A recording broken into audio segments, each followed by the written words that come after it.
Alright, let us try a thing. I have not done it this way before. Let's see what happens. And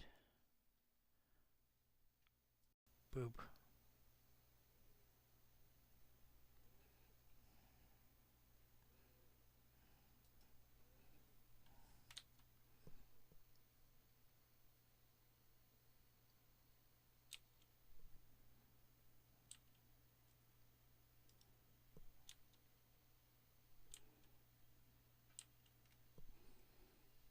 There we go.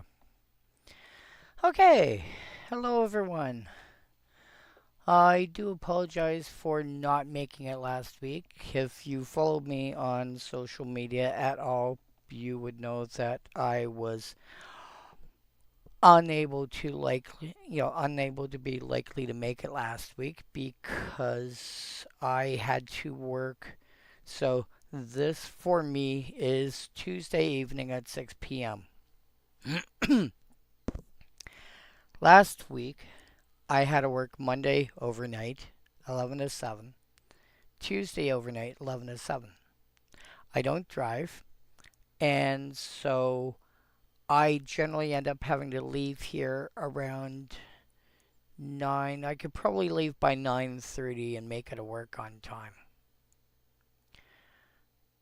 But um if I started my stream on Tuesday at 6 like I normally do, I would only get about 3 hours of stream, and these streams commonly go on for about 6 hours. I'm like, that's not going to be useful. I could try, but I'd basically do like half a stream and I'd have to plow through a set. Now, to be fair, last week was Judgment. That was a set, that was a small set. Or not last week. No, this last week would have been Onslaught.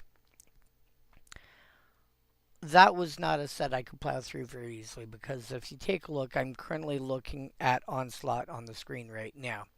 And it's got 61 cards just in white.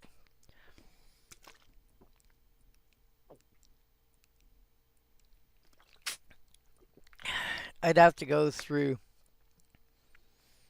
if I was just going through the cards instead of talking to chat, I could probably get through it fairly quickly. But I like talking to chat. So that's not going to be a thing.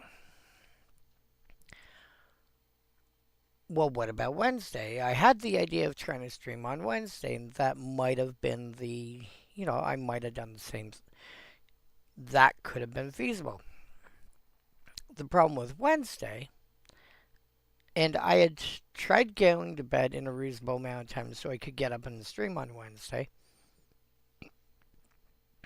I had to be at my other job site ready to leave for Montreal for 6 o'clock in the morning. We ended up leaving shortly after 6 because things happened. And we got to Montreal, I think around 11:30 or something like that. So it's like 5.5 hour drive down. 5.5 hours, something like that. It's a decent drive. And for those of you from Europe, that sounds like a really long distance. It is a really long distance. And you're still staying in the same country. I think the only country I can think of where something like that is realistically feasible, that's not in the Western Hemisphere, that's not in, that giant conglomerate of like, I'll do it this way, that giant conglomerate of like North and South America, or Australia. The biggest places I can think of where that could be reasonable are like the Russian Federation and, possibly, China, or India. If you're not in one of those countries, if you're in, let's say, uh, I don't know, Lesotho, or you're in, Hungary, or you're in some other part of the world, Laos, or what have you, driving for 5 hours, you're probably crossing like two other countries. Yeah, no. We spent most of that time just in the same province, and then like Montreal, I think, was like an hour and a half once we crossed the border from Ontario into Quebec. Yeah. So, but we were leaving at 6 o'clock in the morning, which means I had my alarm set for 4:30, and I think I ended up waking up at 4. So, getting there was, so streaming on Wednesday night was not going to work. So I missed last week's stream. So the plan is stream tonight, do Onslaught, get through Legions tomorrow. So if you're paying attention to my Blue Sky or my X, or you're on Discord with either my own Discord channel, or I also occasionally I also try to drop the information in the Brewer's Kitchen Discord, uh, because Phil is nice enough to allow me. I specifically made sure I asked permission beforehand, and he said, sure, that's fine. As long as I'm not doing it like all the time, sort of thing. As long as I'm not, basically, as long as I'm not flooding it with advertising, he's fine. I'm like, cool, thank you very much. So I mentioned that I'll be streaming tonight at my usual time, and I'll try and stream tomorrow at the same time. Alright, so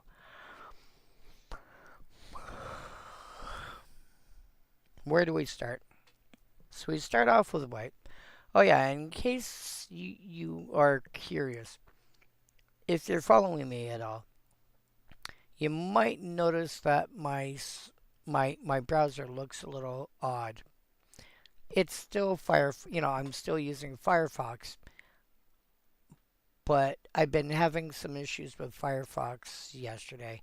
And so this time I decided to see what happens if I try doing it under private browsing and go from there.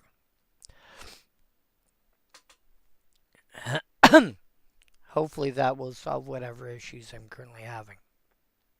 I don't know what's going on, but yesterday it just it closed on me while I was trying to watch a goldfish video. And then, it wouldn't, I tried to reopen it and it would crash there too.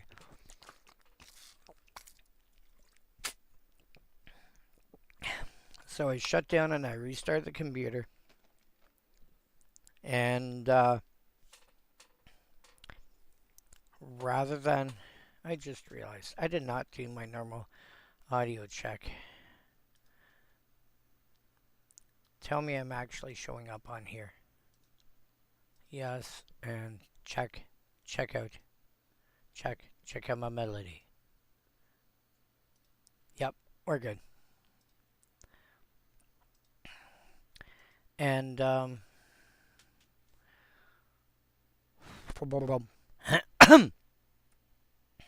I forgot what I was saying.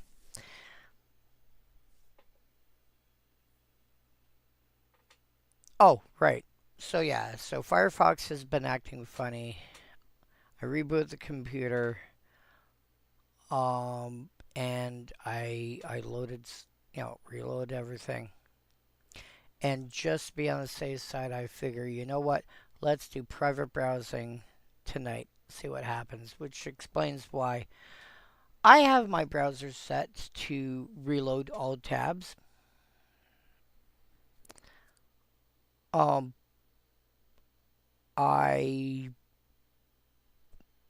But if you do that in private browsing, it starts off blank.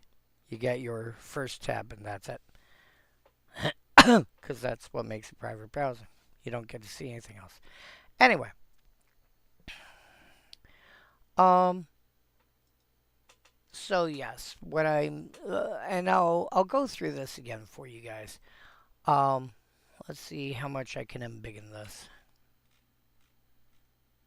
There we go. That hopefully will be big enough to read on like even a phone or something like that. We hope. My search. Alright.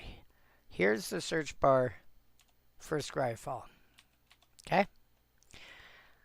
F colon. F format. What format are we playing? I have it set for type 1 and EDH. EDH being Commander. Type 1 also being known as Vintage. The reason I do that is because they're almost completely identical in terms of card pool. With the fact that Type 1 rolls out anything that is an attraction or deals with stickers. Realistically, for older sets, they're going to be identical. But the thing is, there's going to be cards that are legal in one but not the other. The chance of them being relevant realistically, especially when you're dealing with real old sets, nothing I care about. Order. What is it using to sort it? Well, some of the options that you have available, and it won't let me pull them up because I've specified one, is EDH rank or EDH ranking. Stuff that is, if by default it'll have it in ascending order, which basically means that, like, in this case, the best cards are at the, or the most popular cards, I should say, are at the top, and then the least popular ones are at the bottom. I want to do it the other way around, which is why you now see, in a moment, you see direction descending. I want the least popular cards at the top because those are the ones we're most interested in. Set colon ONS. Set, what set are we looking at? ONS, that is the 3-letter code for Onslaught. ID equal W, C equal W. These, one would think these mean the same thing, but they don't. ID equal W, what has a white color identity? But that'll also include cards like Marble Diamond, which is a 2-mana colorless artifact that enters tapped and taps for white.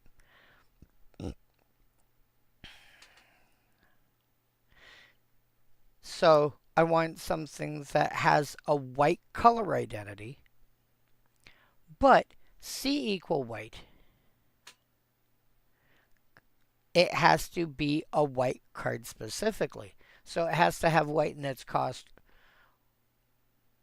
and have a white color identity.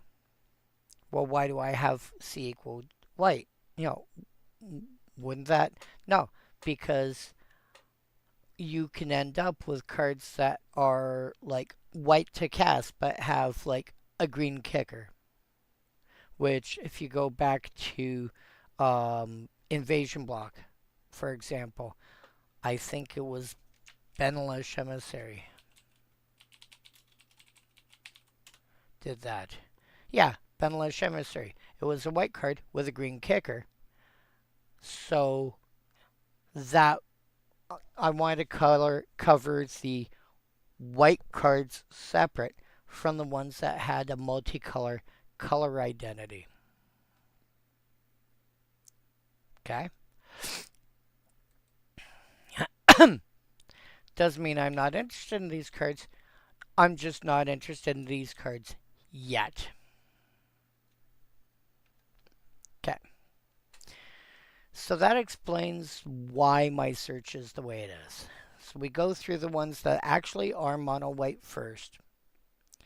And then when we hit the multicolor cards, that's when we'll start hitting the ones that have a multicolor identity. Okay, so let's start at the beginning. Daru Cavalier. 4 mana for 2/2 with first strike. When it enters, you can search your library for a card with the same name as itself. Reveal it, put in your hand, and shuffle. Now, I can see my way to a 3 mana 2/2 with first strike at common, which is what this is. I can see my way of that. You're paying 4 mana for a 2/2 first strike.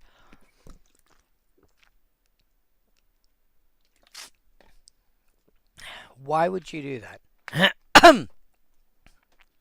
So the number one reason I can think of for playing a card like this, and we'll hit other cards later that have a similar, because there's at least one for every color, is if you're playing Relentless Commander. And Relentless Commander is, if you ever look at the card called Relentless Rats,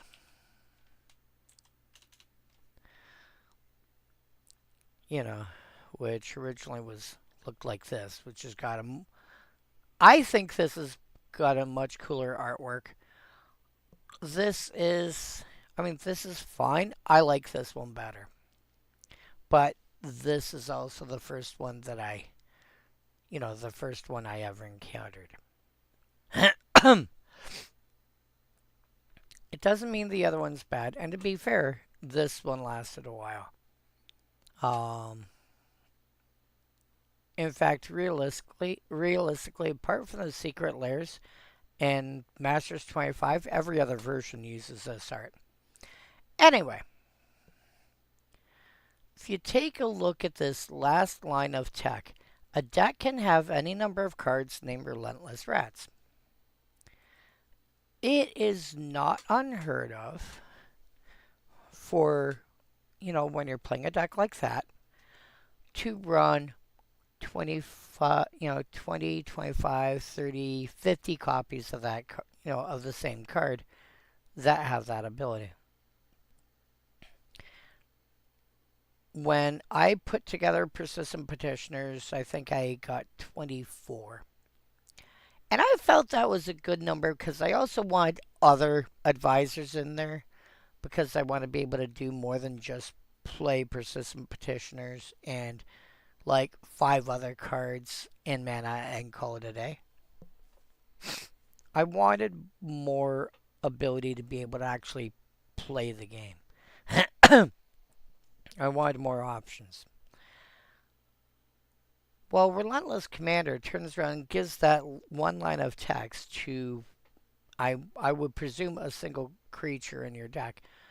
You could use Daru Cavalier as your Relentless card.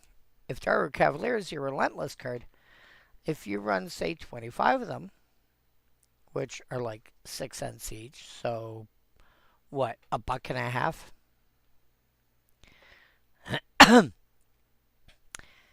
And you're going to have a bunch of 2/2 first strikers.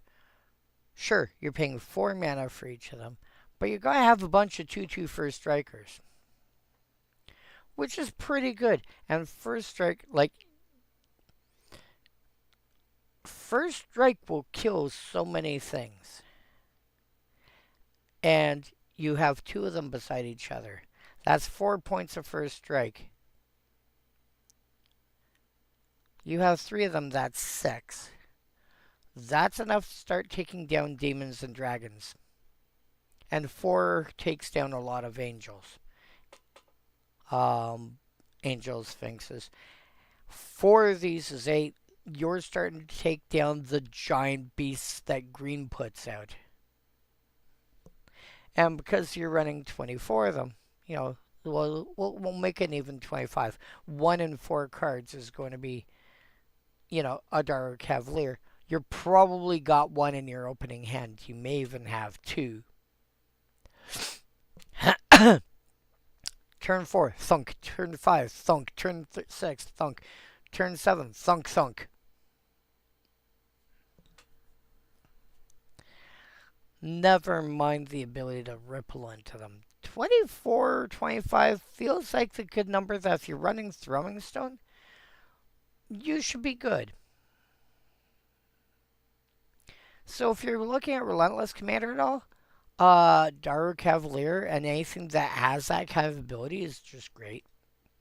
Even Soul Gazer. No qualms about somebody playing a card like this because every so often, especially with stuff that's out nowadays, um, Onslaught was the first time we encountered Morph. It wasn't the first time we had had stuff face down, but it was the first time we actually had a specific mechanic for it.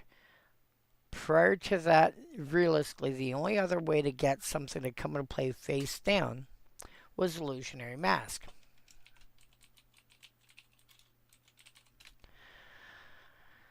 Illusionary Mask has gone through some changes over the years. Let's go back to Unlimited. This is not like this is the modern Oracle text. This isn't how it feels when you use an Illusionary Mask, or at least used to. Illusionary Mask,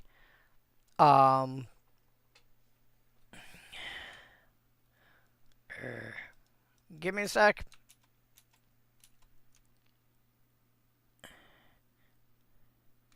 Okay, how on earth do you say your name? Because to me, like, I want to say Aggravated. Okay.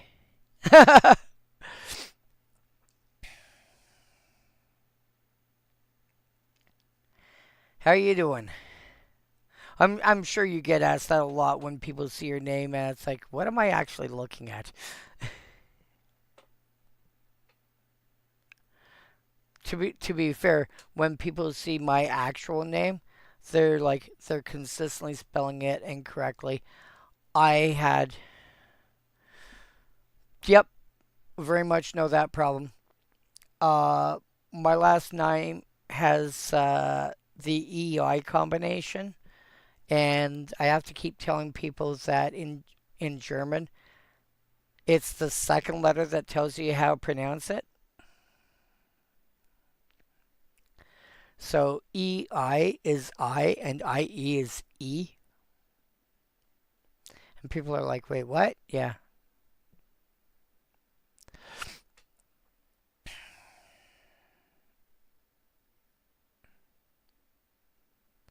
But yes, you should have seen how badly my name got mangled. I'm in Canada. I've lived here my entire life. And in high school, you should have seen how badly they mangled my first and last name one time. Um, for registering for a high school dance. It was just awful. They just completely mutilated it. It's like, it's okay. We know what we're talking about. I'm like, but that's not how you. That might also have triggered part of why I like messing around with language. Like I've liked language since I was a small child. But that might have been part of what kicked off my enjoyment of um, manipulating language, shall we say.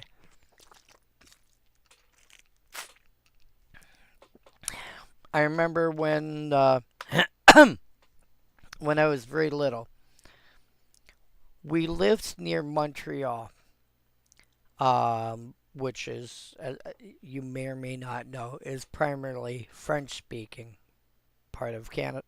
It's the capital of Quebec, which is a mostly French speaking province in Canada.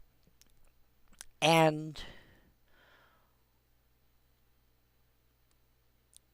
so dad was German, Mom was, I'll say English for oversimplification.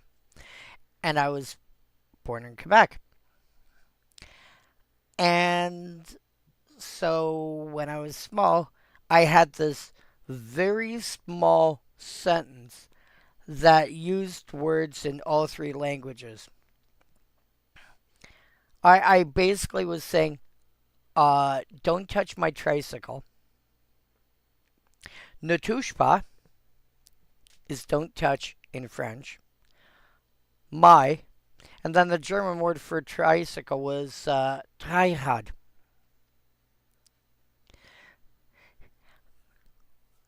Yeah, but when you start adding a third language to it, it makes even more. It makes it even more fun.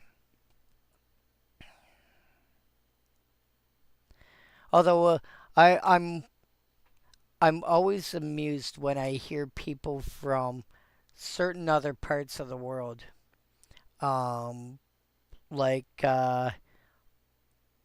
okay, nice. I presume you're from well based on that I would assume like my initial assumption would be Switzerland because Switzerland is the first country I can think of where thank you because it's the first country I think of where you get German and Italian and a variant of French, I think it is. I don't remember if it's French per se or like something that's based on French, kind of like how Afrikaans is based on Dutch. Um, okay. Because I remember there's like four languages there, and one of them is like.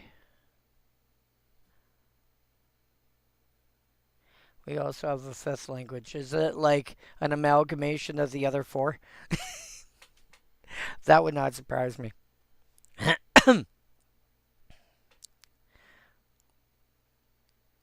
Yep. But then you end up having to learn English in school, probably, because if you go like anywhere else, it's kind of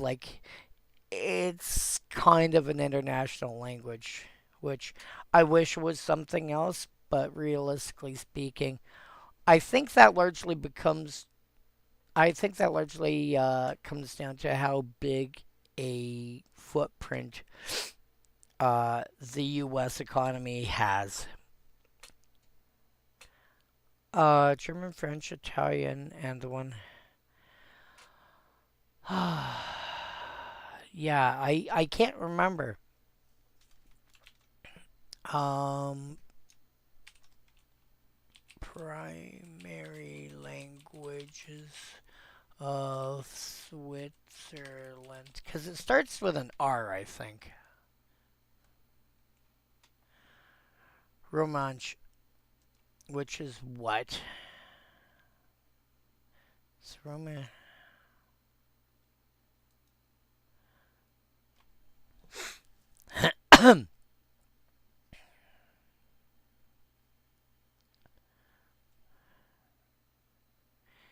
Yeah.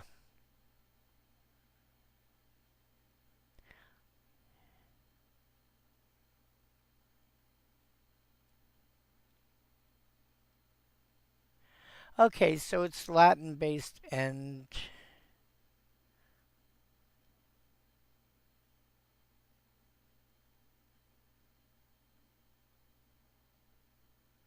okay.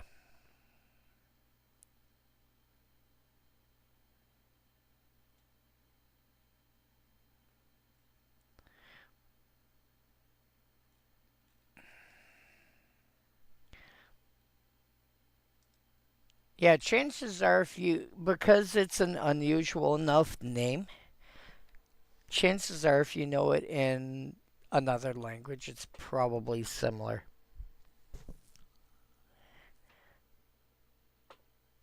But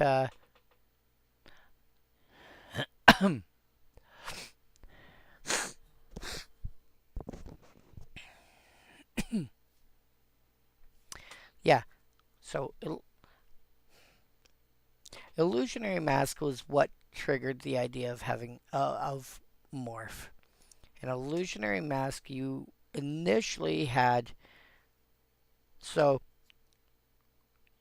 you had to spend at least um the mana cost of a creature card in your hand, and you put in a play face down as a creature. But back in the day, all you got to know about the card that was face down was it's a creature. You didn't even it didn't even have the toughness. Eventually they turned around and said, well, it's got to be at least a 0/1. If you look at the Masters Edition 3, they say it's a 0/1.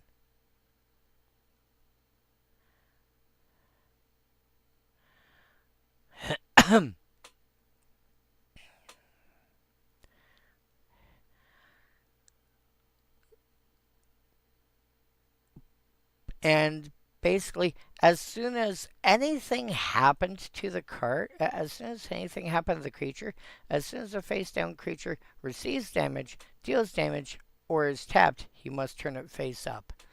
And then it becomes what it actually is. So you could hide a Shivan Dragon that way. And this commonly got used with cards like Phyrexian Dreadnought, which is a 1 mana 12/12 trample that when it enters, if it enters normally, you have to sacrifice 12 power worth of creatures, or you sacrifice it. Well, there's two ways around that. Because it's a triggered ability, you can use an effect that counteracts the trigger, or you can use Illusionary Mask to have it cast. Uh, Blinking it is awkward. Or you use a card like an Illusionary Mask to have it come to play face down, and that's got no drawback. Well, I mean, the problem with blinking it, Phyrexian Dreadnought,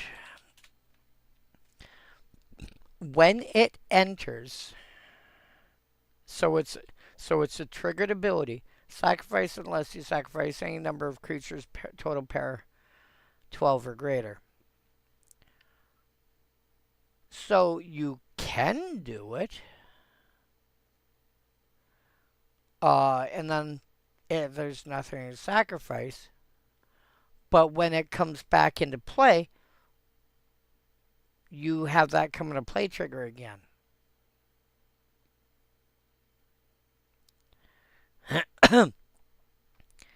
So blinking it you can do,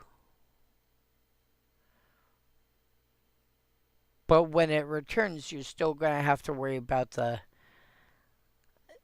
Yeah, there are ways to bypass that. I I might have the wrong one. Sapphire Charm. Wrong one. Vision Charm.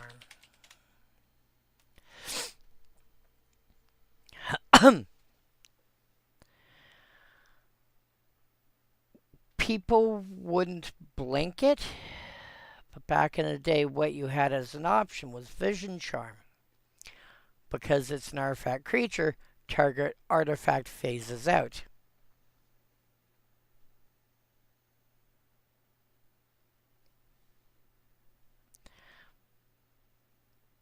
So you phase it out in response to its triggered ability. It's not there to be sacrificed. Chances are you don't have any artifacts, any other creatures in place, so you can't sacrifice them.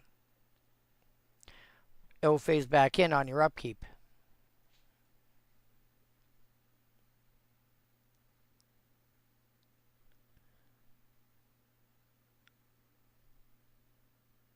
Okay, I'll worry about that later.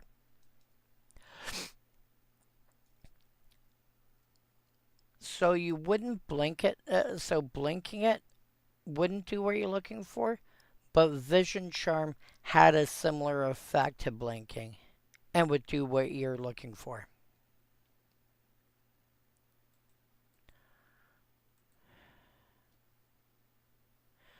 But yeah, they eventually made Illusionary Mask put the creature into play as a 0/1 because this way, because prior to making it into a 0/1, it was just a creature. Well, what's its toughness? Undefined. So how can we do anything with it? Uh, so they eventually made it into a 0/1. They eventually decided a few, years after that, now that we have the rules for Morph in play, won't we just make it into a Morph? But by then, Morph had already been around for a few years. But it was the card that triggered the idea of creating the Morph mechanic. It was the impetus for it. And every so often, you'll get people playing with face down cards. You'll have, stuff that gets cloaked, and you'll have stuff that gets manifested and morphed, and this, that. There's a few mechanics that are very similar. And even Soulgazer takes a look at target face down creature. It doesn't, whatchamacallit, it's not a Shia.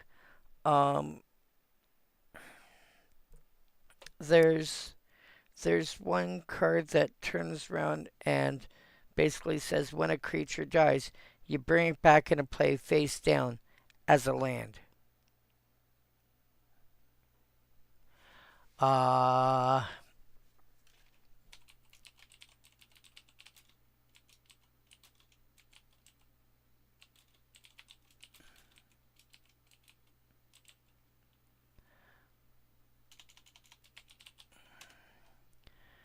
Eudora. Whenever another non-token creature you control dies, you may return it to the battlefield face down under its owner's control. It's a forest land. This thing. Me and a friend had a dispute a few days ago while playing Commander, so I have a question. Go for it. I may or may not be able to answer the question directly, but if mana would be added to a player's mana pool of a color that isn't in the color identity of that player's commander, that no longer is a rule.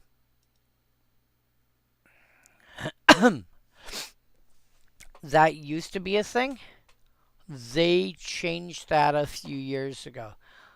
Now, if you're, so if your general is, let's say, red-green, and you try and tap manaless, let's say, for blue mana, you get blue mana. The rule book that you're looking at might be from like 2014 or something like that, which is like a decade ago. So you're looking at old rules. The game consistently goes through,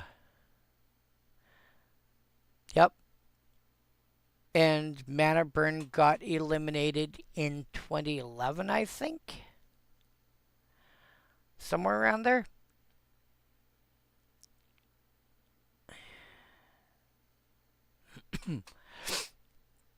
Yeah, if it's saying that Mana Burn doesn't exist anymore, then that is a very old rule book that you're looking at. What you really want to do, if you want to know the real nitty-gritty of how everything works, there's a the document that I'm about to refer to, if you were to actually print it out,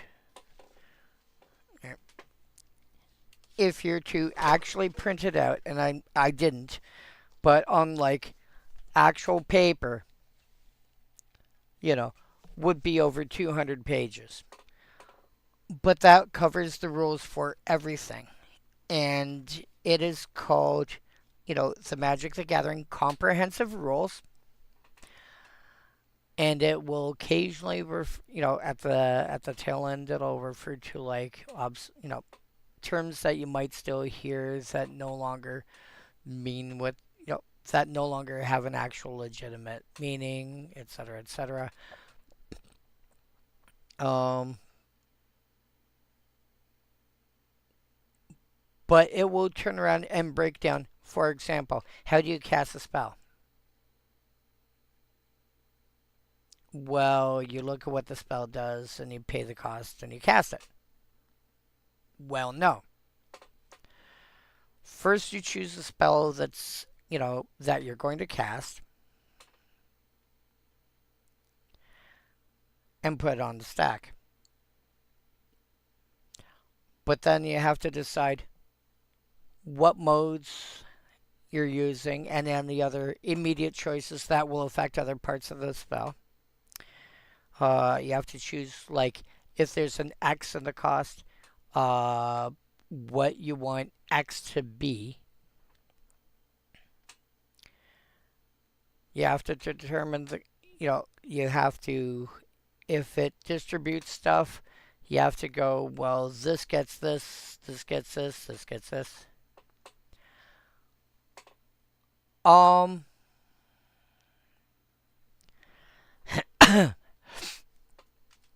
Because most of the rules are going to still be the same.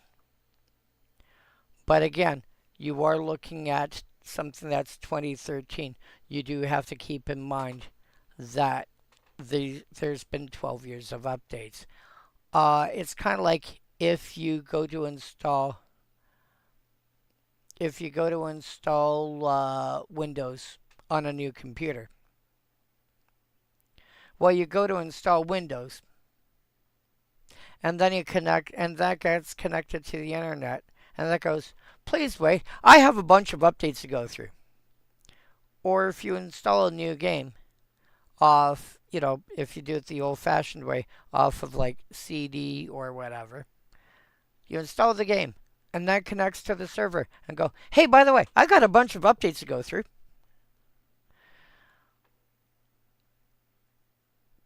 Magic is the same way. There's most of the updates realistically are just new rules that get added on. But sometimes there are changes that occur. Not just stuff that gets added, but stuff that gets moved, stuff that gets tweaked. The legend rule, for example, is not going to work the way it says in the book, I don't think. The legend rule now looks at per person. In other words, I can have a legendary creature out with a given name, and you can have a legendary creature out with the same name. And it only looks at like your side of the battlefield versus my side of the battlefield. As long as I don't have more than one copy out, everything's good. Planeswalkers no longer, well, I shouldn't say no longer has special rules, but they're now legendary planeswalker dash whatever. And so a lot of the rules that were basically duplicated between legendary permanents and planeswalkers just got folded into it being legendary.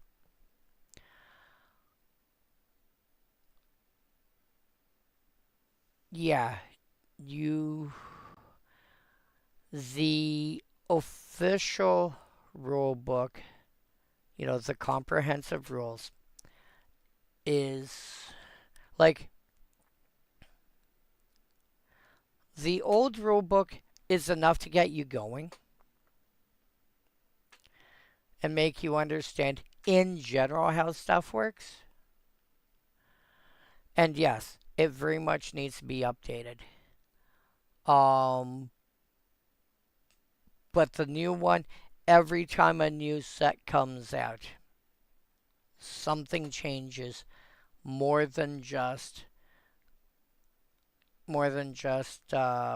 new rules getting added. Like, for example, Edge of Eternity brought out station and brought out planet as a land type, and um, brought out, I think, spacecraft as an artifact type.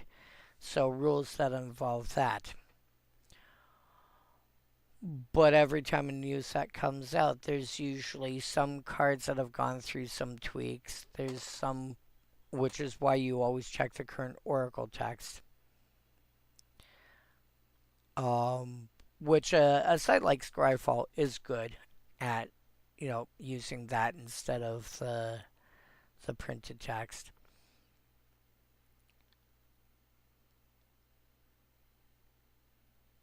But sometimes the rules themselves actually change. And sometimes it's just something that, okay, this has to get bumped down because we have to put a new rule in here. So this is now, whatever number dot H instead of dot G. Okay, whatever. Something like that doesn't make a difference. But if you read over the actual comprehensive rules, it'll tell like this this will cover the rules for everything. This will cover the rules for mechanics that haven't been touched in 25 plus years. This will cover mechanics that came out in the most recent set. This covers everything. It feels like lawyerese, but it covers everything. The one it makes you download is a nicer version of it. It covers stuff that's going to be relevant in most games. The comprehensive rules covers everything.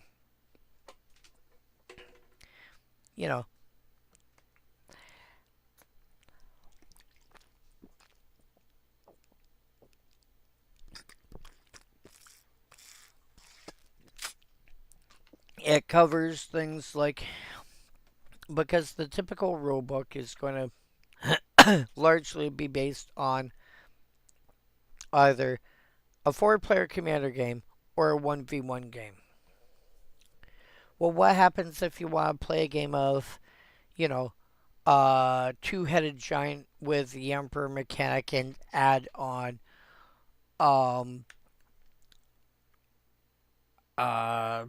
what's it called? Not archenemy. I forget what it's called, but you've got the planar deck. If you want to do that, the comprehensive rules will tell you how those will all interact together. It'll be silly, but you can do it.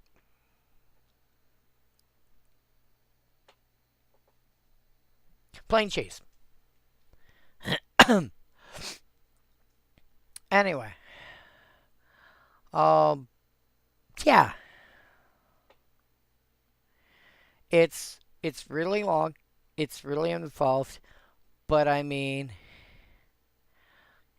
people from countries that are natively German speaking, like Switzerland and Austria and Germany, are known for enjoying thoroughness.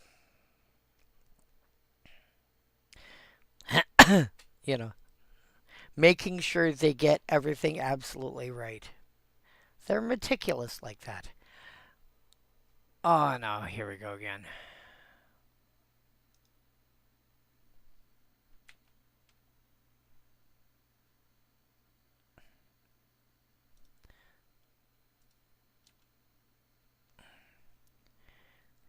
And so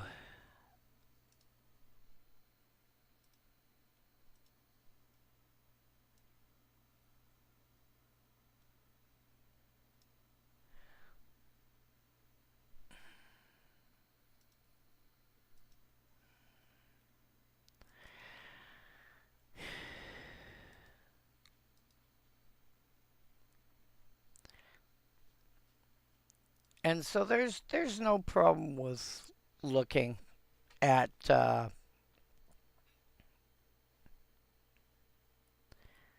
you know if you're okay going through the rule book and making sure just keep in mind that every so often you may just want to take a look to see if there's something new that's been added. Usually all that happens is, hey, new mechanics have come out. Here's the rules for how the new yeah.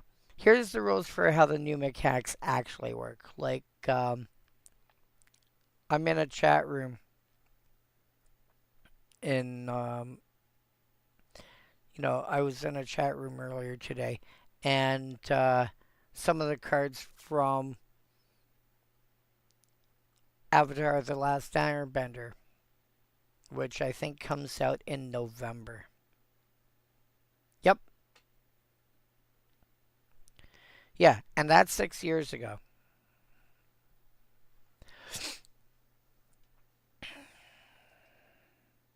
It's been a while since Mana Burn existed, which is part of why that one judge general, can't remember his name for sure. Yep. Ah. The problem with Mana Burn is it rarely made an actual difference to the actual results of the game.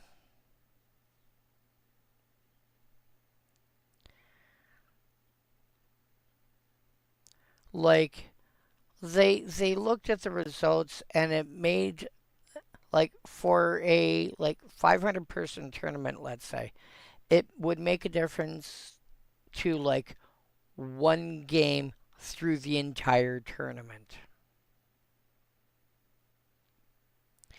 And if it really wasn't making any actual legitimate difference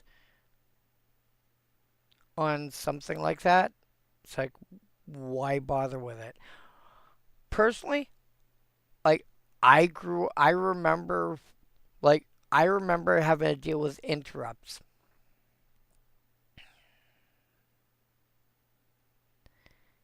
I remember dealing with interrupts and damage prevention windows and regeneration windows. You know, where you could deal damage to something and it should die. But just before it's about to die, you've got a chance to turn around and say, hey, by the way, no. But Mana Burn just most of the time did not make enough of a difference for people for it to actually matter. So they got rid of it because it was an excess it was an extra it was an excess rule that just I mean, especially when the game was like, young and didn't have a lot of mechanics and sure, having something like that flowing around is fine. But you add like an extra 20, 25 years worth of cards and it's like is this actually doing anything for the game? So they got rid of it because it wasn't being legitimately useful anymore.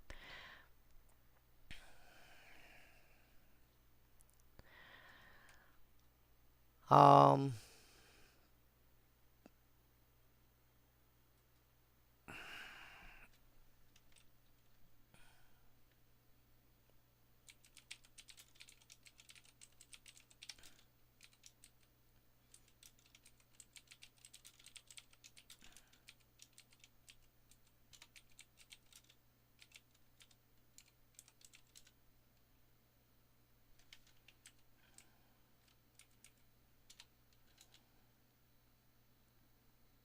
your luck.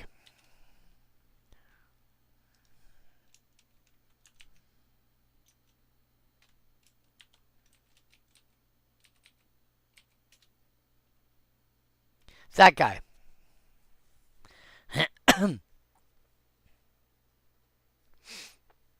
If you want to play with mana burn, if you want to play with mana burn again, you use him.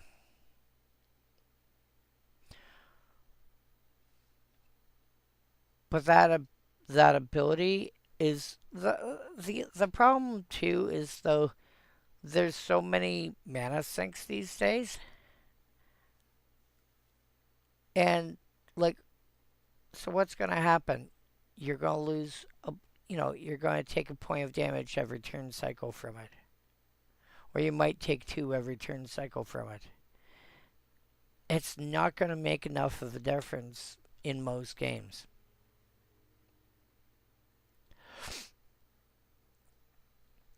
Of course, my favorite answer to something like that is, effects like this.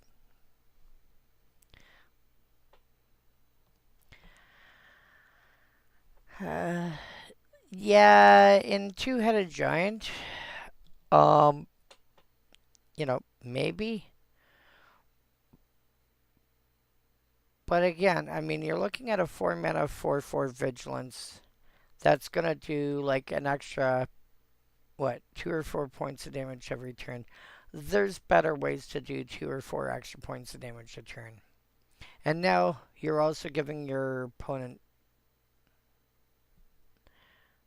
Okay, there's still ways around that. I mean, you can cycle cards, you can channel cards. Um, Boseiju, was it Boseiju Who Endures, I think it's called. Um, you know, or like just there's enough ways to use excess mana that giving your opponents excess mana and ability, in a manner like that. Like even look at the card that's in front of, on the screen right now. Okay, I take 1 point of damage. I maybe take 2 points of damage, and I spend a white mana, and I can look at a face down card. Is somebody playing with stuff that's face down? Cool.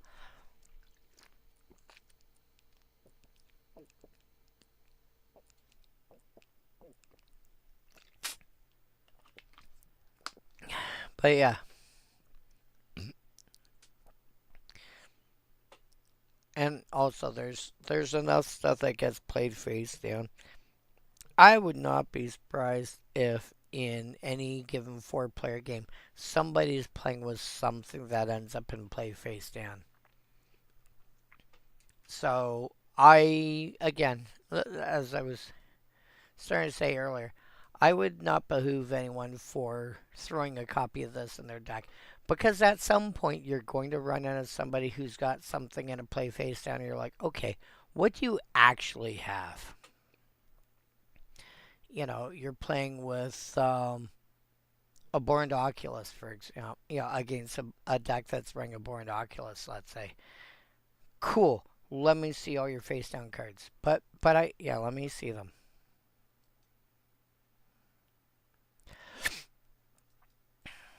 So yeah, I would be fine with people playing that card.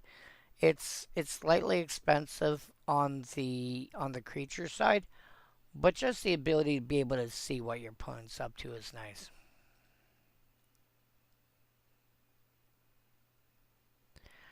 Gravel Slinger. Gravel Slinger is fine.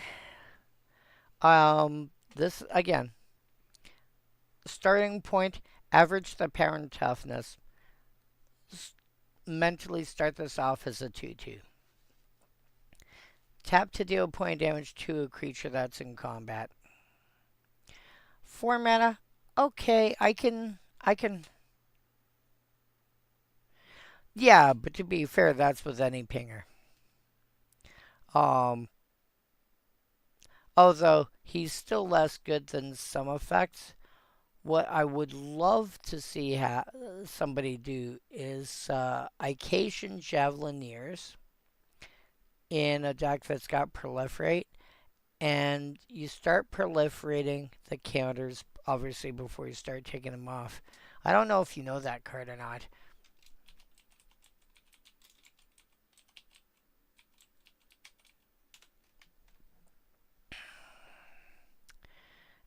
Enters with a Javelin counter. Tap and remove a Javelin counter from it. 1 damage to any target. Great card. You really want to be able to start proliferating the counters first, so that you can keep the counters, so you can keep at least 1 counter around.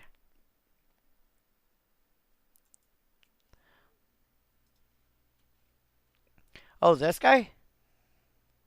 Actually, this guy?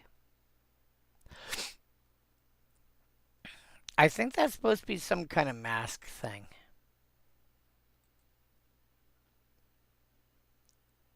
Yeah, this guy looks like he's gonna fall over. This guy looks like he actually knows what, how to actually throw one. So his muscles look a bit weird, but but that's me. But yeah. Um yeah, no, Gravel Slinger Gra- uh, yeah, giving him death touch. Cool, I attack with X. Okay. Give him first strike and death touch and he's a menace to everything.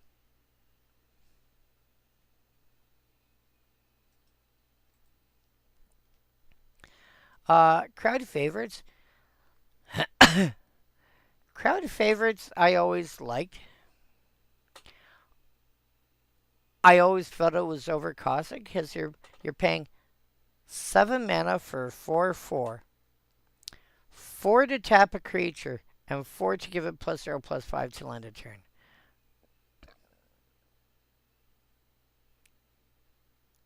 Give me a sec here.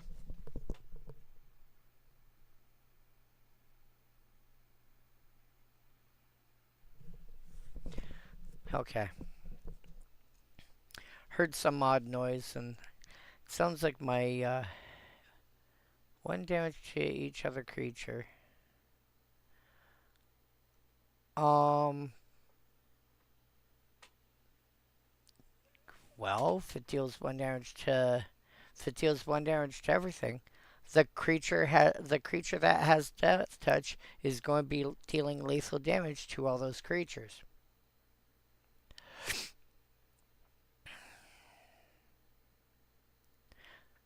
The fun part is if the creature also has lifelink, you gain you're going to gain 1 life for each creature that you're pinging. Uh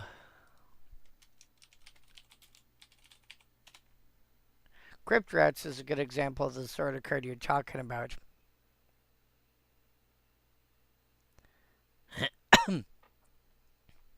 You give this thing death touch even like momentarily and it's going to do 1 damage to everything, but if the damage is from a source that has death touch, cool.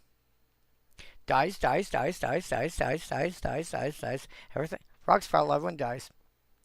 The rats themselves will also die because they're going to have death touch.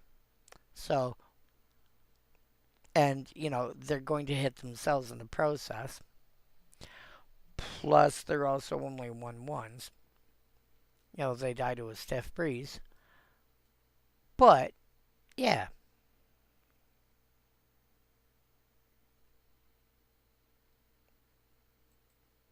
is going to kill all the things.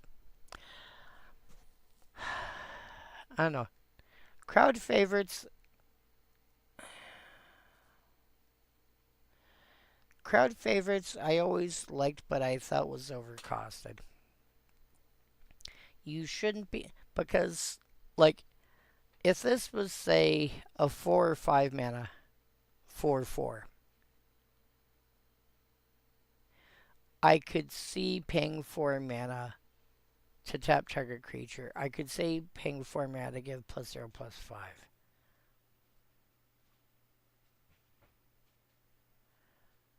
But 7 mana for 4/4 just felt like you're paying too much somewhere. And I feel like the paying too much was the upfront cost. Although to be fair, if it was just white colon tap target creature and white colon +0/+5, I could probably see my way to paying 7 mana for 4/4. They should have cut some mana somewhere.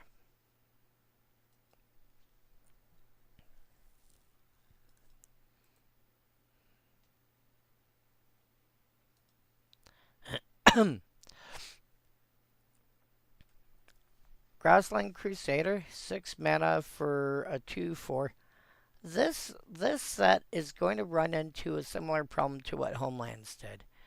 A lot of stuff is going to a lot of the stuff that's on the lower end of the list is going to feel overcosted.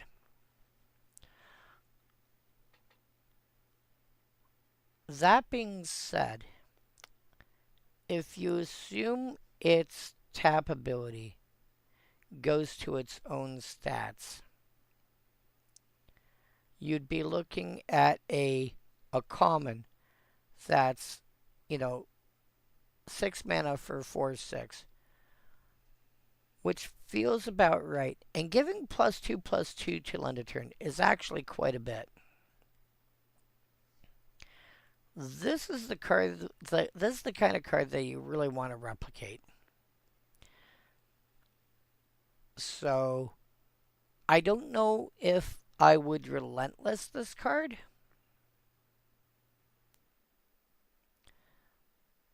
But again, anything that has Changeling has all creature types. Elf and Soldier are creature types. If you are playing, I would probably play this in a Soldier deck first because it is a Soldier.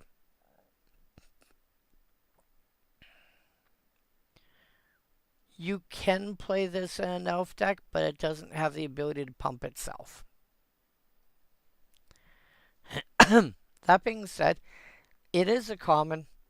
Depending on the kind of deck you're playing, you might want to at least think about it. Pearl Spear Courier. I prefer this one. I much prefer this one. 3 mana for a 2/1, which, again, based on, I think Eager Cadet might have come out around this time frame.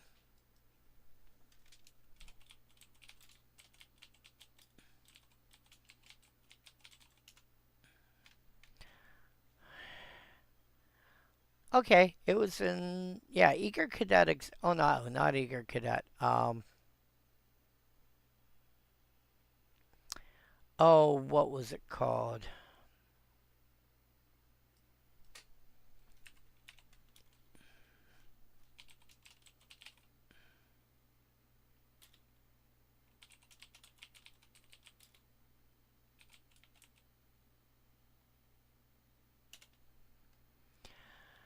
Glory Seekers. Glory Seekers existed at this point. So do Fresh Volunteers for that matter.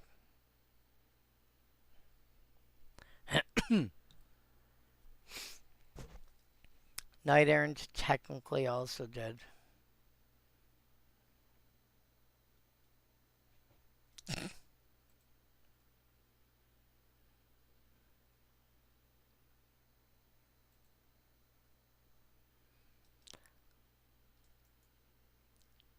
So Glory Seeker is probably the one I'm thinking of. What's your opinion on the absurd amount of MTG out of universe sets? So you mean like Universes Beyond? You mean like, let me think here, like the Lord of the Rings stuff and the Spider-Man stuff that we're getting soon, and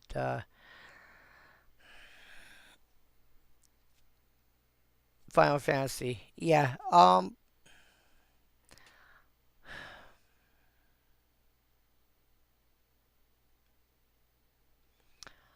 I would have been. I was less annoyed by it when it was stuff that would not go through standard. Like, Lord of the Rings pops up as a direct to modern set, and I was okay with that. And Assassin's Creed, I think, was also direct to modern, and I was okay with that. But then they turned around and had, like, in a 2 year span, they're saying, like, more than half the sets, like 4 out of 6 sets or something like that, being from other properties. And I'm like, that feels wrong. In my opinion, what they should have done was done like one set, let's say Final Fantasy, give that time for people to get used to not just playing Final Fantasy cards, but the fact that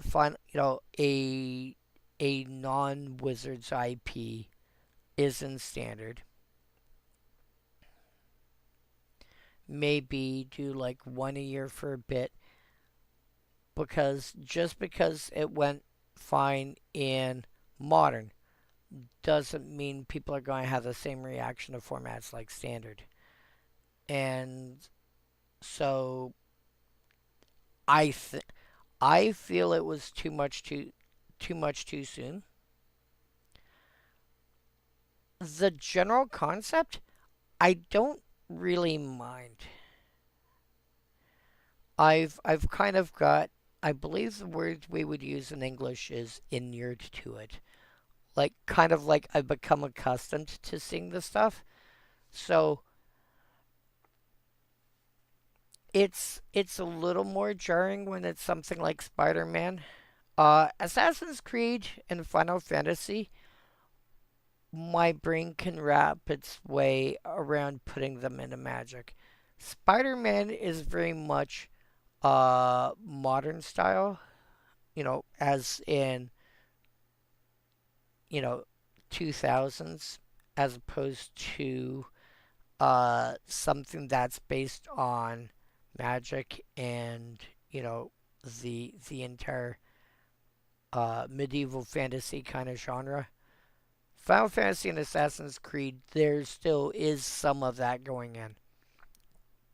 Spider Man, you got to be looking at some of Spider Man's allies for that sort of stuff, because it,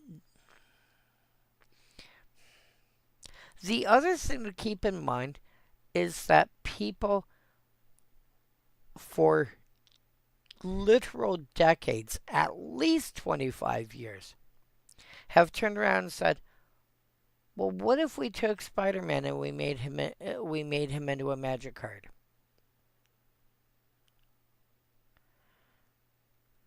And I can't say I haven't done that before.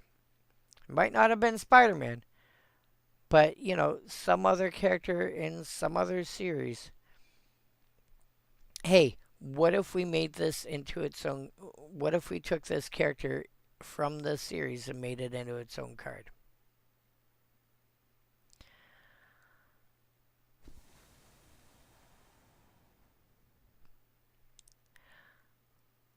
I think they should have gone like, you know, a set a year for the first couple of years, and then given that some time to go through and go from there, rather than doing, I think, 4 or 6 in a 2 year span. Um, because that, to me, that feels like too much too soon. But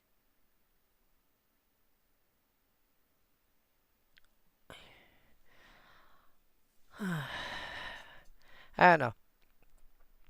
I think out of the sets that we've hit recently, I think the only real outlier in terms of like the feel of it would be Spider-Man. I'm I'm okay with the other series being ported in. Nothing to me feels out of line in terms of, like these are all sense that can, if all you do is change the flavor bit, i.e., you change the name and the setting, you can leave them mechanically the same and they'll fit Magic.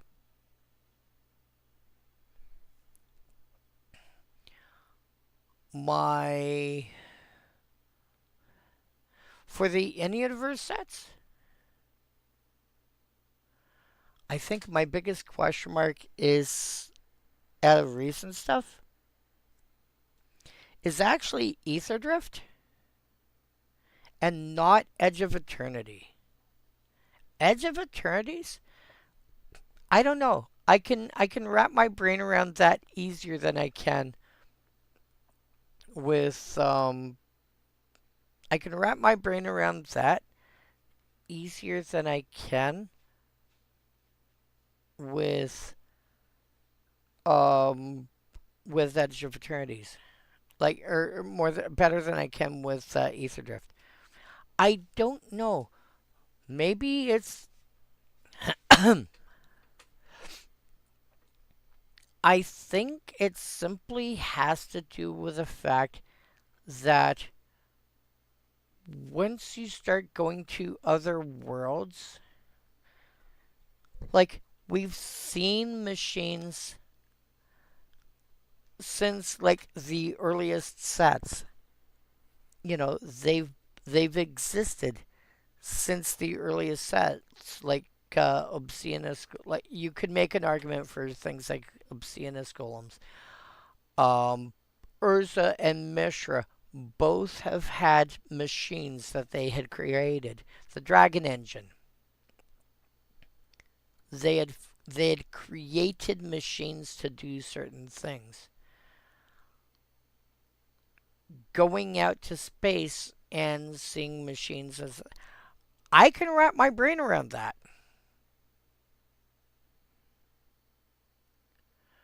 But for some reason, and maybe it's because I also like space stuff, like Star Trek. Like I see Star Trek Deep Space Nine sort of thing showing up here. But I see Ether Drift, and all I can think of is like car racing, and it's like Formula One racing or whatever. It's like, okay, why does this need to be here? It is literally the one recent in-universe set that bugs me the most from a flavor perspective. But I'm okay. You know what I think part of the reason I'm okay with Edge of Eternities is because back in the day during I want to say second edition AD&D, we had what was the setting called? Damn it, I forget what it's called. But it's where Minsk and Boo comes from because Boo is a giant or sorry, a miniature giant space hamster. Um, Spelljammer. We had Spelljammer, and that was a set for Dungeons and Dragons that took place in space, but it was magically flavored. You didn't have warp drives. You had, they were being powered psionically and this, that, and everything else. You had unusual species to deal with, but, you were you were basically playing in a more unusual setting, but you're still playing D&D. And that might be part of the reason why I'm more okay with Edge of Eternities than I am with Ether Drift. I don't remember a similar kind of setting for Dungeons and Dragons that felt like something Ether Drift-ish. There were other games that did that, but I don't like if you did anything like that, it would be like horse and buggy chases. I don't know. I can't answer that one well, but yeah. Um, TLDR, I think they put out too much standard legal uh universes beyond sets too quickly. I think they should have given us a couple first. And I personally am more annoyed with Ether Drift than I am from Edge of Eternities. Beyond that, yeah, um,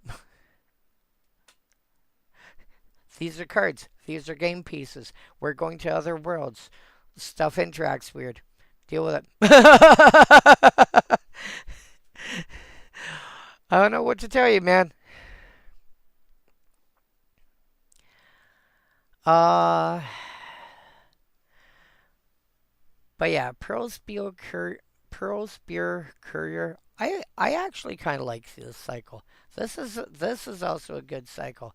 3 mana for a 2/1, which a little on the high side, but it's kind of like a proto equipment. Um, let's see if I can. This is not the best example, but this is an example that I can think of off the top of my head. These are what I refer to, somewhat colloquially as proto equipment. Because equipment didn't exist yet. And this is the first card name I could think of. So it's a 3 mana artifact, and we covered this one. This is back from Fallen Empires. We covered this already. 3 mana artifact. You may choose not to untap this during your untap step. The courier that we just saw, same line of text there. Pay a cost. Target creature gets, in this case, +2/+0 for as long as this artifact remains tapped. This nowadays would be something like Bone Splitter. Where you would actually attach it to the creature you want to target.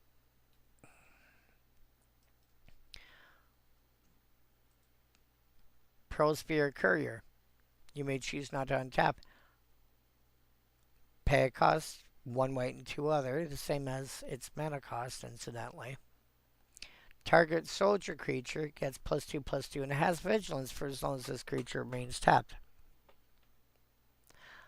I like this cycle. I like this. It only really works in a soldier deck. But again, anything that's got changeling can be affected by this. Also, you get to play cards like this in what some people refer to as tribal decks. I.e., here's a bunch of creatures that want to affect a specific creature type, but I've got a way to give all my creatures all creature types. So suddenly they get affected by all these wacky, weird abilities. So yeah, if you're playing soldiers, that might be a card to look into. Dour Lancer, not fond of it. You pretty much never cast this straight up. Even back in the day, you pretty much never cast this straight up. 6 mana for a 3/4 first strike is a bad deal. You really want to cast this. And the thing is, casting it for Morph, you're paying 7 mana. Granted, generally spread over 2 turns, but you're paying 7 mana.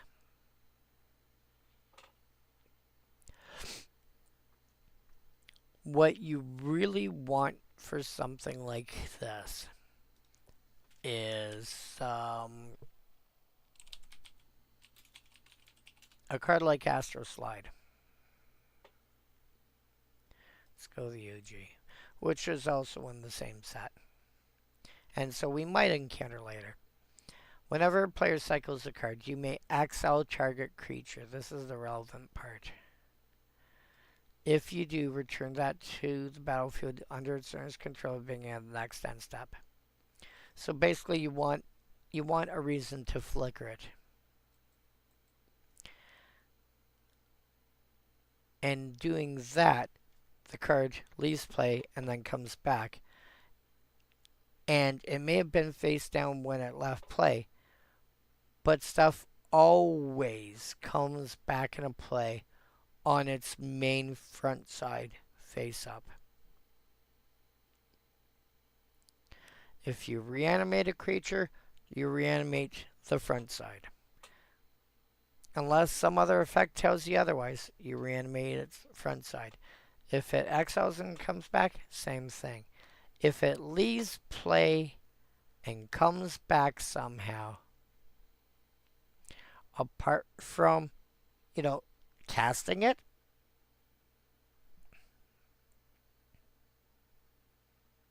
yeah, exile and come back, dies and come back, whatever, it's going to come in and play on its front side. If you're casting it, that's when you have a choice of doing otherwise. That being said, there's much better options over Daru Lancer. Although, to be fair, it is a 3-power first striking creature. Don't sleep on that. But yeah, I might prefer Daru Cavalier over Daru Lancer for that. Dive Bomber. 4 mana for a 2/2. 2/2 flyer, which a bit on the weak side, but tap and sack to deal 2 damage to any creature in combat. And when I say creature in combat, I'm shortcutting the attacking or blocking creature. Yeah.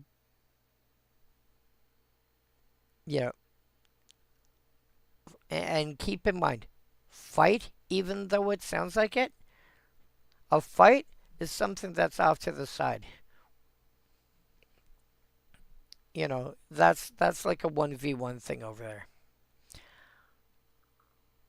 Combat is like the battle that's, on the battlefield. Fight is a couple of guys off to the side. That might be the easiest way to think of it. And so the one off to the side, that doesn't count.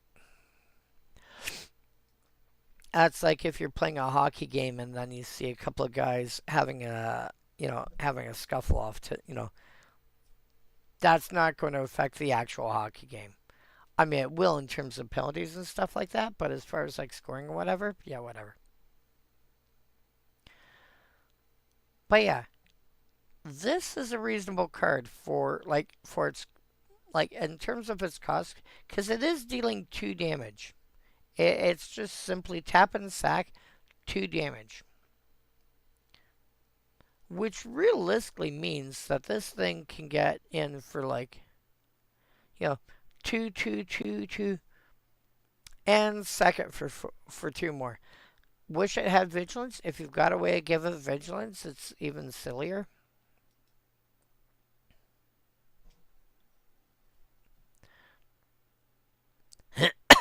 Because suddenly in one turn it's dealing 4. And for 4 mana, that's not bad.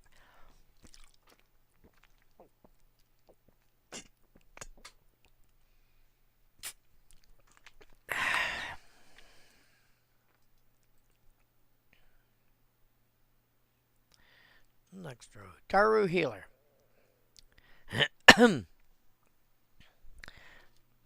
Well, this one would be like 1.5. This is basically 1 more mana for 1 more toughness over Samite Healer. Will point out that if you are dealing with stuff like this, you are looking at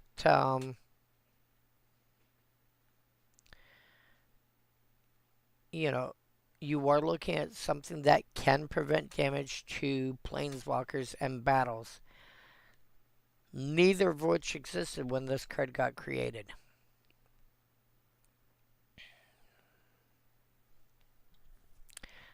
If you morph it, I mean, I probably wouldn't bother with morphing this because it's an extra mana.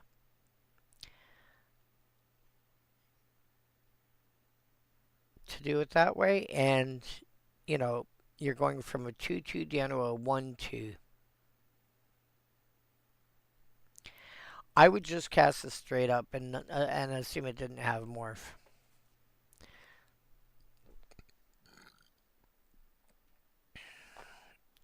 And I think I feel like this, based on that, should be like double white. And one white converts roughly, like, one colored mana symbol occasionally converts to two colorless. And I think they felt that was a little weak because you'd be looking at, paying an extra mana over Samite Healer. So it got morphed to comp it. Yeah, it feels right.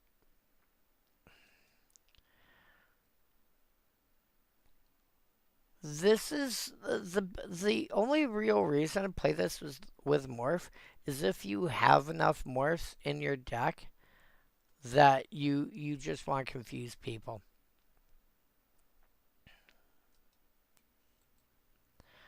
But I would, in most cases, I would just cast that straight up.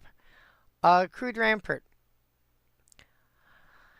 Crude Rampart is kind of funny because this is one of those cards that you can just attack with it a few times.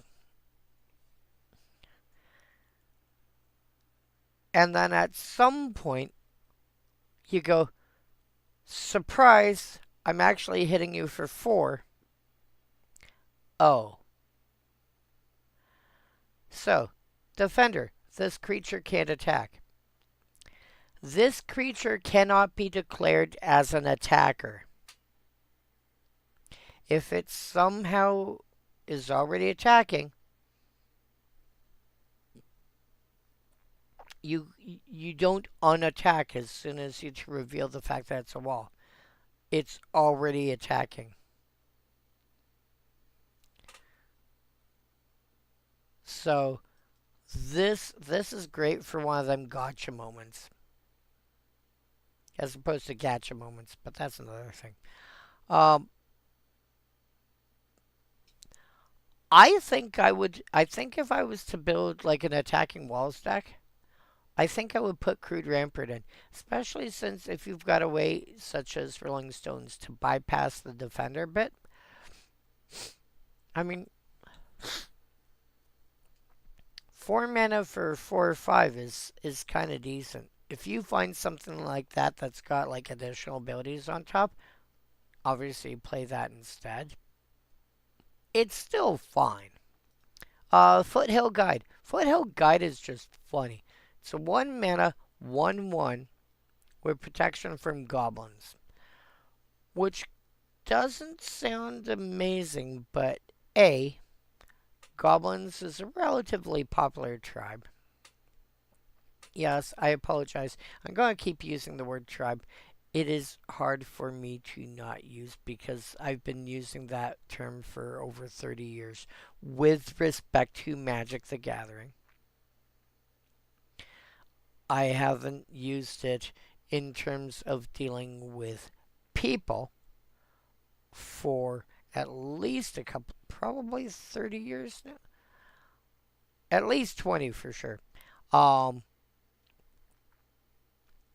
It's been the term that we've used in Magic for dealing with, a given creature type for, for nearly 30 years. And then they turned around and said, well, we're going to stop using that term and use this instead. When you've been using the same term for a very long time, it is hard to stop. It's not impossible, but it's hard to stop. And I don't like the other terms that they've tried bringing out. Like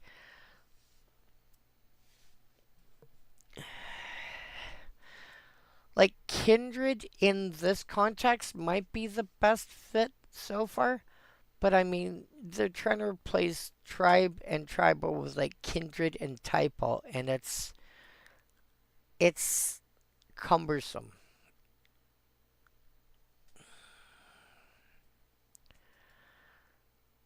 Anyway, um, if you think I'm wrong, feel free to tell me in the comments. I have no problem with, you want to tell me I'm wrong? Just don't be a jackass about it. But yeah, Feel free to tell me in the comments. I have no problem with that. Anyway, protection from goblins. A very popular tribe in Magic. Plus, again, it's a creature type. I'm not going to keep, going on about that simple line. All stream. But it is a creature type.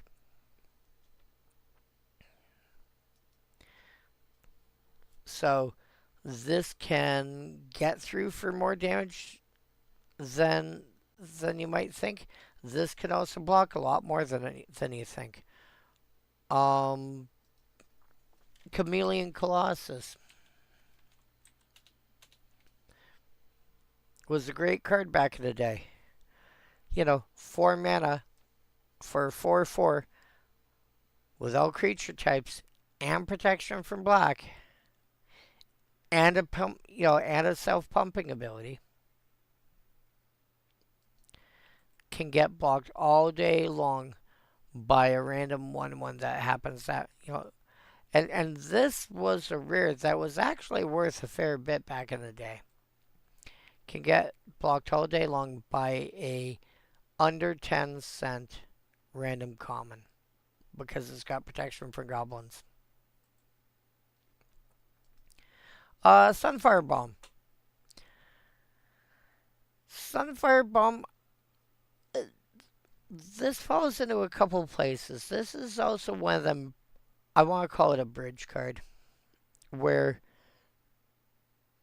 it's playable in two different styles of decks, even though it does the same thing for both. And this is damage prevention. But this also goes back to and it's a shame it's damage prevention and not life gain. And although damage prevention is a lot more flexible, because life gain only affects the player, damage prevention can affect, well, lots. But honestly though, if this was life gain, if it was life gain, this would be a bridge card.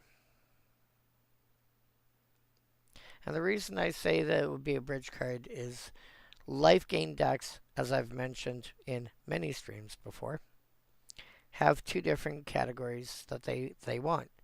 You have, I want to be able to gain a bunch of life at a time, or I want a bunch of instances of life gain, and I don't care how big or small they are. So, let's say you gain 10 life. Which is better for your deck? One instance of I gain 10 life, or 10 instances of I gain 1 life? Generally speaking, the second is the better option, because a lot of cards care about how often you gain life and not how much life it is. But some decks want that nice big chunk of life gain.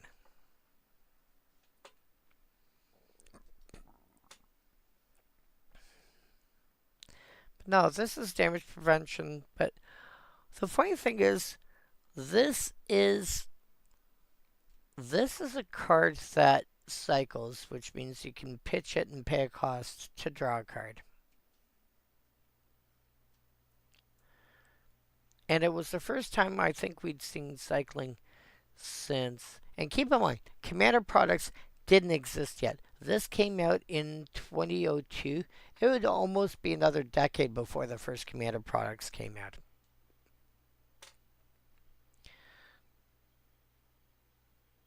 And I think this was the first time we saw cycling was during Urza Block. And this was the second time. This was the first time it came back. And you can pay 2 mana, discard this, draw a new card, which isn't nothing. And when you do so, you get to prevent a point of damage somewhere. So ideally, you want to do this in response to something. But sometimes you just want to pitch this and get a new card.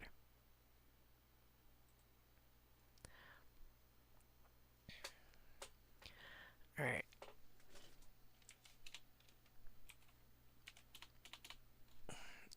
Let's go for blue cards. Screaming Seahawk. 5 mana for a 2/2 flyer. White got 4 mana for a 2/2 first strike. Flying in blue should be approximately equivalent to first strike in white, and you're paying an extra mana for it. The difference here, though, is that while first strike is good for killing stuff, flying is good for actually getting through damage to your, actually to your opponent's face.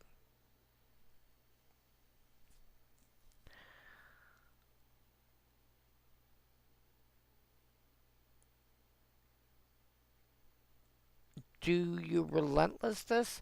I would be less thrilled with relentlessing it.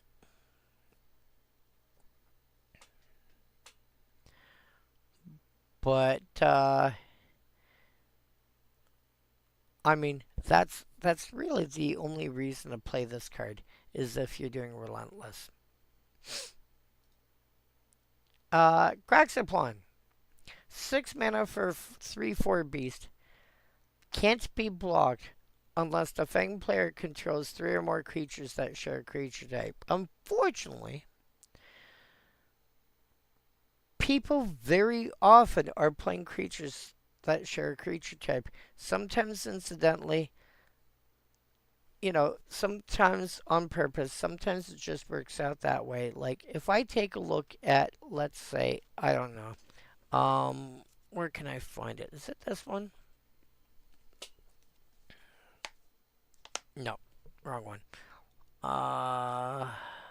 Where are you? Oh, no, you're this one, aren't you? Nope. Nope, you were this one. If I look at my Zera Aryan, Alphabet Super Animator deck.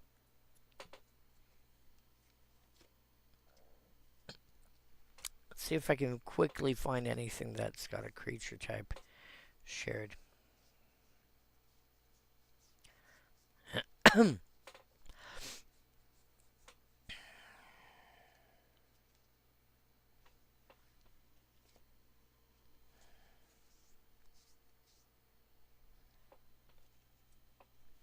That's a construct, that's a golem.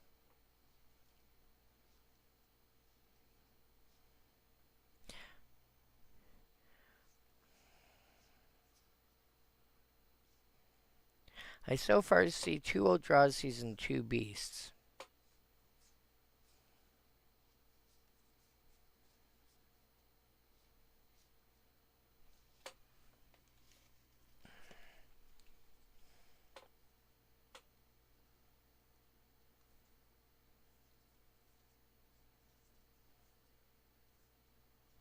And 2 golems. I've got 3 beasts. I have Protean Hulk. I have... What was the other one in here? Ovenwald Oddity. And I have... Nylea's Forerunner.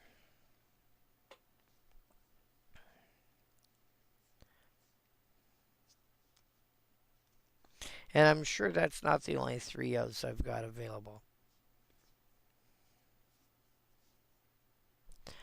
3 or more creatures that share a creature type. I have Zombie Infestation. I can make zombie tokens. I've also got Corpse Connoisseur, which is also a zombie.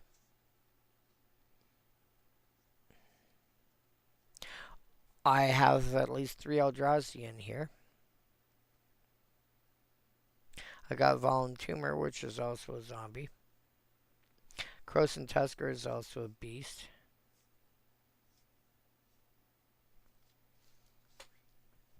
Yeah, my Eldrazi were Pathraiser of Ulamog, Artisan of Kozilek, and what was the other one?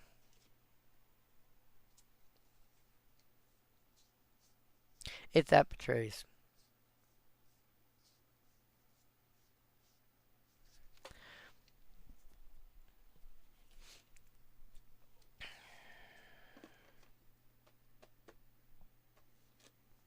So, there's 3 or 4 ways to get in my Alphabet Super Reanimator deck. And if you want to see what my deck lists look like, I'll just pull them up real quick. Whoops.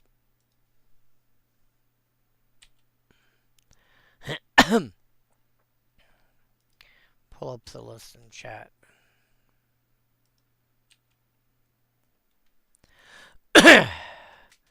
This is a list of decks that I'm currently working on.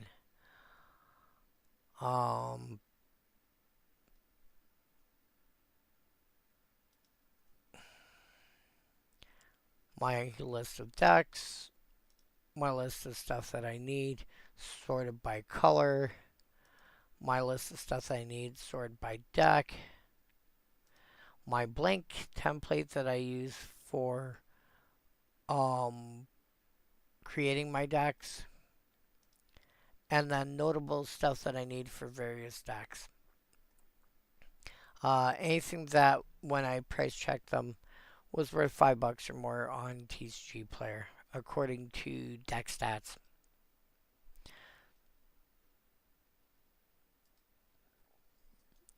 But yeah, Graxaplan is like there's first of all you've got certain creature types that are that constantly get played. You've got elf decks, you've got goblin decks, you've got zombie decks, you've got squirrel decks, you got sliver decks, you got dragon decks. All of these are regularly played creature types that have, people commonly play these decks.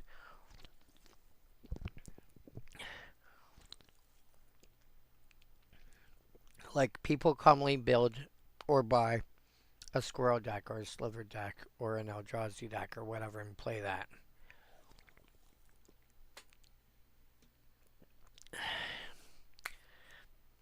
Second of all, you've got the number of changelings that people play. And you don't have to play a lot. But it's not hard to, between that and the random creatures that are in your deck, incidentally end up with, unless you're actively making legitimate effort to not share creature types. Like, what's his name? Volo? I think it's Volo.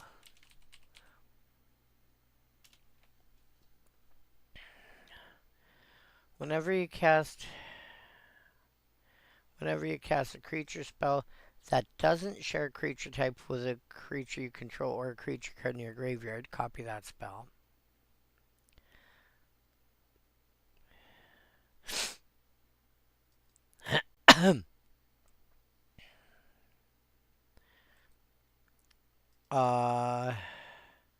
Whenever you cast a creature spell, note one of its creature types that hasn't been noted for Volo's Journal. So, Volo, Iterant, Scholar, and Volo Guide of Monsters both want you to actually have as many different creature types as possible. But realistically, Volo is like pretty much the only general I can think of that wants you to specifically spread out your creature types. Most other decks, like, they don't ask you to spread out your creature types. So, like a reanimator deck, you want to reanimate big stuff for cheap. It doesn't care what creature types they are. It just wants you to have big stuff, being reanimated. Well, big stuff getting reanimated tends to fall, as far as stuff that people want to play, into like, I'm picking a number out of a hat here, 10-ish categories. You know, beasts and elementals and demons and dragons and what have you.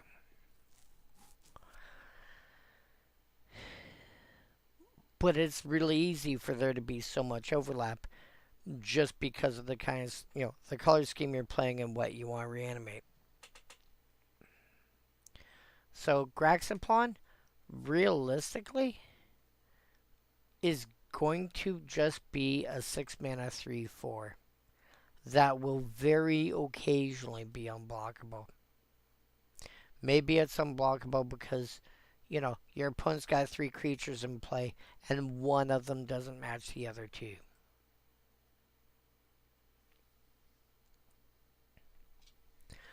But realistically, it's not going to be worth it. Fleeting Haven. 3 mana for a 2/2 flyer. Whenever a player cycles this card, return this creature to its owner's hand. You can make this work. It is possible, it is conceivable to make this work.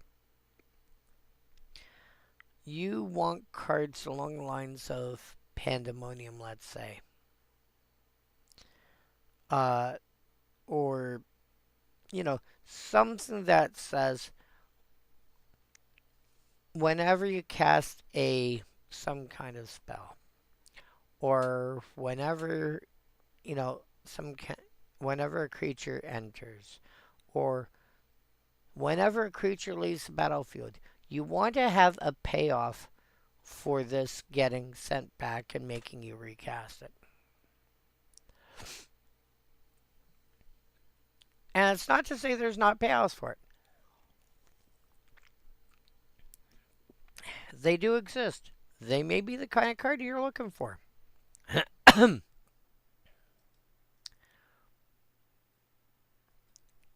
if that's the kind of deck you're looking for, the other thing to keep in mind is decks tend to not use a lot of cycling. Realistically, you're looking at a handful of cards. Let's pull this up real quick, for example. Let's go to my Commons Only Rakdos deck. Okay.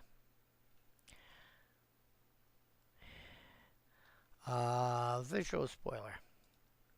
She's my commander. Reanimate. Nothing in reanimation. Oh, sorry. Unearth has got cycling. Raise dead. Nothing there. Discard / entomb. Nothing there. Recurring sorcery. That's relevant because getting back stuff like Rise Again and whatnot. Nothing here. Extra bodies.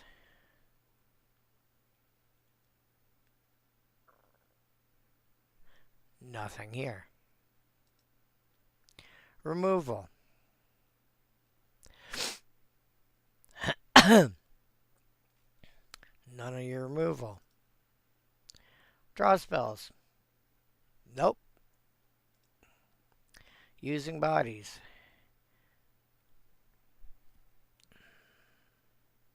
Oh look, nothing there. Mana rocks. Nothing there. Rakdos mana.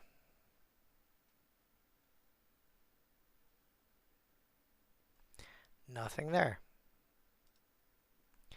Black mana. Desert of the Glorified. Barren Moor. Polluted Mire.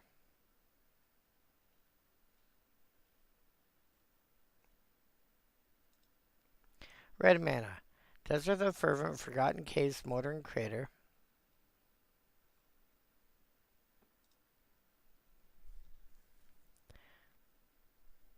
6. So 7 cards in this deck. So, and all but one of them are lands. Which means probably a third of the time, those lands are going to end up hitting play instead. Unearth is there to actually reanimate stuff, so it's rarely getting cycled. So, realistically, I might end up cycling 2 cards. In a 4-player game, okay, that's 8 cards getting cycled. You know, it's not, this is not a huge deal.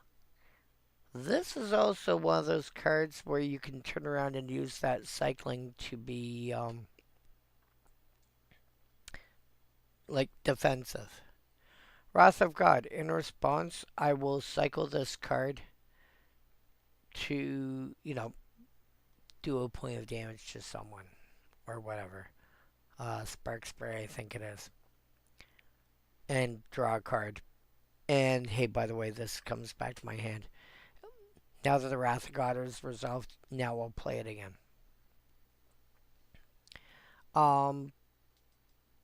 So yeah, there's ways to use it. You just have to keep an eye on it.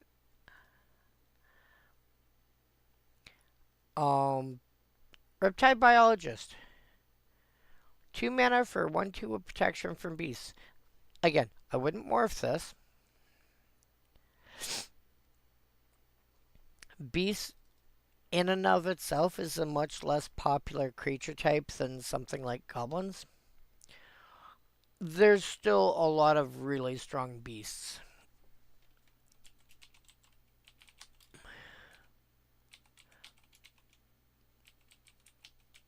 Oh.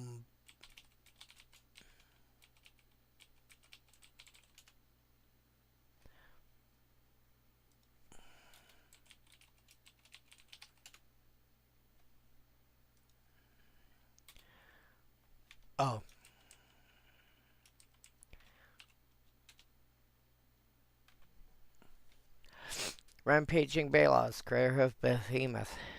Displacer Kitten, Hilariously Cat Beast. I get it. Ravenous Chupacabra. Loot, Hydrate Crisis, Felidar Guardian. A lot of these are combo pieces, let's be honest. Mango Horn. Mango Horn is so good. Kills a thing when it enters and then makes your opponent's artifacts enter tapped. Yeah, sure. Like, just so much of this is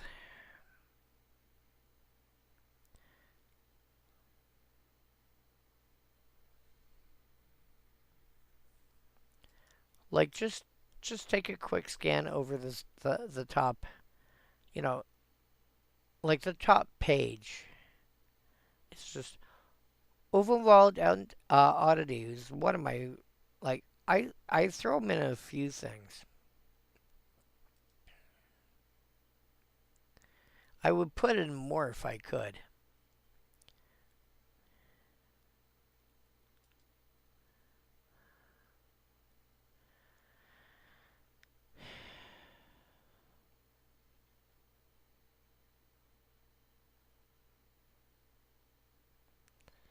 You know.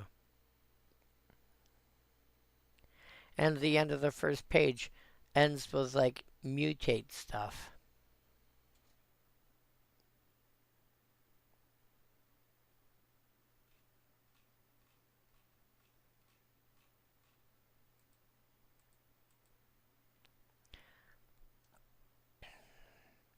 I don't know.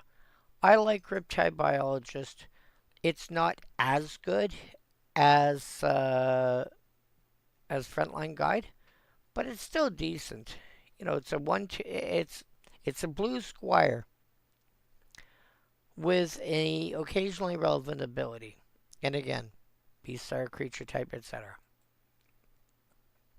Still actually not, not unplayable. Mistform Sky Reaver.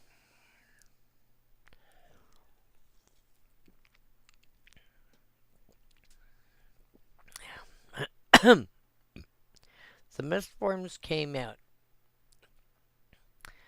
And eventually they realized there were two problems with Mistforms. Well, it was the same problem, but, two different categories. And that was that there were two specific creature types that both had, to use, their terminology, rules baggage associated with them. I.e., oh, you have this creature type? This inherently also means this.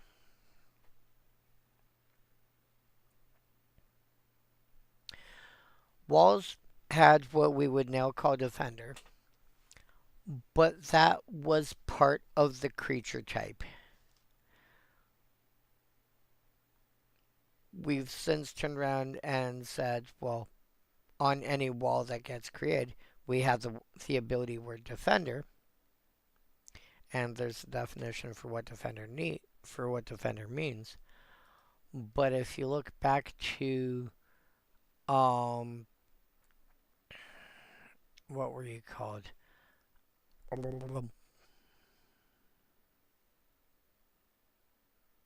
Where was it? Oh yeah, if you look at Crude Rampart, it says creature wall, and then in the reminder text, the first line says walls can't attack, because that was part of the rules for how walls worked specifically. That was a thing you had to find in the rules. The other was, at this point, legend was a creature type. It wasn't legendary creature, whatever. It was creature. It used to be summon legend, and then eventually creature legend. And so there were some concerns. If you turn around and make this creature into a wall till end of turn, well, suddenly it had Defender.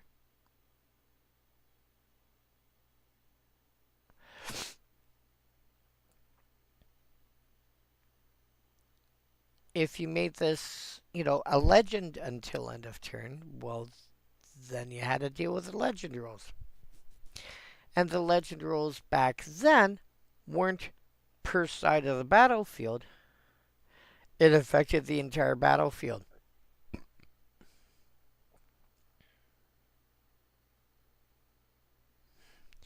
And it was a different world back then. So eventually, they turned around and said, I think, so this made it through Onslaught until, I think, Legions, they realized that you could choose Legend or Wall. It might have been Legions, might have been Scourge, where they turned around and said, you choose any creature type except for Wall or Legend, because those had additional rules involved. Beyond that, you want to make this into a Sliver, you want to make this into an Eldrazi, you want to make this into a Squirrel, go ahead. 6/6 Flying Squirrel, go for it.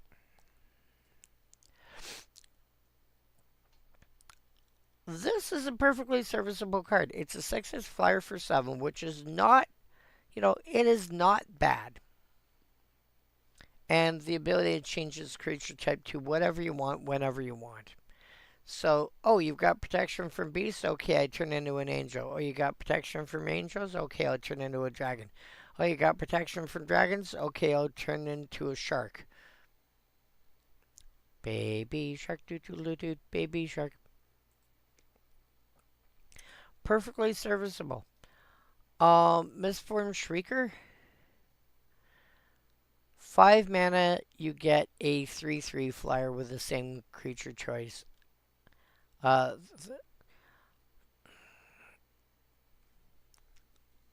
I mean, nowadays, I wouldn't have made the morph cost also 5 mana. I might have made it like 3 because you're already paying 3 to cast it face down. But here's the thing.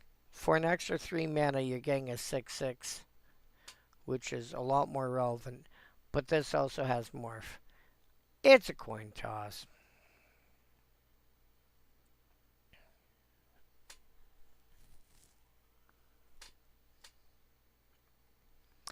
I would personally play the Sky Reaver first, but the Shrieker does have its uses. Ascending Haven. 4 mana for a 3/2 flyer that can only block flyers. I mean, even at that point, because, like, compared to Phantom Monster, which I think at that point would have been considered an uncommon. But it's like blue plus 3, I think. Yeah, blue plus 3 for a 3/3 flyer. At that point, it would have been considered an uncommon. Okay, so maybe 2 blue plus 2 at common for a 3/3 flyer. It's losing a point of toughness. It can only block flyers, which is a pretty big hit. And for that, you're gaining a morph cost. Thing to consider though is at this point we also had combat damage on the stack. Well, what does that mean? Because a lot of people have been playing like 10 years or whatever. Because this is 25 now. Yeah, 10 to 15 years and never actually dealt with combat damage on the stack.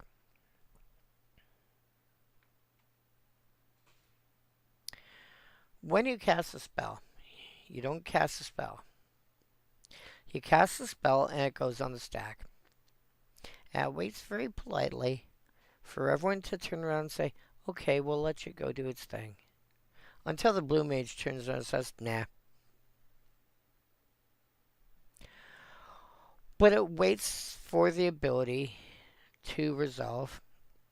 And while it is waiting for, to resolve, it's on what's called the stack. So if I cast, Fireball for 15, the Fireball for 15 goes on the stack. And then once everybody's turned around and said, yeah, okay, you can go do your thing. Hello, Ollie. Then the stack can go do, then once everyone's turned around and said, okay, then the Fireball for 15 goes and resolves.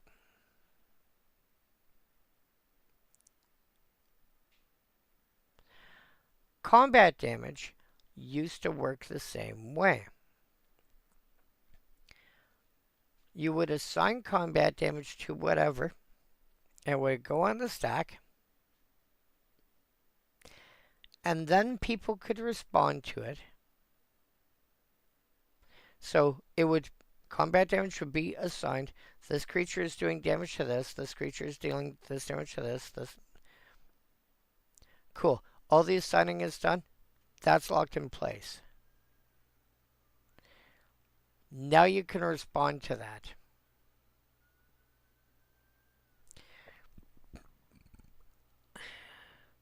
Then it can resolve.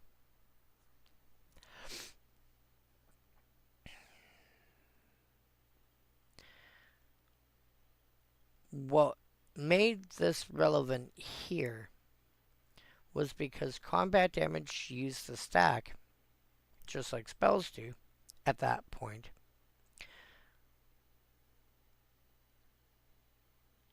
You could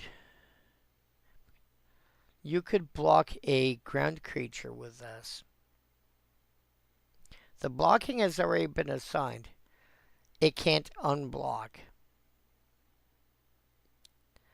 You know, changing it from its face down form to its face up form is not going to undo, it's not going to say, well, this is an illegal block. It's like, well, when you were assigned as a blocker, this was legal, so you're good. You turn it face up, and instead of dealing 2 damage as a blocker, because while it's face down it's a 2/2, you turn it face up, and now it's a 3 power creature. So it'll deal combat damage as a 3 power creature for that one turn. And then it becomes, assuming it survives, it becomes a full-on Ascending Haven. But you could surprise get an extra point of damage out that way.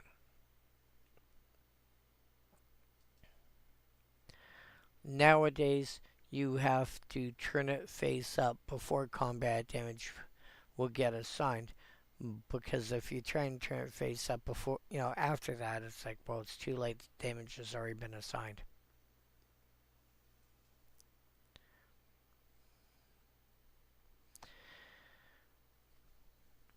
So that had a bit of a combat trick to it.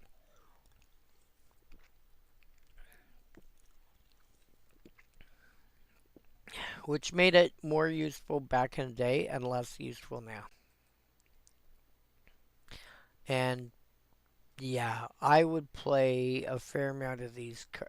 I would play a lot of these. I would definitely play these Mistforms ahead of the Haven. I think the only thing the Haven's got going for it is it's the bird type and the soldier type. If those are creature types you care about, you probably want those instead. That being said, these Mistforms can get those creature types, so... Rummaging Wizard. This is not a card I remember existing. That's not to say it's bad. It's just a card I remember existing. No, Surveil on legs. On a stick, if you think of like Tim, Tim Prodigal Sorcerer, Tim on a boat was Pirate Ship, Tim on a stick was Rod of Ruin. Because it was a thing that did it.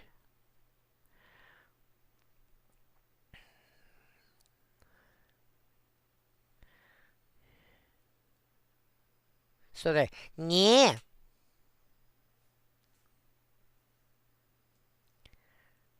All the things!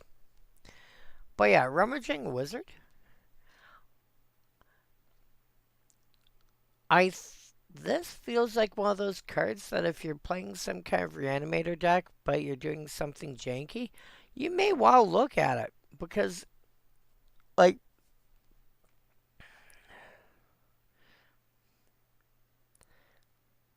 yep, 2 relevant creature types. Because it's a human wizard. It's not terrible. I think it should get like a mana shaved off. But it's still fine. It doesn't onions. Doesn't tap for its ability or anything. It's just here's 3 mana.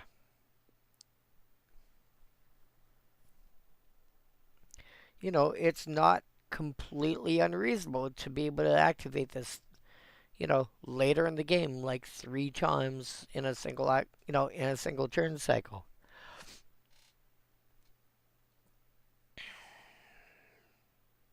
Especially if you've got some kind of shuffling effect going on. But yeah. I want to figure, you know what? One of these days I'm going to figure out how to build like mono blue reanimator for Commander. And Rummaging Wizard's gonna probably end up making it in because it gives me a way to get cards into my graveyard from my library. Oh, oh.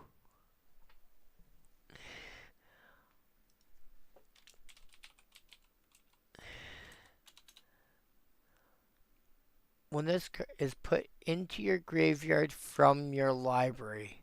Yes.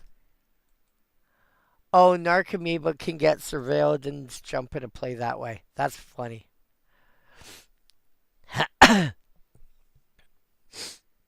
It's not a good combination, but it's a thing that can happen. Oh, that's funny. But yeah, the funny thing is, Rummaging Wizard doesn't do what we call rummaging, which is uh, discarding a card as a cost in order to be able to draw a card. What was it? Rummaging Goblin?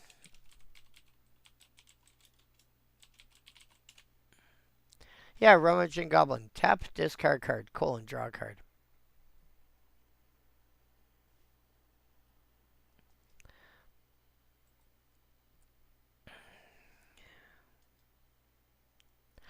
It's still fine. Being able to manipulate the top of your deck and get stuff you don't want into your graveyard, or get stuff that you want in your graveyard into your graveyard. Either one is still going to be useful to you. So, yeah. Misformed Dreamer. If you're looking for a cheaper creature that can manipulate its creature types, Misformed Dreamer. A 2-power flyer that can manipulate its creature types.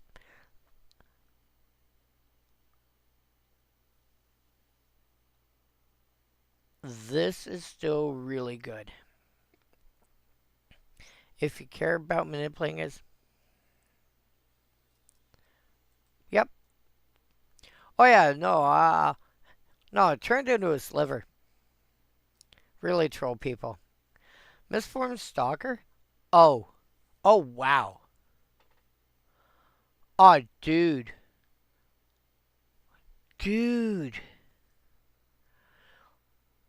You know my mono blue deck that to quote somebody from another game store identifies as green? This should go in it.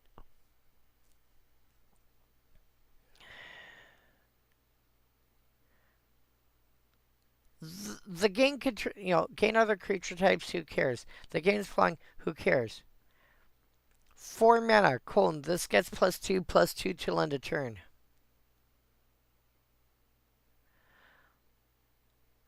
Dude. I like that. I mean, it feels like a lot. What do you expect when you're trying to pump creature stats in blue? It's not easy.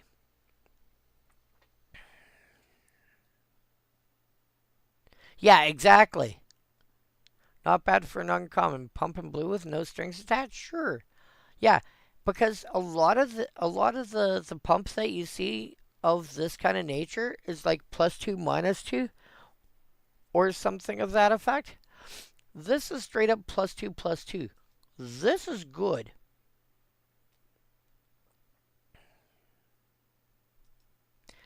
And with the amount of ramp, I'm sure I told you about the game I played against one of my former roommates. And she was trying to play a green ramp deck, and her deck was not listening to her. Let's be honest. But my mono blue deck was just like seriously outramping her, like hardcore. It was insane.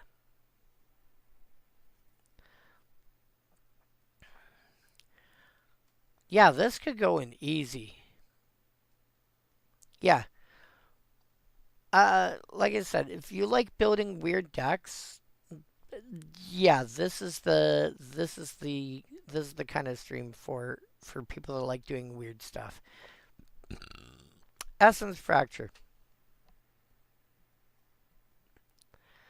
5 mana, return 2 target creatures to their owner's hands. You have to remember, this would be based on something like Unsummon, which is 1 blue to return a creature at instant speed. So maybe double blue to return 2 creatures. Okay, but you're only spending 1 card. Okay, so 2 blue plus 2. But you're paying an extra mana on top of that and making it sorcery, which realistically is worth, shaving a mana. So this should actually be like 2 mana less than it is. And then cycling for 3. But nothing happens when you cycle it. It's just 3 mana, pitch this draw card. In the color who's best known for cycling, like for drawing cards.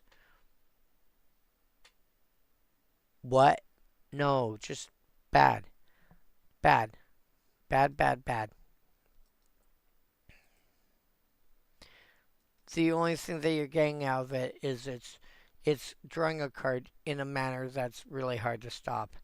That's not hard to do in blue. Yeah. Misformed Wall. This creature has Defender as long as it's a wall. Remember what I said earlier about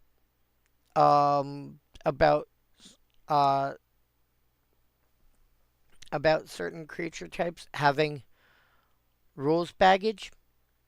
There's a reason this like the printed version of the card doesn't say that, but the Oracle text does. Because they try to make the card operate the same way under modern rules as it does when it was printed. So, as soon as you pay, you want to play an attacking wall deck, you can pay 1 mana, turn this into, let's say, Lobster till end of turn. Attack with it. At the end of the turn, it goes back to being a wall.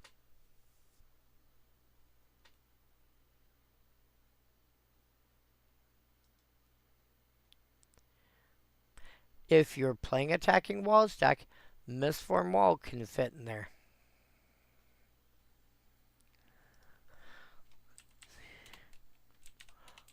Rock Lobster. Black cards. Look better in the shade. Spine Basher. It's fine. It's a 3 mana 3/1 zombie beast.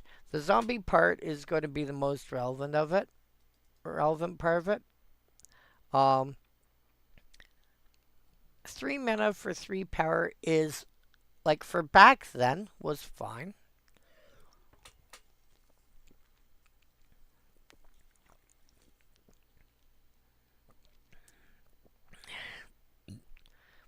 Back then, you probably got a 3/2 for 3 mana. I know you got Scathe Zombie. Well, actually, maybe not. Because Scathe Zombies was still realistically what... Yeah, wow. Scathe Zombies would be the appropriate comparison. Still, 3 mana 2/2. This is a 3/1. It had the bonus ability of having Morph, which, granted, wasn't amazing.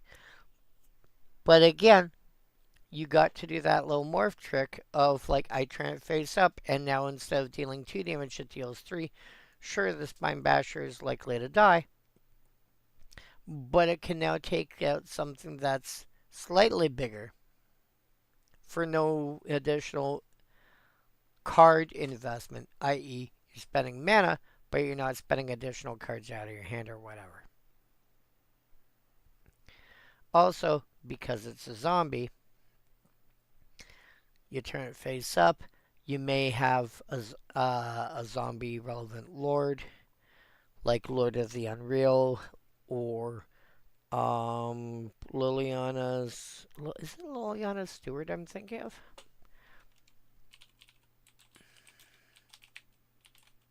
Where's that? No, not Liliana's Steward.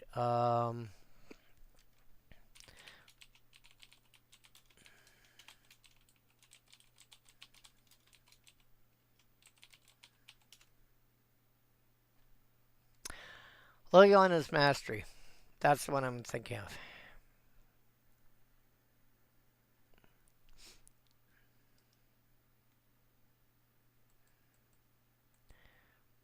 But yeah,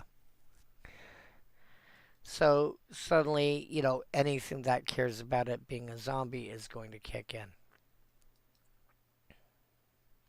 So, yeah, Spine Basher was still okay. Fallen Cleric, protection from clerics. One of the less popular creature types was relevant during Onslaught because um, in Odyssey and Onslaught blocks, they tried to promote creature types that really didn't get much, you know, they existed, but people didn't really play with them as their own creature type. It just happened to be an add-on to other things. Like Samite Healer would be a cleric, but nobody cared that was a cleric. They just cared what it did. So they wanted to make the fact that it was cleric somewhat relevant.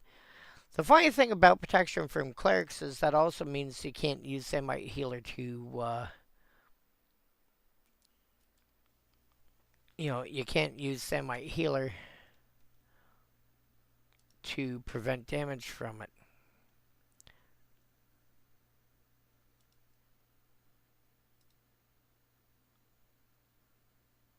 Where are you?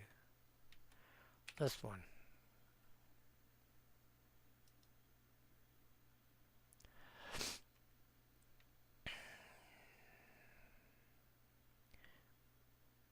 So,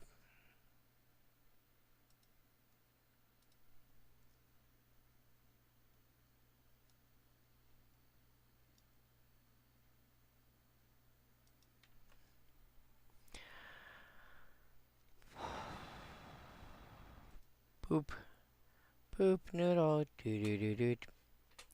But yeah, so 4-2 averages to 3-3, a little on the weak, a little on the weak side, but you get protection from clerics as an additional rider, which at that point they were trying to make into a relevant creature type and would occasionally pop up from time to time.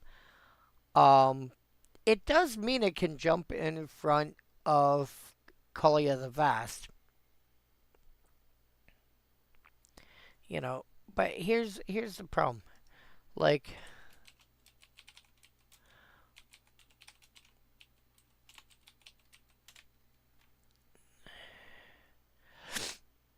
how many of these are going to be clerics that you're actually going to have to worry about?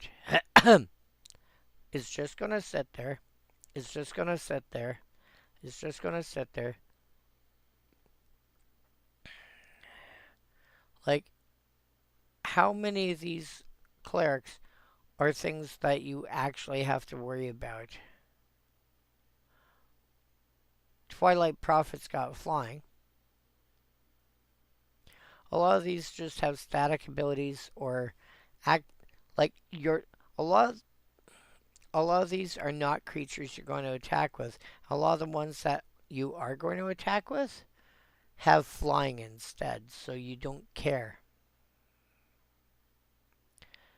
It's hard to find something that, like, sure, you've got where was it? I saw you a moment ago. Like Machias the Unhallowed.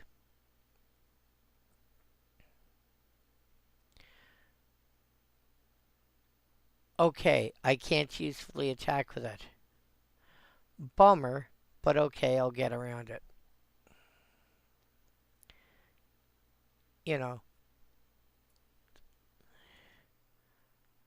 this might be the most popular one that actually makes a difference for his Blade Historian.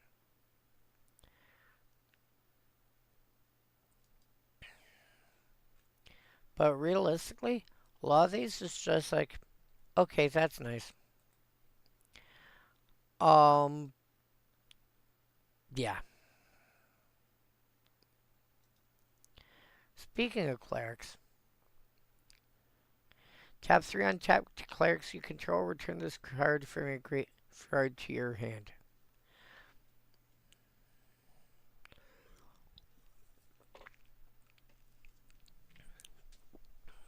It's a fine card. It's a 5 mana 4/4 that has a way to get itself back. It's a shame it itself is not a cleric. You have to find a different creature. Like, for example, Fallen Cleric to bring it back. But that's fine. Run a handful of changelings or whatever. Or just if you go back to that list of clerics that we just saw, there's enough playable clerics that people care about. And you just okay, cool. Oh, you countered it? Okay, I'll bring it back. Oh, you countered it? Okay, bring it back. Oh, you killed it, you terminated it? Okay, bring it back. Because that's the other thing. It's only tapping the clerics. You're not sacrificing them. Oh, yeah. Is it?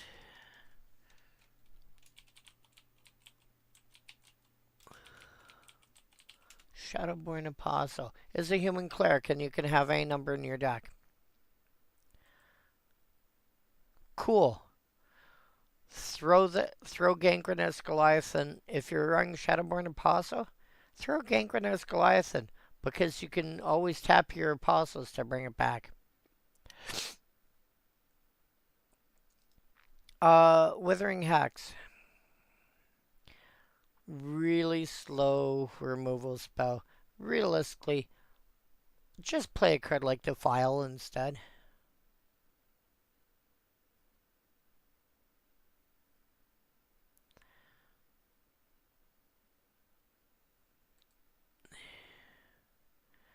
Like, honestly, I would play any of these probably before Withering Hex.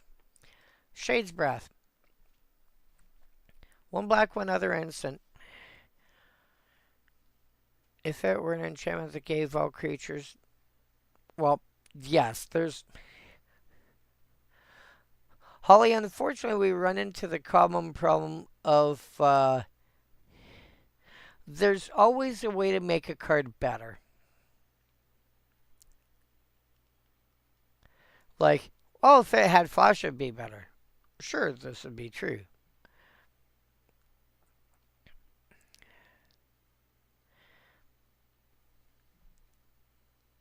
But I mean, you are looking at something that's got enchant creature.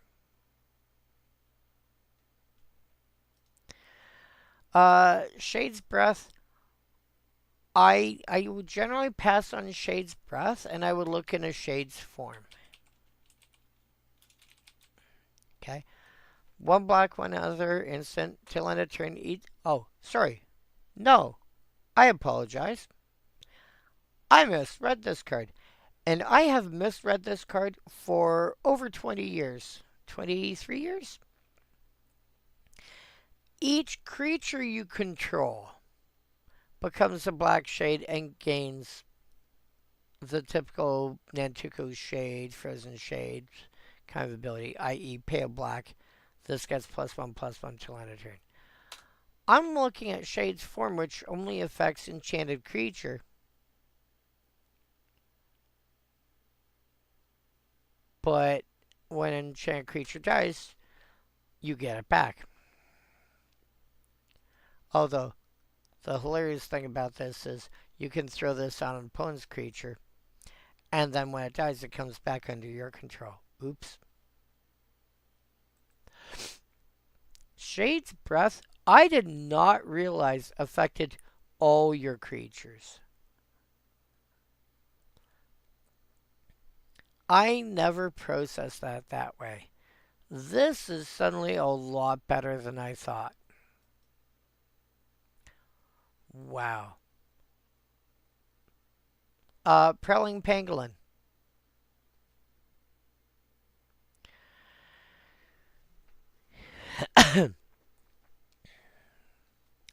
Prowling Pangolin was kind of weird. 5 mana for 6/5, which basically made each player decide whether or not they want to sack 2 creatures. If nobody sacrificed creatures to the Pangolin, you had a 5 mana 6/5. No other abilities at that point. Once that trigger is resolved, it's just a 6/5. But then you get some. But then each other player's got to go. Do I have 2 creatures that I want to sacrifice?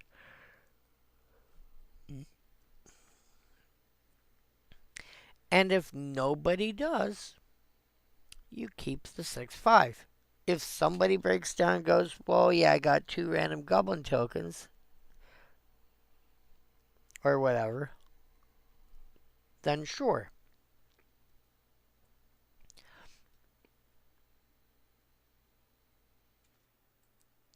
It's always been an interesting card. Obviously, it's a lot better if the group of people that you have aren't playing token decks. And if you do that, you're like, oh, now I have to sacrifice real creatures. Yeah, that's a problem. Fright Shadow Courier.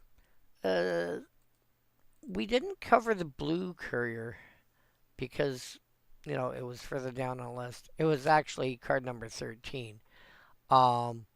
Wizards got +2/+2 in Shroud, which is actually pretty decent. The white one gave gave target soldier +2/+2 in Vigilance.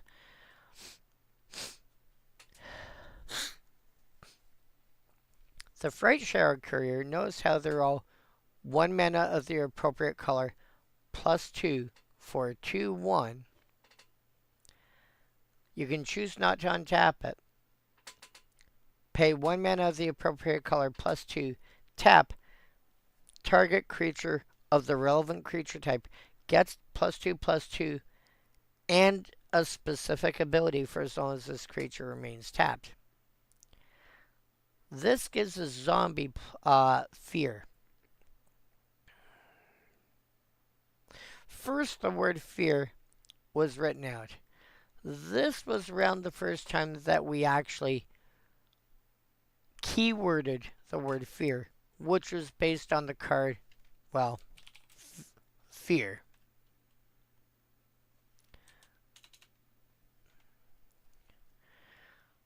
Target creature, or enchanted creature, because wording back, like this is from beta, wording was a little weird back then, cannot be blocked by any creatures other than artifact creatures and black creatures.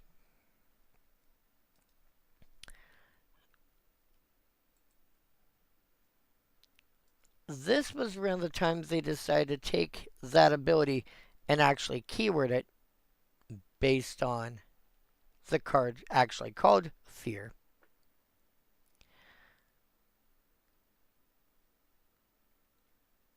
And so this made the zombie that you targeted hard to block. Wasn't not impossible. If you have artifact creatures, even if it's like a green artifact, like what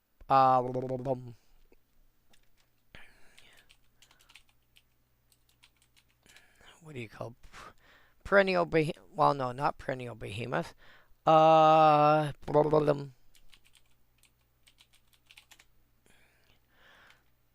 Nope, still wrong. Damn it.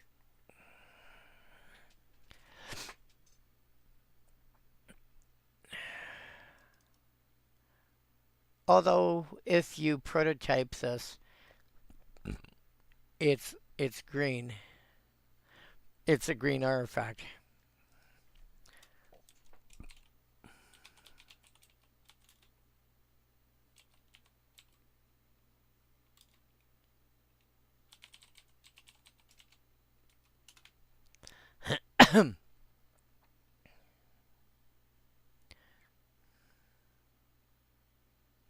Eska's Chariot would count.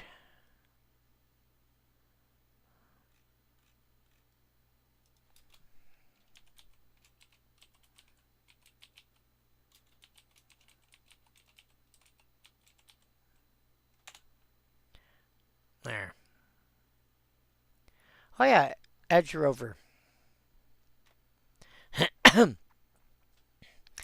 Incidentally, Edge Rover I really like. 1 green for 2/2 with reach. When it dies, each player gets land or token. Okay.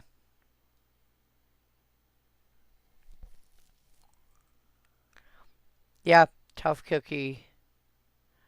Tough Cookie works. Verdurous Gear Hulk works.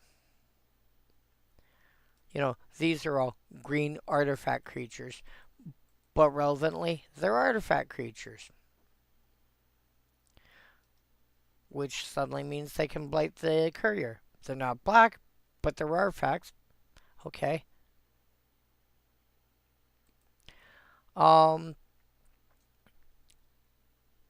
yeah, if you're playing a zombie deck, don't sleep on, like, if you're playing a deck where where you've got access to a courier of the relevant, that's got a relevant creature type, like courier for zombies, or Fright Shroud courier for zombies, Ghost Helm for wizards.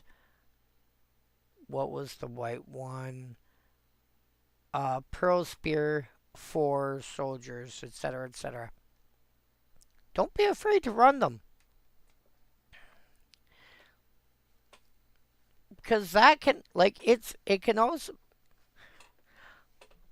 don't forget the number of people that miss onboard tricks, or just like, well, if he does this, if he does this, if he does this, okay, that I can manage. Oh, I'm going to pump this one. I missed that one. Yeah. Because the other thing is, a lot of zombies end up being tokens. And you don't need a card to represent a zombie, to represent a token. You can use a dice. You can use, you can use a shoe. You can use an empty deck box. It's like, oh yeah, I'm attacking with these too. Gluttonous Zombie. Again, zombie, relevant creature type. 5 mana for a 3/3 with fear. Halfway to unblockable. I would consider fear to be similar to cost to something like flying. In which case, you're looking at 5 mana for a 3/3 flyer, but in black with no drawback. I think for that period that would feel about right. I think for that period that would feel about right. And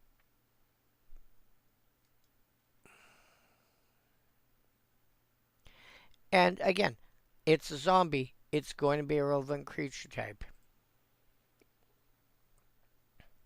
It's decent enough. 1, 2. A Fetal Vulture. 6 mana for a 3/2 flyer. Which that should be like 3 mana, maybe 4. When it dies, you may put target zombie card from your graveyard on top of your library. Feels a bit expensive, But again, that you're paying 2 mana for, you're paying 2 mana up front for, cool, there's a zombie in my graveyard. I'm going to take that and put it back on top. Oh man, if, like during standard, you had 2 of these in play, sure it would cost you a fair bit, but you could keep, this one dies, you put this one back on top. Well, that one dies, you put the other back on top, and dee dee dee dee dee dee dee dee.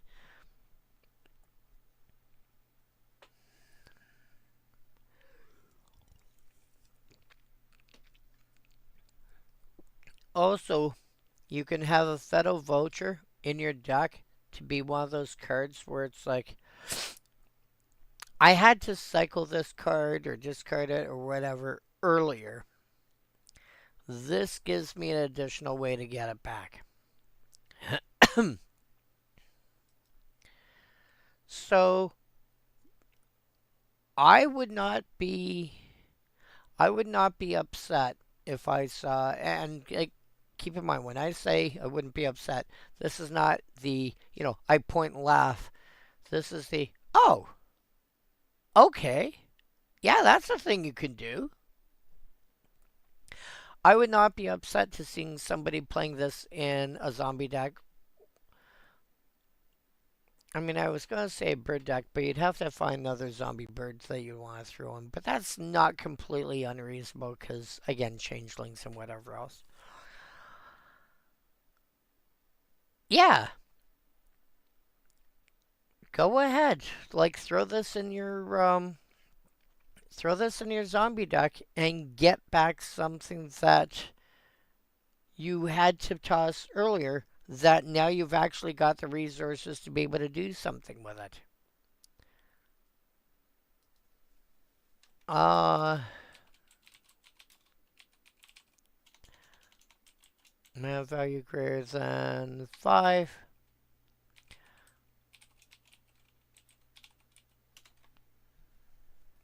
Chaos the Hell. Bladewing the Risen, potentially. Oh, Grayspawn Sovereign? Yeah, that's the sort of thing that you want to play with. Oh, Gem Palm Polluter? Put that back on top and then cycle it again. Oh, ho. Yeah. Yeah, there's a few zombies that you can do things with.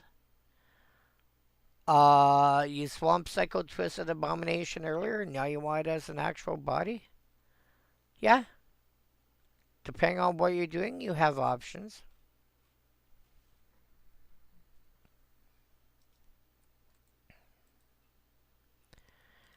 Endemic Plague.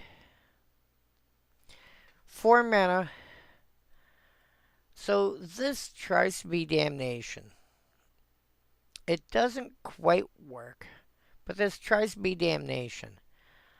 If you want this to be Damnation, you need to sacrifice a Changeling. Additional cost, sack a creature. Destroy all creatures that share a creature type with a sacrificed creature. They can't be regenerated.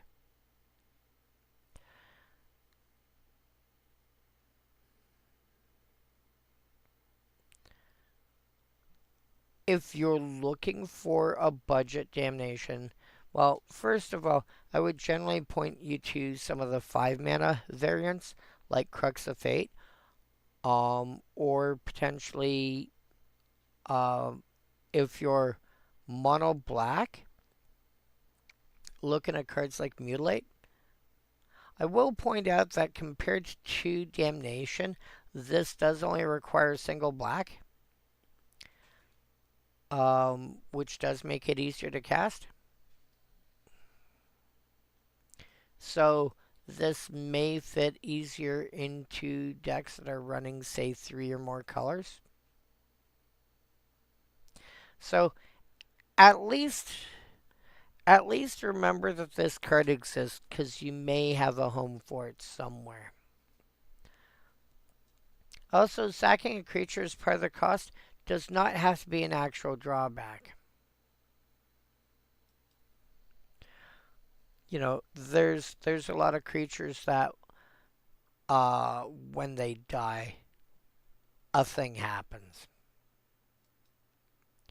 Also keep in mind that you can be a little more targeted with what gets blown up, depending on what you sacrifice. If you, oh yeah, if you could find a way to play this in a deck that had Volo in it, so you'd have to run. I think you'd have to run. Oh, what do you call it? Sultai to make it work.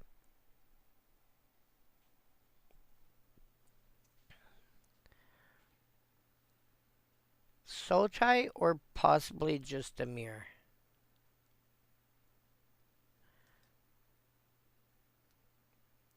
Um, you could make this, you could turn around and go, oh, cool, you have goblins.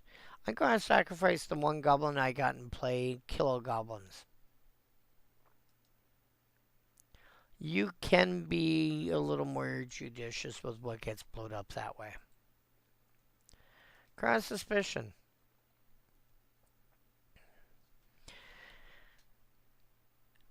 Again. Oh. Enchant creature, not enchant creature you control. You control the aura, even if it's on somebody else's creature. Enchant creature and other creatures that share a creature type with it get +2, -1 till end of turn. So you can cast this and pop it right away.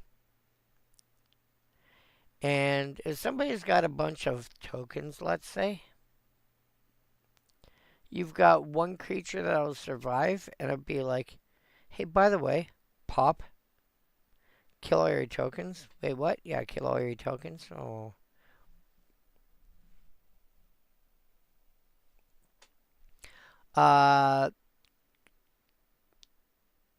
You can just simply, like on a changeling, this basically becomes nausea.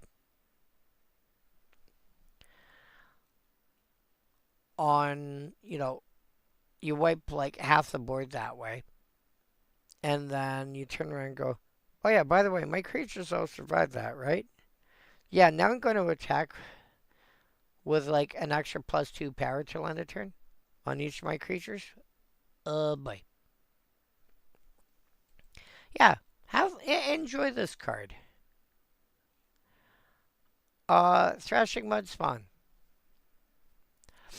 Whenever this creature is dealt damage, you lose that much life. So it's a 5 mana 4/4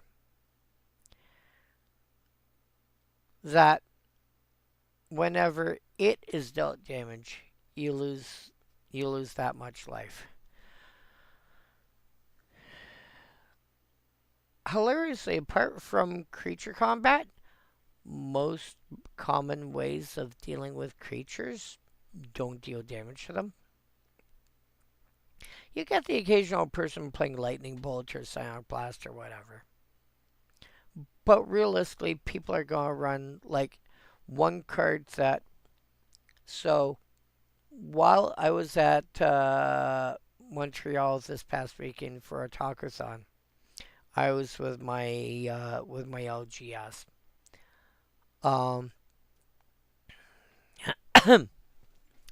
Shout out to Skyfox Games for allowing me to basically manipulate the Magic the Gathering section of our booth and talk customers' ears off. Also, shout out to incidentally, shout out to one of the Montreal local game stores, Chez Geek, who did their best to try and get a card to me on time for Otaku-san.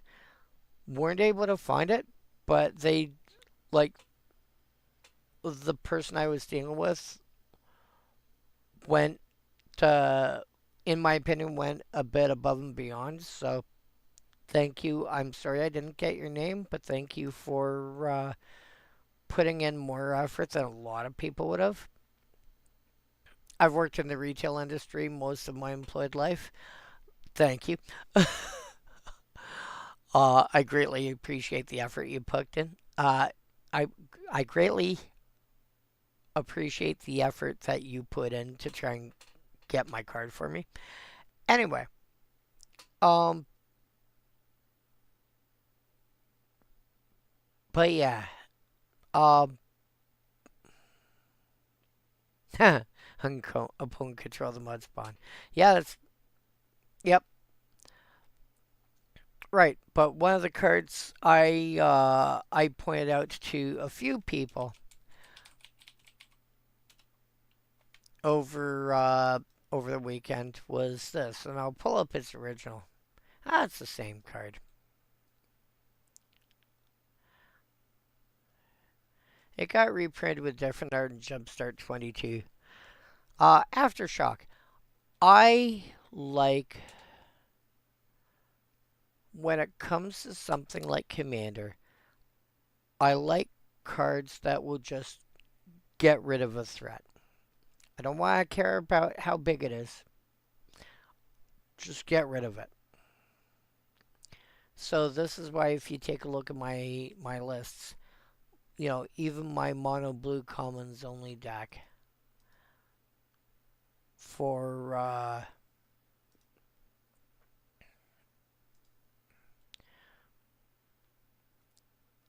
and I'll just this taps down a creature, this taps down a creature, this returns a creature. Not like I had much choice.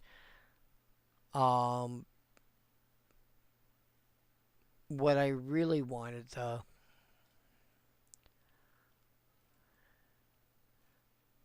I don't have any in here? Really? Okay, this is a bad example. Let's go to maybe Demir.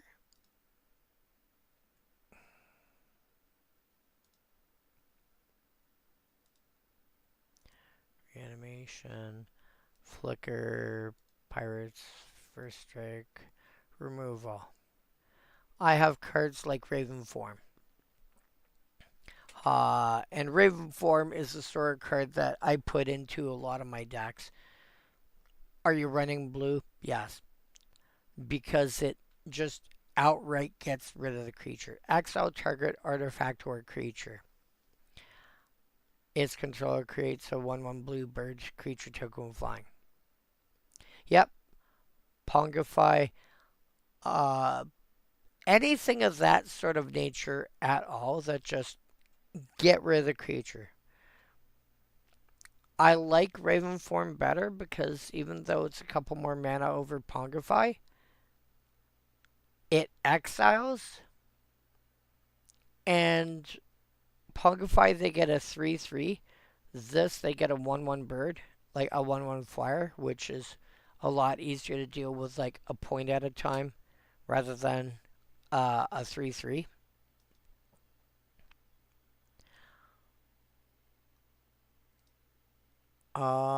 Azorius.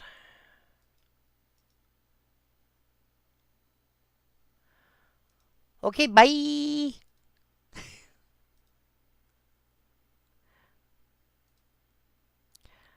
Uh, oh yeah, and apparently my wizards and my clerics got misheaded, but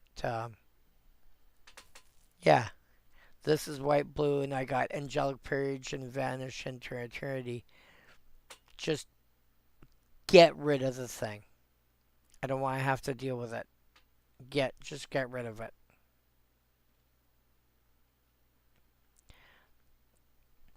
Also, Bonder's Ornament. Tell me they're not dabbing. Anyway, um, but yeah, I see red, and it's like, yeah, Aftershock is probably the first card that I want to put in to just kill a creature. I don't care how big it is. Oh, nice. You've got a 6/6, you got a 6/6 flying demon. Just kill it. I'll take 3 instead of taking 6 every turn from it. Just kill it. The fact that I can also hit artifacts or lands is nice. I see it as just kill whatever big creature that I care about.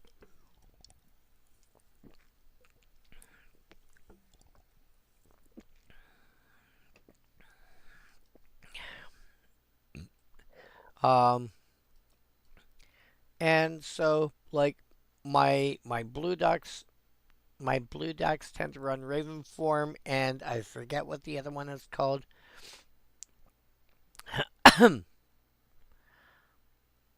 um,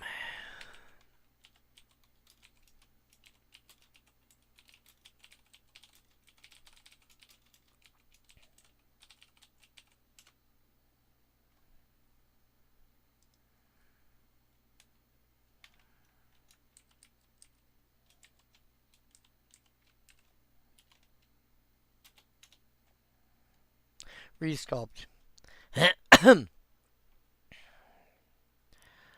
I'll occasionally play Resculpt as well, depending on the deck, because again, it just get like sure I'm left with they're getting a 4/4, which is not nothing. A 4/4 is a pretty big threat, but if what they had before was like a 7/7, this is a lot easier to deal with.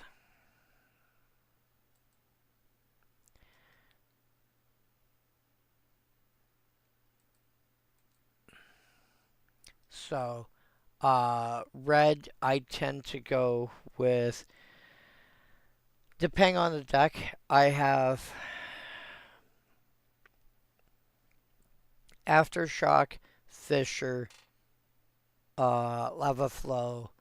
I often end up throwing in Introduction to Annihilation, all of which can get rid of a creature and not care how big it is. Chaos Warp, potentially. Your various transmogrify variants, aka the red shifted polymorph, etc. Blue.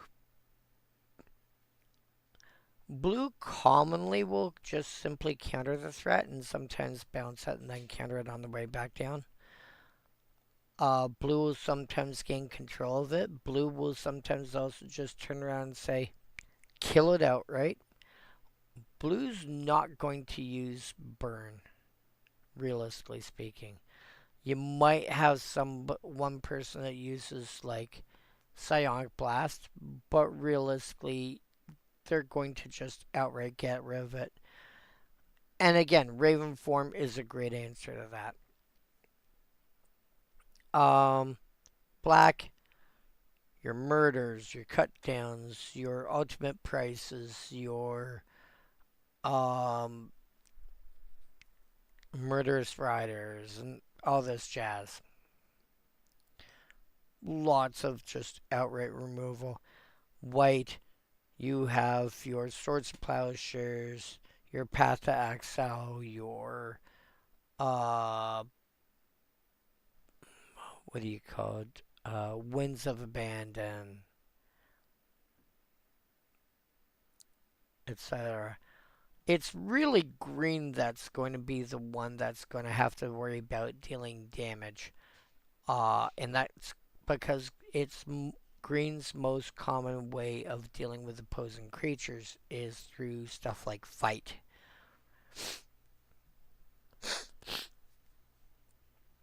That being said, I try to still find other ways to deal with it. I like using, for example, my mono green control deck. I have Beast Within, Desert Twister. Yes, I go up to Desert Twister. Chain of Acid, Actually, let me pull up an early version. This is not my current version, but let me pull up an early version of it, of mono green control. And so Beast Within, Desert Twister, Kenner's Transformation turns it into a 3/3 with no abilities.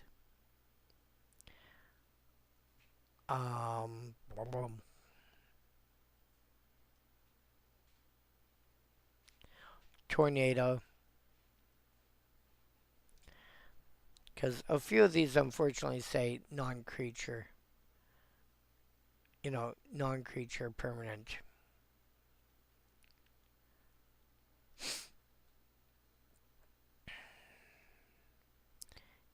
I should type up what my list currently looks like. Because this is not quite the same. The other thing I keep in mind is you know, playing green, you also got things like Death Touch to play with. You know, Hornet Queen is basically 6 power worth of flying for 7 mana, but also 6 power worth of flying Death Touch for 7 mana. Split across 5 bodies.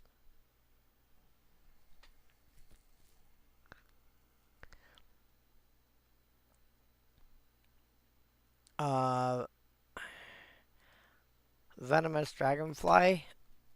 Whenever it becomes blocked, whenever it blocks or becomes blocked by another creature, that other creature dies at the end of combat.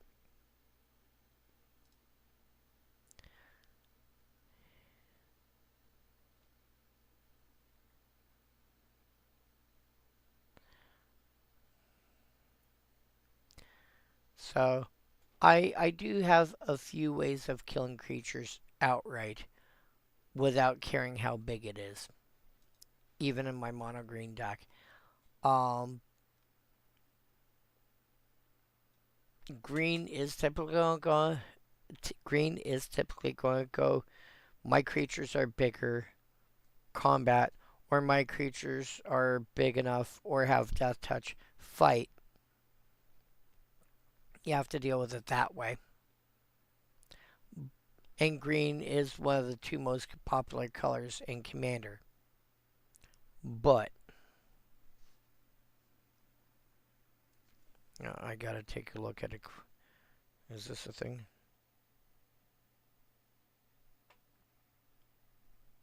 Yes, I am.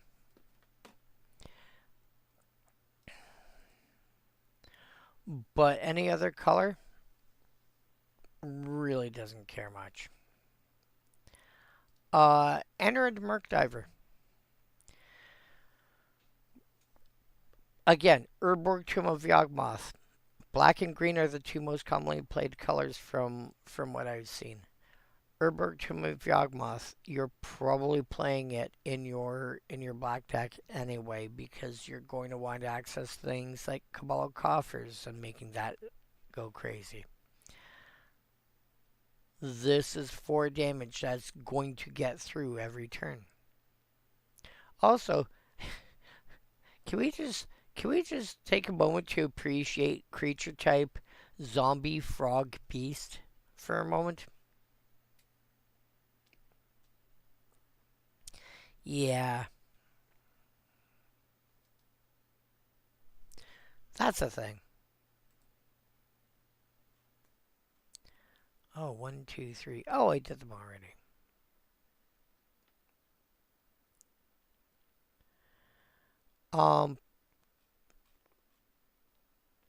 Yeah. That's a card that's gonna get through for damage regularly. Charging Slate back. Again, feel like it's overcosted.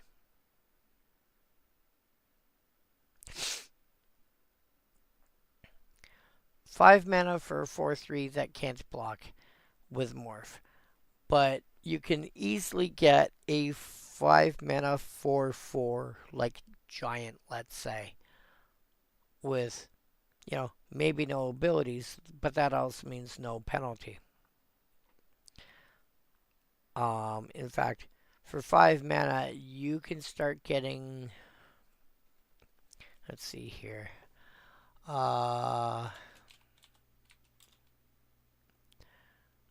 ID equal red. Color equal red. Power greater than 3. Toughness greater than 3. Mana value equal 5. Mana 4. I think that's right.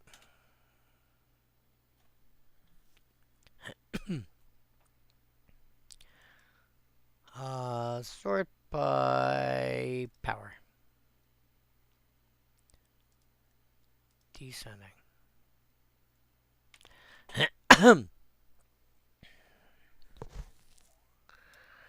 Covetous Dragon is going to be a 6/5 flyer that you'll just keep forever. Night Rampager, 6/5 trample. A 6/5 that attacks each combat of Fable. 5/5. Like, you can easily get something better than a 4/4, even at common. Catstaff Arsonist is a 5/4 that transforms into a 6/5 menace. Like, if, like, you are getting, even at common, something better than a 4/4. You know? If all you're getting is just a 4/4, you're doing something wrong. You need, like, a 4/4 that does something.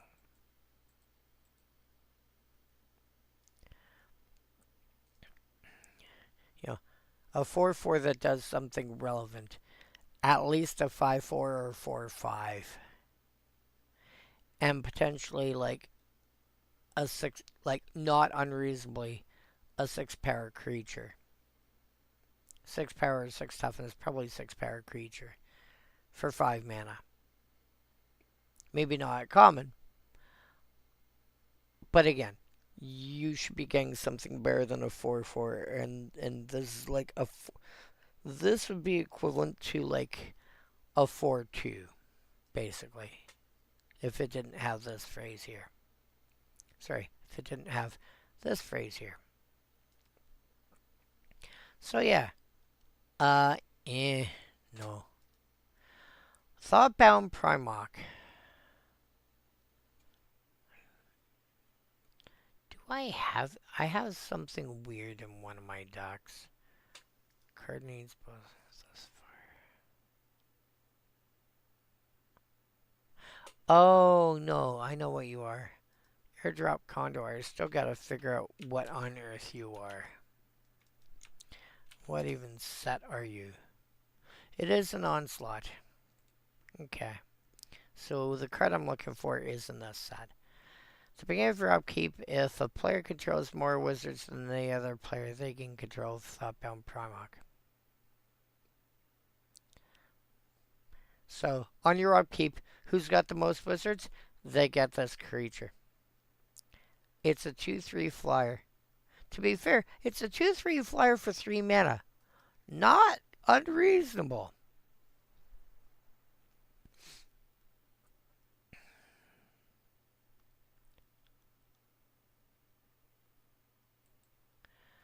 Not unreasonable. All you have to do is make sure you've got enough wizards in play.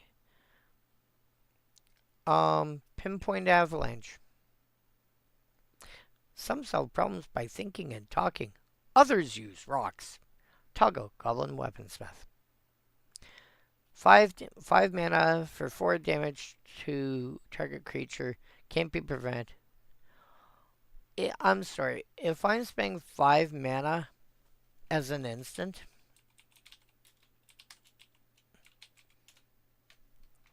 I'm running this. Destroy target creature or land. It can't be regenerated. 5 mana instant. Kill the damn thing. Why am I spending 5 mana to deal 4 damage when I can spend 5 mana to kill any creature?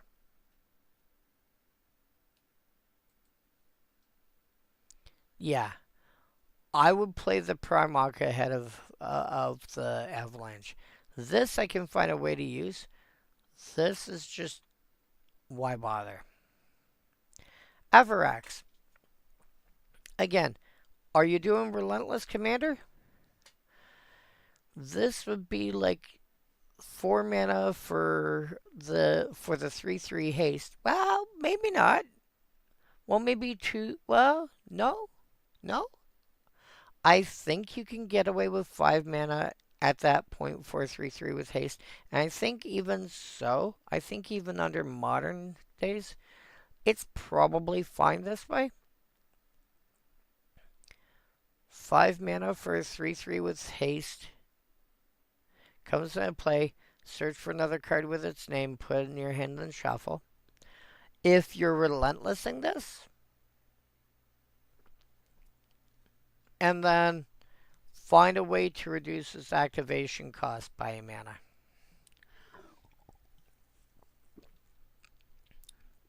Or make your lands tap for extra. Ideally both.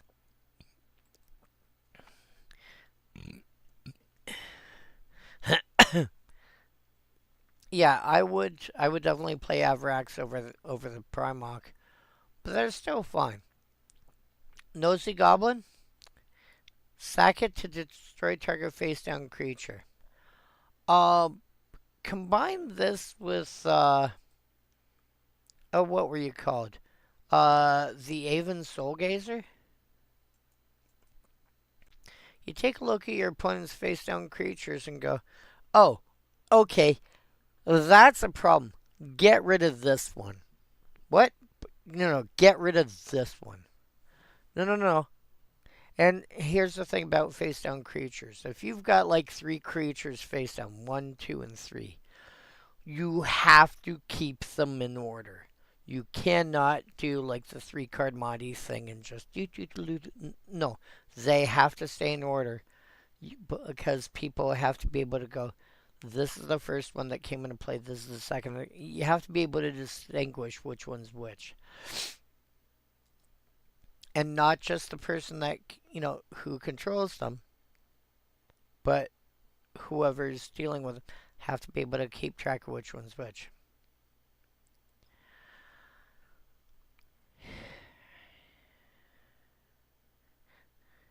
There are 2 ways to resolve puzzling situations: thoughtful contemplation or force.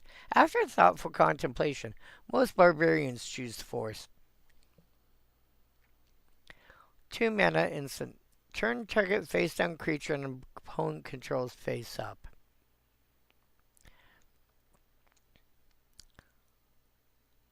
There are times when you want to do this to an opponent's creature. Usually, often this is because you want to just, I don't want to have to deal with face down. Turn it face up. Let's see what I'm actually dealing with. Sometimes, if you use the Aven, you can go and peek at your opponent's creatures and go, oh! Oh, you're attacking with that against... Oh, I see what you're doing. Oh. Let me help you out here. Do you want me to save you some mana? What?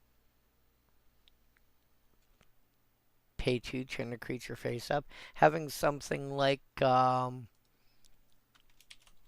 Chroma Angel of Fury. I think that's what it's called. Yeah, her. Man, I love her. 8 mana, 6/6. Can't be countered. Fire breathing, flying, trample, protection from white and blue.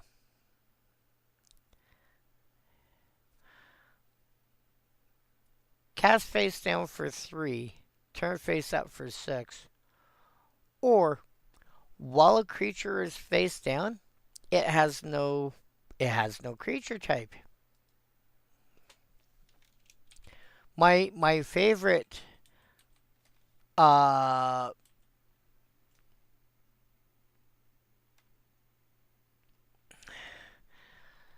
my favorite way to handle this, and I really need a way to do this at some point in like modern or something like that, is turn 3, play this face down. Turn 4, exile it with this, because at that point it's not an angel because it's face down. It comes back into play, it's now face up. While it's face down, it has no abilities, so I can target it with Restoration Angel. Then it returns and goes, oh.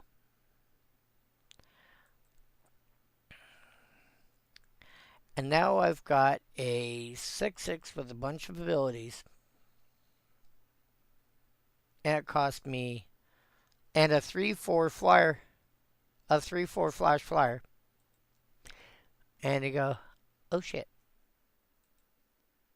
Yeah. But,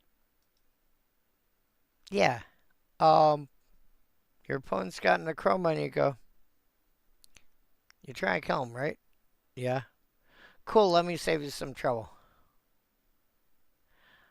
Because the price difference between Break Open, 2 mana, and 6 mana for Morph is a lot.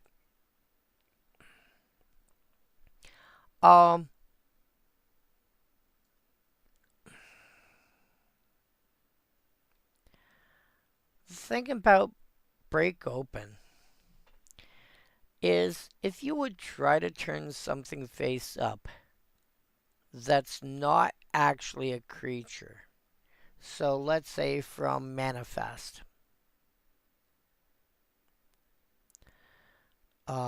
Let's take Abhorrent Oculus.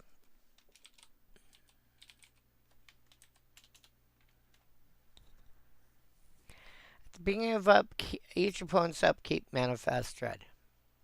You look at the top 2 cards of your deck. You put one into play face down as a 2/2 creature, and the other in your graveyard.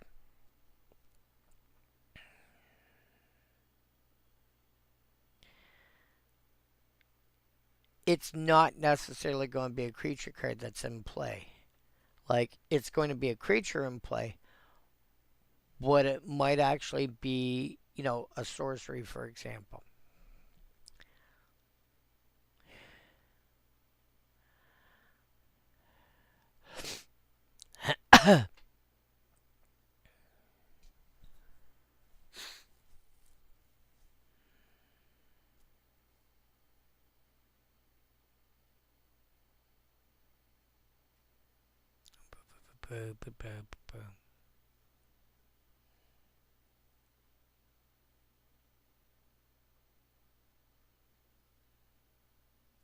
Here we go.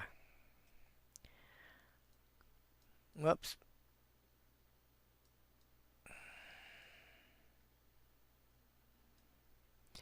If something tries to turn a face down instant or sorcery card on the battlefield face up, reveal that card to show all players it's an instant or sorcery card.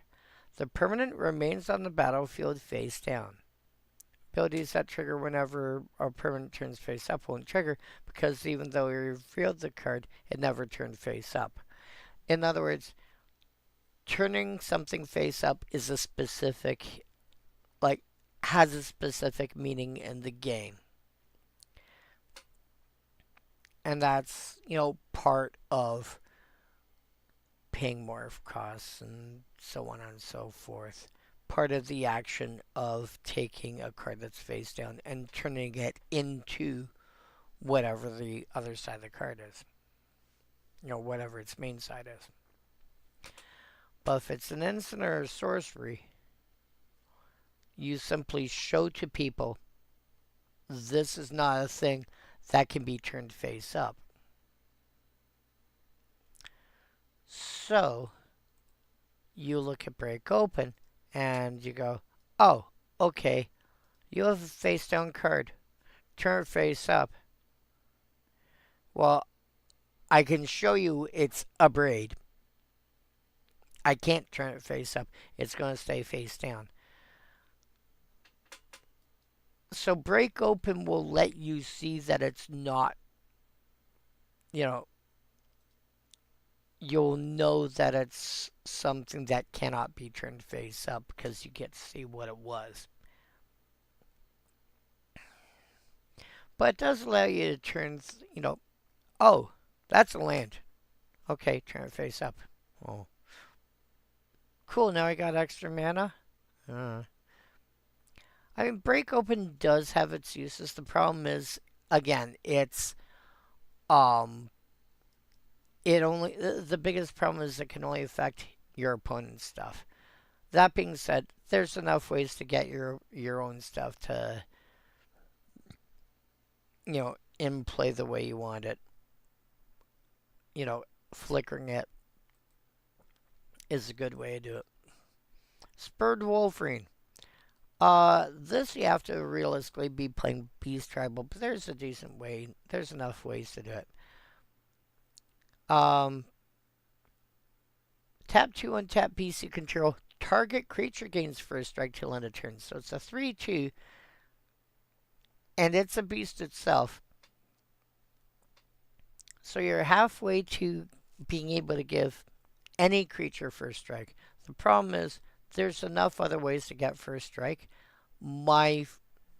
Again, I commonly end up falling on whatchamacallit, Akroma's Memorial as my shortcut.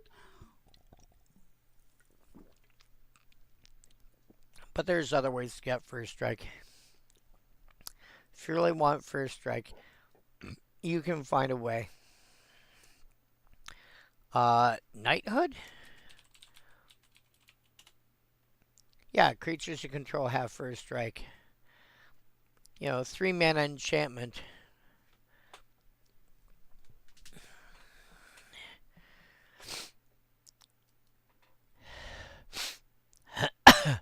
And it's all your creatures. You have to be playing white to do that. Actually, ID equal red. Oh.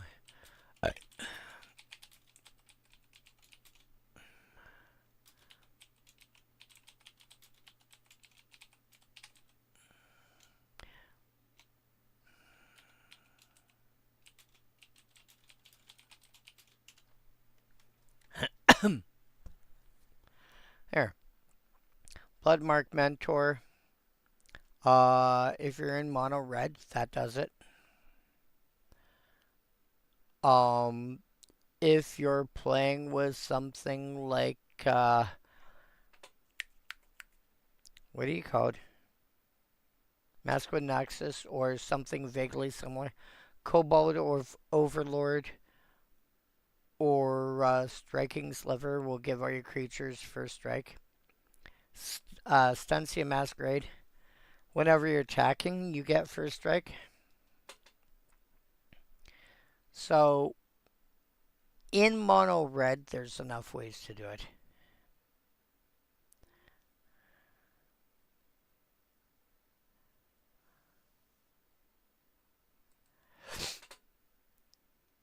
So, yeah, I would probably do that over playing Spurred Wolverine. Doesn't mean it's useless. There's just better ways to do it, in my opinion. Spitfire Handler. Can't block creature with power greater than this creature's power.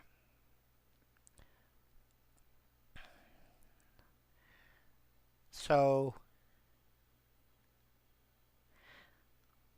in other words, this cannot chump block. But it's a 2 mana 1/1 with fire breathing. It can't chump block, so if you want to block a 6/6, you have to get this to at least 6 power.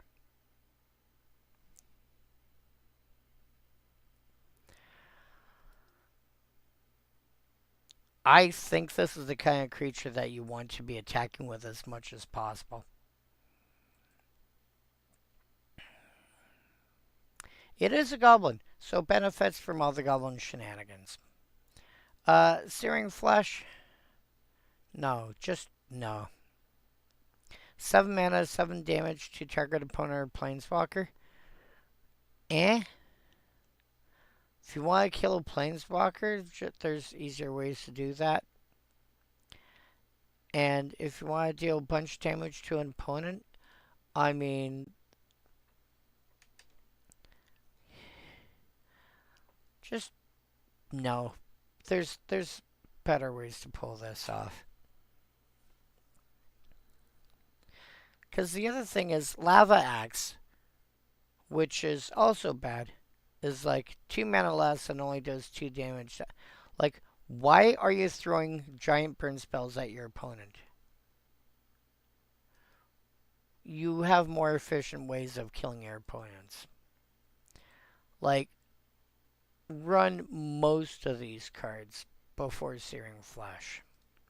Snapping Thrag.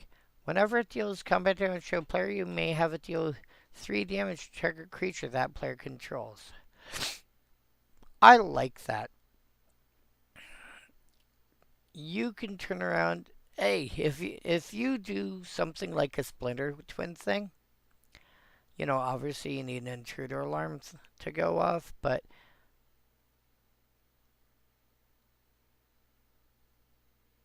no, actually at that point, if you're twinning, then you're just killing off your opponent. Never mind.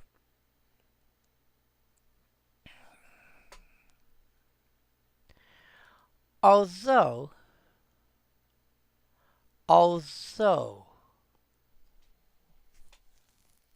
if your opponent's got something like Platinum Empyrean out, this allows you a way to kill the Platinum Empyrean through an effect like Splinter Twin. Because you make enough tokens that they'll, you know, at least 3 of them will get through for damage. At which point you turn around and go, cool. 3 damage to the Empyrean from this one, 3 damage to the Empyrean from this one, 3 from this one. Cool. That takes 9. Now I can kill you next turn. Or play an effect that gives you an extra combat and then swing again.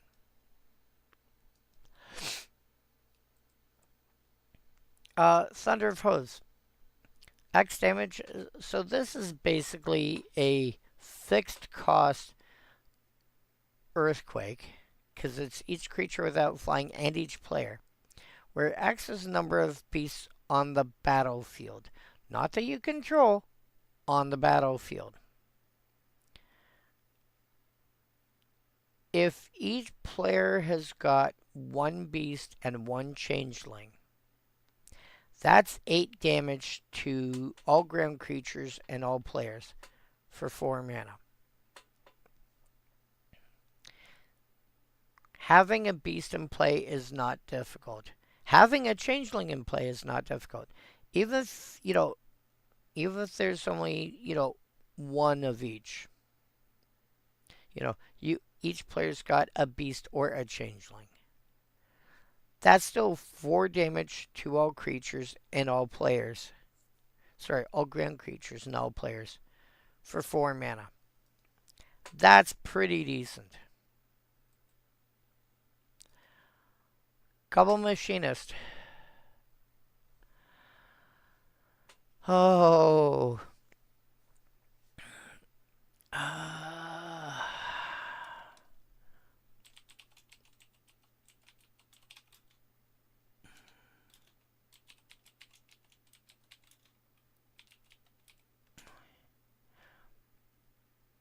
I spelled you wrong, didn't I?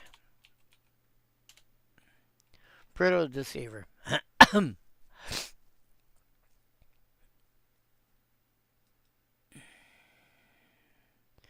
the top card of your library. If it's land, +1/+0 first strike till end of turn. Activate only once each turn. How sad. This, on the other hand, reveal until you reveal a non-land card. This gets +X/+0 until end of turn, where X is that card's mana value. Put the revealed cards on the bottom of your library in any order. If you've got a bunch of mana, you can just turn around and go, oh my god, you put them on the bottom in any order. So you can actually like jot down, because you get to choose the order they go in. You can actually keep track of what order they end up at the bottom of your library in. And so you can know like the bottom like 12 cards of your library till you gotta shuffle.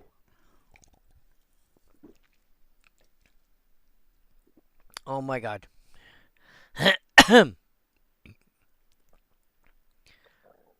Yeah, for deck manipulation, this can be. Oh. Yeah, have fun with that one. Alright, green. Green. Tree Spring Lorian. 6 mana for 5/4 with no abilities other than Morph. Don't bother. There's better options. In fact, was it Croson Tusker? Okay, Croson Tusker's 7 mana. But you get a 6/5 that you can cycle to get a land and draw a card. Just no. Spitting Gorna. 5 mana for a 3/4 with reach. So this is 1 green mana over Giant Spider for an extra point of power. Not terrible bad. Not amazing, but not terrible bad. I probably would have been slightly happier if it was a 2/5, but that's a me thing. I like it when like when these are balanced, as opposed to like, you know, if it's not 3/4, like not 3/4, but like 3/3 or 4/4, or if they're going to be unbalanced, make one of them meet up with the mana cost. So a 3/4, can we make it into 2/5 instead?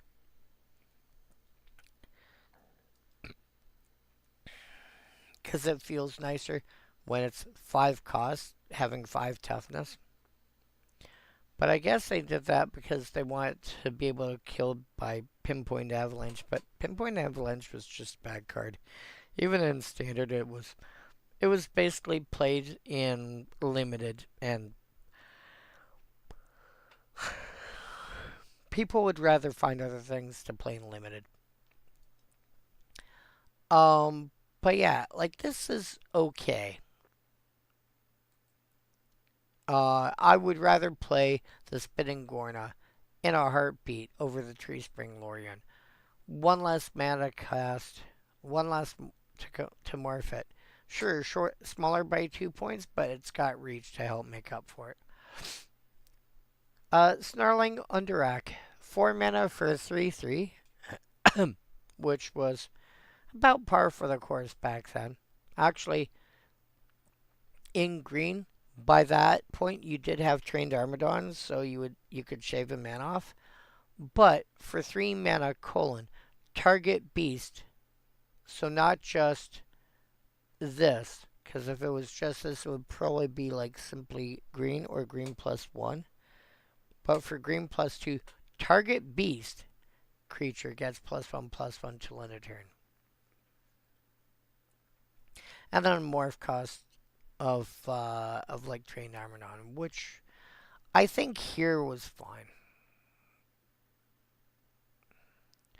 Yeah, Snarling Underrock. I'm actually pretty. I would actually be pretty happy to play this if I had a deck where it would fit. Because unfortunately, like for example, my 3 tickets to the Zoo Please deck.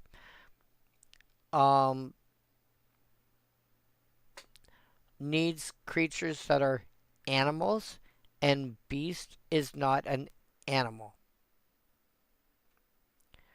It needs to be like an antelope or a bear or a crocodile or a, or a dog or an elk or a frog or a gorilla or a hyena or a I would I might begrudgingly allow insect,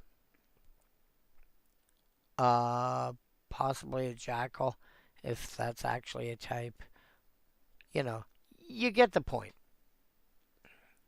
But beast is just a thing.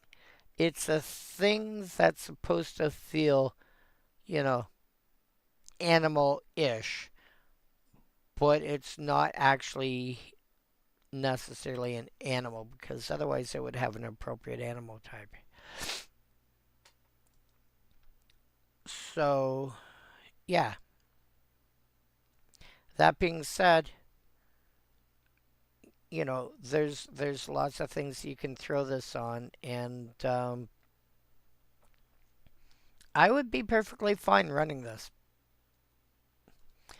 Everglove Courier uh, gives an alpha bonus. Relevantly here, the bonus that you get for the courier is trample,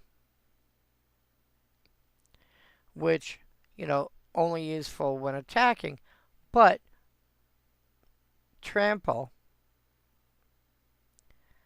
and that +2/+2 is going to make a difference somewhere. It is going to make a difference. And did I put you in elves or no?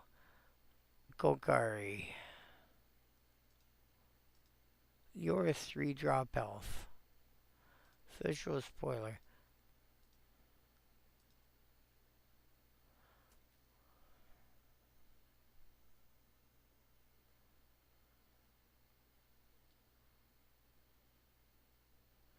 No, I did not.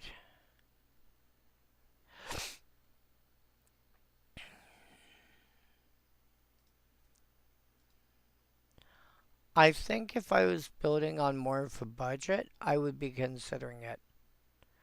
Because there's nothing actually wrong with it. Give me a sec here.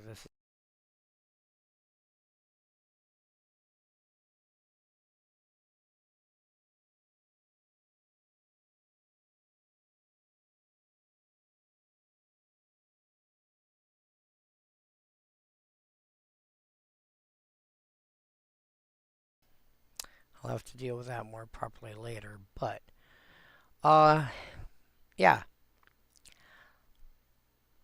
I mean, generally for an effect like this, you want something like, Izuri. Something that can pump everybody. But if you're restricting yourself to like lower cost, if you're trying to build on a budget or something like that, the courier is fine. It'll only affect one, but it's still fine. Symbiotic Elf.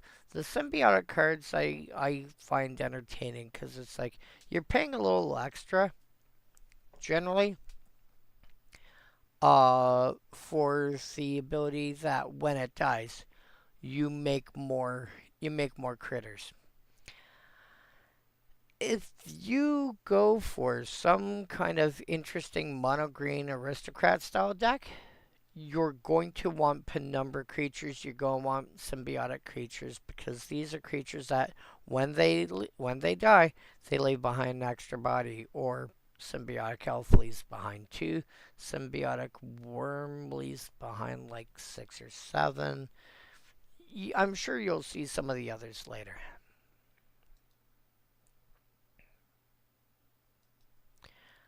Um, yeah, it's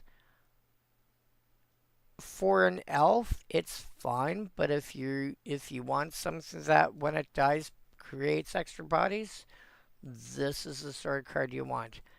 Crossing Ground Shaker. 7 mana for 6/6. Triple green and its cost.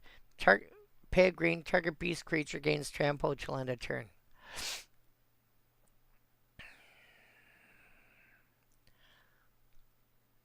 I will point out, triple green does lean it towards, decks that care about devotion to green. That's a decent amount of devotion to green for a single card. It's not the highest. I think you can get up to. I know you can get up to 5 devotion for green. I know you can get 6 for black, but I know you can get at least 5 for green. But yeah, there's going to be a few beasts that giving trample is the the problem with this ability though is that generally speaking, it's your own creatures you want to give trample, and so why not just play a card like Brawn, for example? That's if it's in your graveyard and you control forest, you're playing green, you should have a forest. Yeah. Um, that being said, sure, it's 7 mana for a 6/6. You're playing green. How hard is it going to be? You should be able to get this out on turn 5. Not unreasonably. And that's without even pushing things. That's being. Because if you think about turn, any other color deck, turn 2, you play some kind of mana rock. Turn 3, you play some kind of mana rock.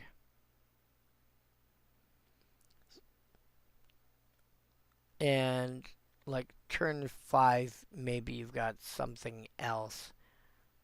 Actually, turn 2, you play, let's say, Arcane Signet. So now you got 3 mana available before you play your 3rd land. So 4 mana. Turn 4, you play, I don't know, Gilded Lotus. Not completely unreasonable. Gilded Lotus, Strand Dynamo. If you've got your hands on one, Scepter of Eternal Glory. There's a few options. You're playing green. Maybe you run, Llanowar Tribe. You drop a Llanowar Tribe or something similar.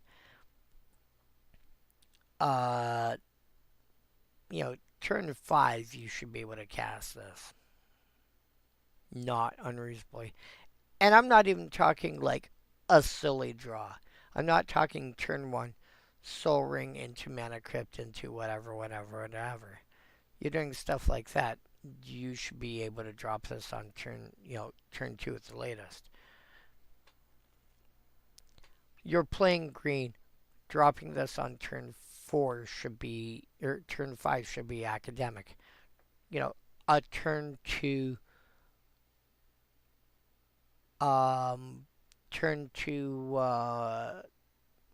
Arcane Signet or even like Moss Diamond into turn 3, Ranger's Path or something similar.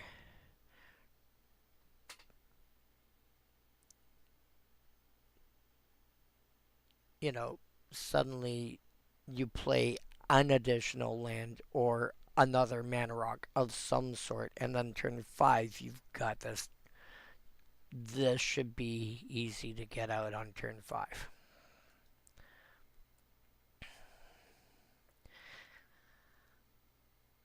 Anywho, this is generally going to affect itself, but yeah, not unreasonable. Cool. Oh, Mirror Entity. Cool. I'm going to give this, and this trample till end of turn. Well, you just gave your guys all creature types, right? So they're now also beasts, so now these guys can get trampled till end of turn. Wait, what? It's going to have some uses. Barkhide Mauler. 5 mana for 4/4. It's this would be a 4 mana 4/4, except they didn't really want to give 4 mana. You know, they didn't really want to do 4 mana 4/4s at common at that point. Um, but what they did do is they gave it cycling to compensate. And it's like, all right, that's fine. I think at this point you could get away with a 4 mana 4/5.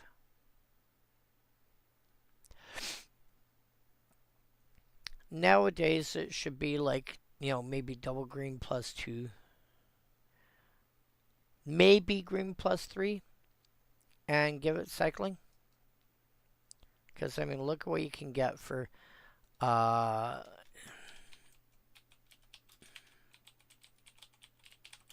is that what you're called? Yeah, Fierce Witch Stalker. 2 green, 2 other for 4/4 trample. When it enters, make a food.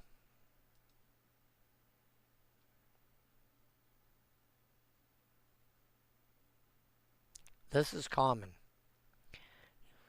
So if you take a green and convert it into 2 colorless, you're looking at green +4 for 4/4 trample. When it enters, make a food. You could probably replace the food token with cycling. You'd get a 4/4 trample. Okay. It's fine. It's not amazing, but it's fine.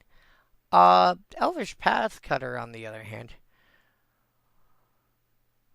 looks overcosted, but I mean, you are looking at Commander. Again, green is a highly played color. Giving Elves Forest Walk can just do so much work, and even if you're playing with only commons like my one deck, that actually, do I have you put up here? Mono green elves would be this one.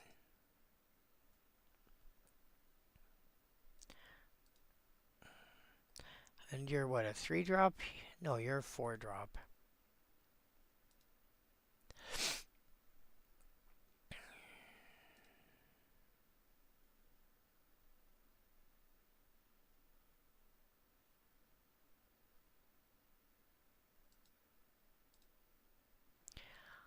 Yeah, and this thing only runs 34 lands, but that's also because I've got a bunch of ways to produce mana. Oh.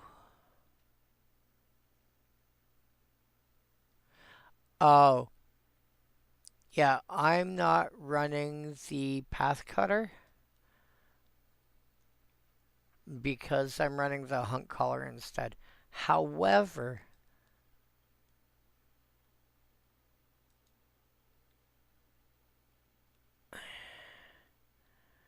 if I wanted another elf-specific card to get through for damage, then maybe I run the Path Cutter instead. I know I looked at it. I know I considered it.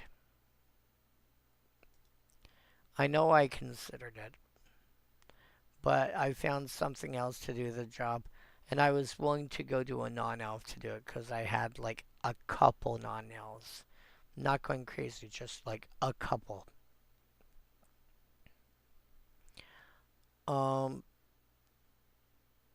If I didn't want to take that route, then yeah, Path Cutter. Venom Spout Brachus. Let's call him BA. 7 mana for 5/5 is not terrible. Morph cost of 5. Okay. 3 now, 5 later. Might take you a couple turns to get to 5 mana.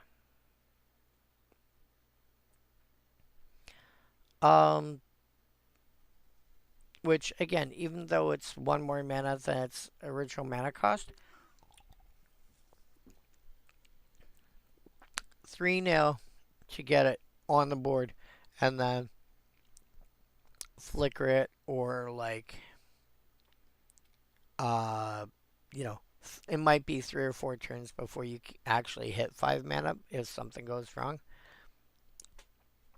But once you got it face up, and keep in mind, turning a card face up from an effect like Morph or, you know, Disguise slash Cloak or Manifest Rat or Manifest or any of those similar abilities, it does not leave the battlefield.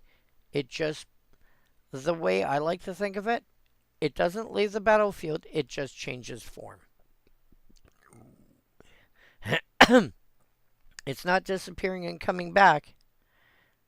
It's just, it's kind of like when Bruce Banner turns into the Hulk.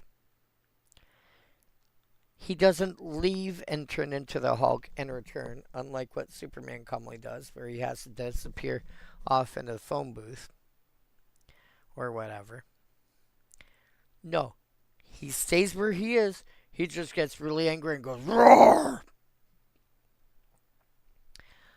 But yeah, 2 mana, tap, 5 damage targeted creature in combat with flying. Oh, nice dragon! Thwack!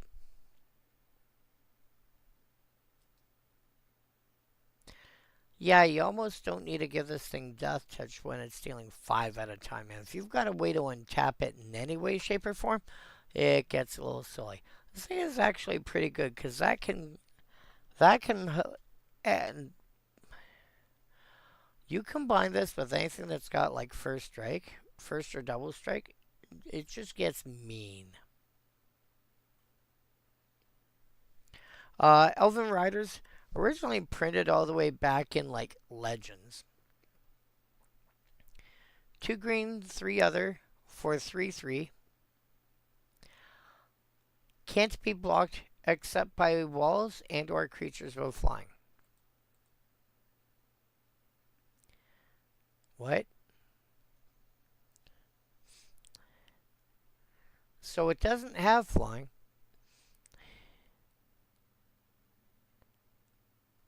But because it doesn't actually have flying, creatures with reach won't help. You need creatures with flying or walls. Creatures with reach, such as Giant Spider, don't actually have flying, so they can't block this. Can't block this. Can't block this. Yeah, so if you're playing with a deck with creatures that are hard to block in the first place, Elven Riders.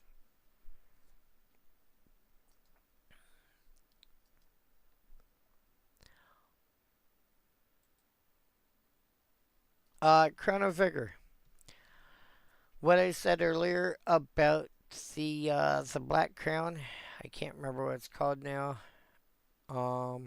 There, Crown of Suspicion.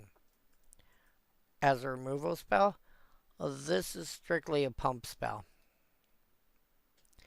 This you could toss into, like, for example, Commons only build of Elves. And this gets +1/+1. And then at some point sack it and cool. All my creatures get +1/+1 till end of turn.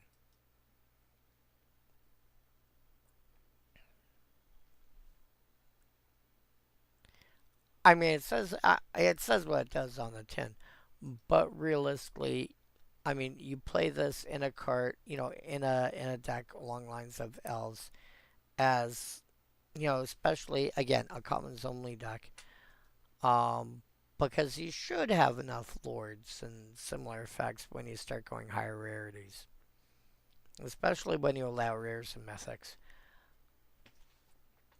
But Crown of Vigor just yeah, you sit there and go, cool. All my creatures are +1/+1 till end of turn. And sometimes that's enough to get through for lethal damage. Run Wild. Until end of turn, target creature gains trample and the ability to regenerate.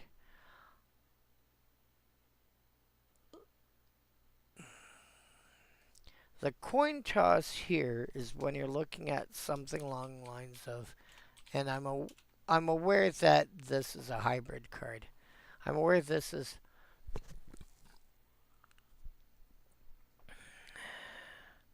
I'm aware this is hybrid. But Renet, 2 mana instant, regenerate target permanent.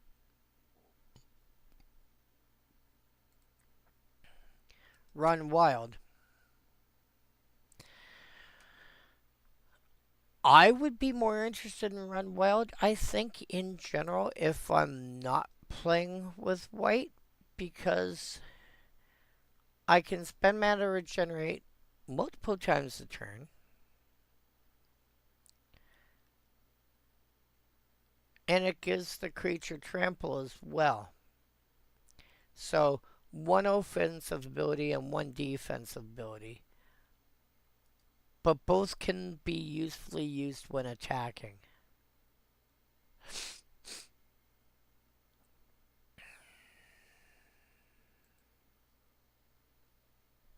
I don't know. Not completely unhappy with it. Would probably have uh,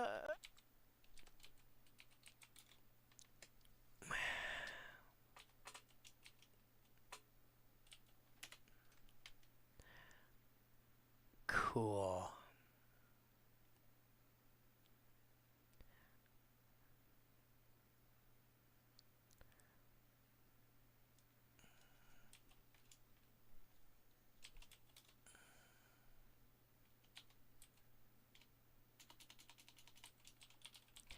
Because at this point we still had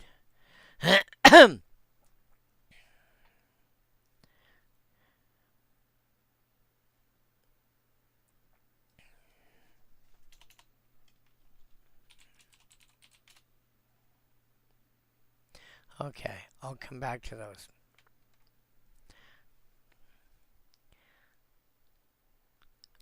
Artifacts. So, Tribal Golem, which they can't do anything about the name of it anymore. So, 6 mana for 4/4. As long as you have any of the relevant creature types for what it is, it gets an ability which is suddenly going to make it useful. The problem is this has a black color identity, so you have to be playing at least black. But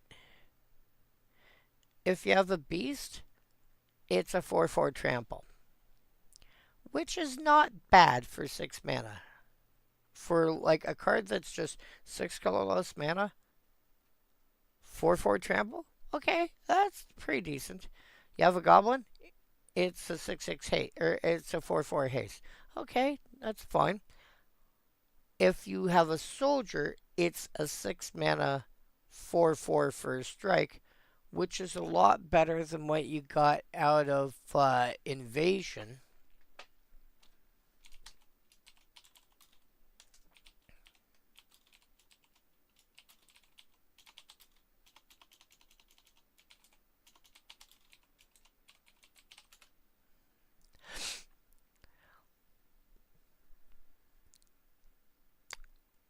If you paid 2 white and 4 other, so that includes the kicker cost, this became a 4/4 first strike. The only reason to play this over the golem was because this had counters, and so you can proliferate the counters. Or the fact that rarity might have made a difference. But you'd have to pay double white plus 4 to get a 4/4 first strike. This is just, hey, do I have a soldier in play? Cool. Flying? If you control a wizard? Cool. I have a 6/6 flyer. Or sorry, I have a 6 mana 4/4 flyer, which is about on par with what we get nowadays.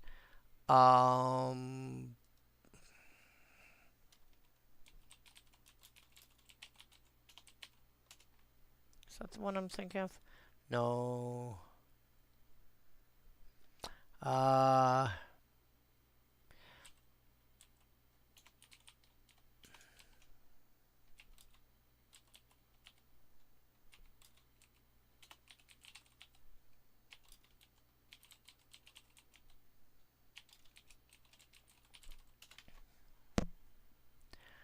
This is the one I'm thinking of.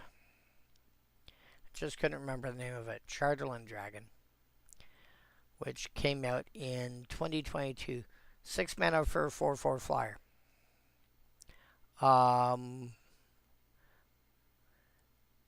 Scion of Yugen is the other one I was thinking of.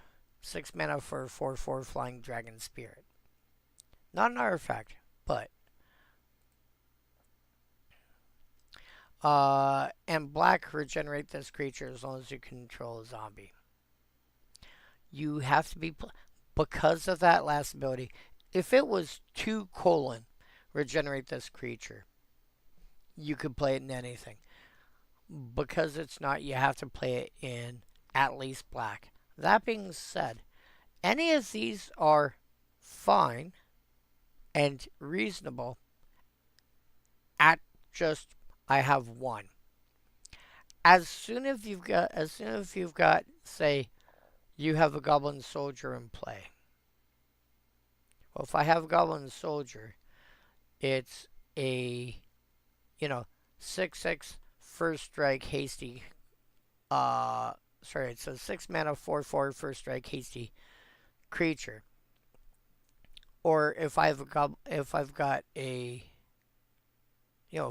zombie wizard, it's a 4/4 flying that can regenerate. You have at least 2, it's good. Hell, imagine having a beast soldier. You have first strike and trample. I wonder, are there any beast soldiers?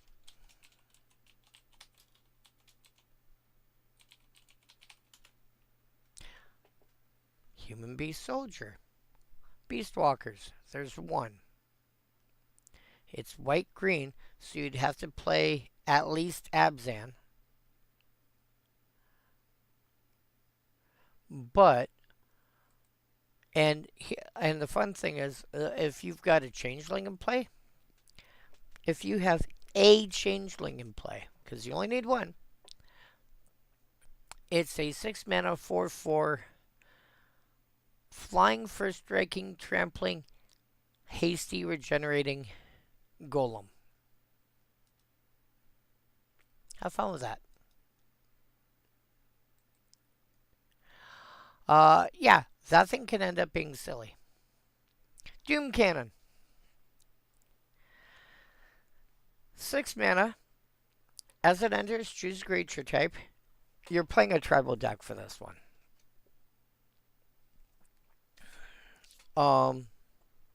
Pay 3, tap it, and sack a creature of the chosen type. 3 damage to any target. You're going to grab the creature, pick it up, throw in the cannon, and toss it at whatever. And as a result, lightning bolt. Not terrible bad. But again, like this really needs to be in a tribal deck, but Onslaught era was very much tribal synergies. Riptide Replicator. Have fun with this one. I think I put down Riptide Replicator to be one of the... I think I put down Riptide Replicator to go into my mono green burn deck. Wait, what? Why do I need this?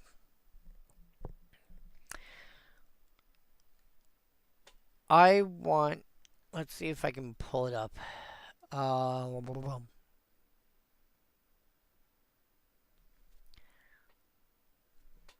Oh, not quickly and easily. Okay. Mono green burn runs this thing. Fraley Supplicant. Green +1 for a 1/1 human cleric. Tap and sack a red or white creature. Deals half that creature's power to rounded down to any target. So you need it to be, if it's 2 power, you sack a creature, you deal 1. If it's 3 power, you round down. That's 1.5. You round down to 1. If it's 4 power, you deal 2.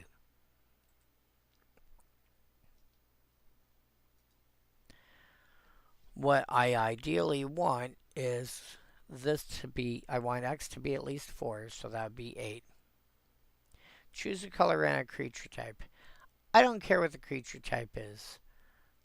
You know, maybe I call elemental, maybe I call sliver, maybe I call, you know, ape, whatever.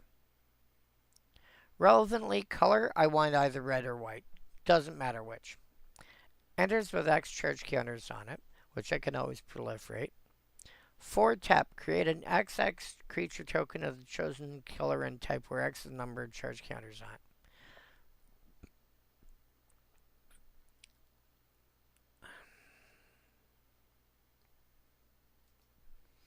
So let's say I go red and I name, let's say I go red thralls.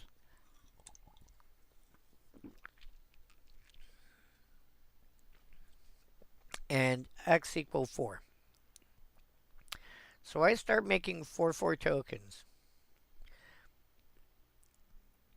And then when combat with them isn't useful anymore, I start throwing them at stuff to deal 2 damage to a target with the supplicant. Dream Chisel. If you care about casting stuff face down, you want this. This is one of those silly cards that it's like, it's only really useful in like 1 or 2 decks, but it's incredibly powerful in that.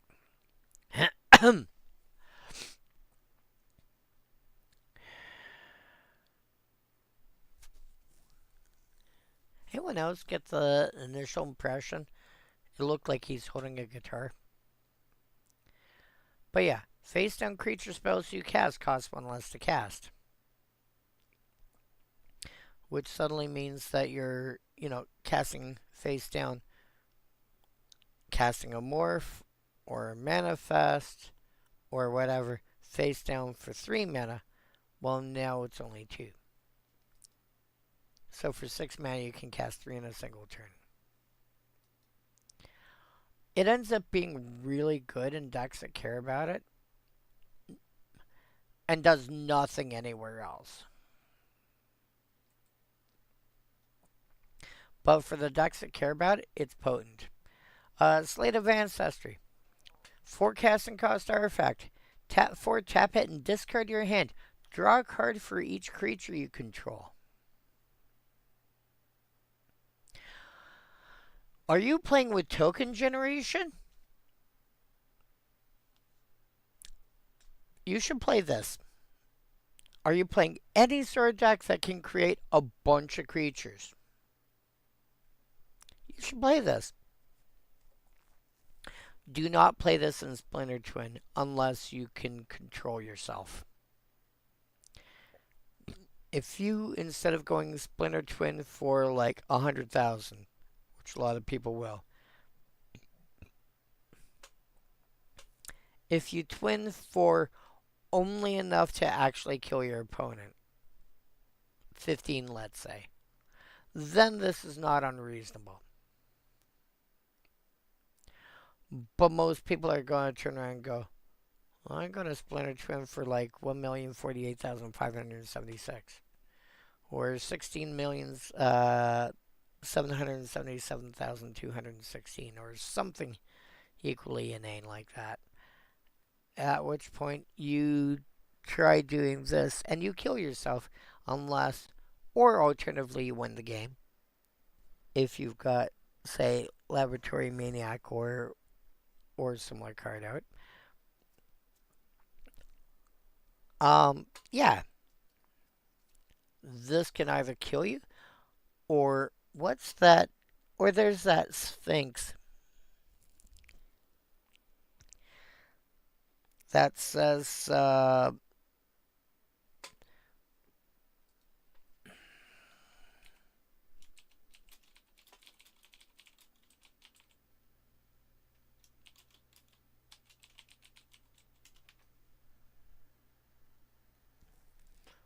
Ormos. If you would draw a card while your library has no cards in it, instead put 5+1 counters on Ormos.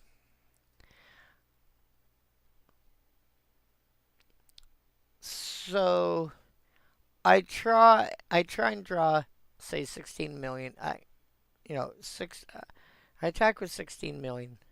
I attack with 16 million creatures. I try and draw 16 million cards. I've got 5 cards left in attack. So 16 million minus 5 is, well,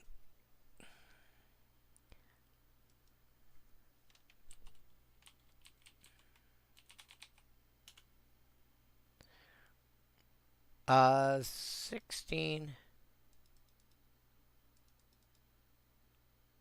minus 5 equals, if you would draw a card, put 5+1 counters on instead.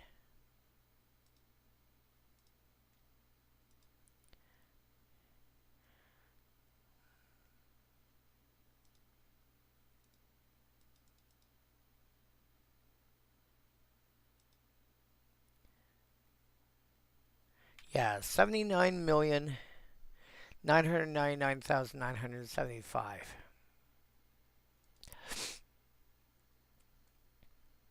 Yeah, 79 million. So then you've got a creature that's got all 79,999,980 power.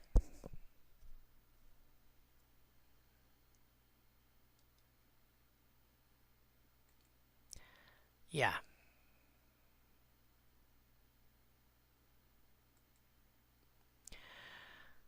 So you can make Slate of Ancestor work. You just got to be careful with it. In a normal style deck that's not going to go infinite, this will be fine. Just, but if you're playing a token strategy of any sort, this you got to be careful with. Cryptic Gateway. Again, this is the sort of thing you want to throw in a tribal deck. 5-mana artifact. Tap 2 and tap creatures you control. You may put a creature card from your hand that shares a type with each creature tapped this way onto the battlefield. So, if this is a goblin and this is a wizard, and you tap both, you have to put something in. Like, if you're putting something into play, it has to be a goblin and a wizard.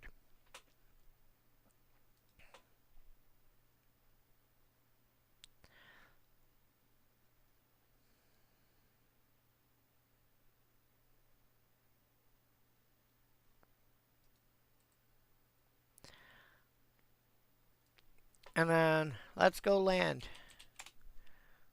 Ooh, 1018. Nice. Alright. Pull out the basics. 19. No, 19. Daru Encampment. Are you playing Soldier Tribal? There's no good reason not to run Daru Encampment. Goblin Burrows. Are you running goblins? No good reason not to run Goblin Burrows. Starlit Sanctum. You have to run clerics to play this. You have to play at least Orzhov. You cannot play this in like mono white or mono black or what. You have to play at least Orzhov. It's doable, but you have to play at least Orzhov. If you are, it's not bad. Contested Cliffs. You have to play at least Gruul.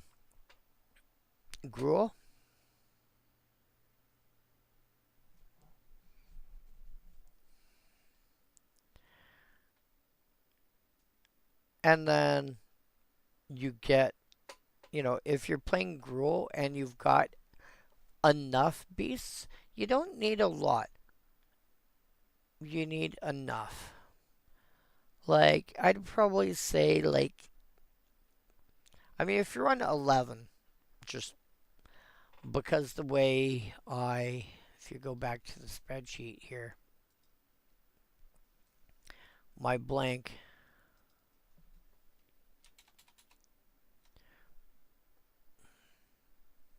oops, if you look at this blank, this is designed for 9 columns.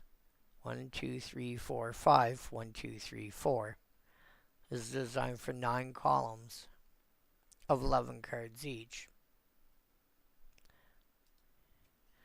So if I have one column that's just beasts, that's probably enough to do this. You might not need quite that many, but 11. And keep in mind, again, changelings count. Do I have enough cards to qualify? Cool. If they are big enough, or they've got death touch or whatever, enjoy. Seaside Haven. Are you playing white blue birds and a lot of your birds are tokens? Play this. Paying 2 mana and tap and sacrificing a bird token to draw a card. Play it. Grand Colosseum. This is basically I was gonna say a fixed City of Brass. The thing about City of Brass is the way it's worded is whenever it becomes tapped, it deals 1 damage to you. Most of the time you're going to be tapping it for mana for that to occur. But if if it gets tapped for any other reason, you still take the damage. Taking damage for it becoming tapped for a reason other than tapping it for mana is going to be rare on the other hand. That being said, this is a cleaner way of doing it. Also, this taps for colorless, which is not irrelevant. And when you tap it for colorless, you don't take damage. So this is a little more useful. This is good for like an Eldrazi deck that wants to be able to run some colored spells. Or has colored Eldrazi, like Writhing Chrysalis. Has got a red-green color identity. But, I mean, it has the void, so it's, its identity is red-green. But as far as color, it's colorless. Hashtag it's complicated. But this will help you cast it. This will also help you cast any of the Eldrazi Titans that have colorless mana symbols in their cost.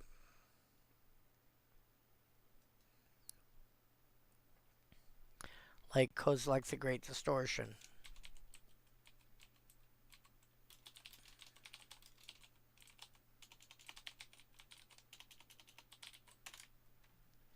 Has got 2 colorless mana symbols in its cost. So you can cast that off of Grand Colosseum because it taps for colorless mana.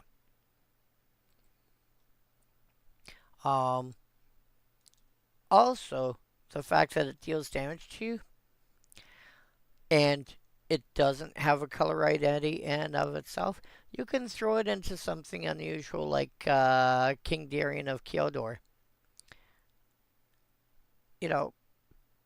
Ping, take a point of damage. Cool, I took a point of damage, so I'm going to make a soldier token.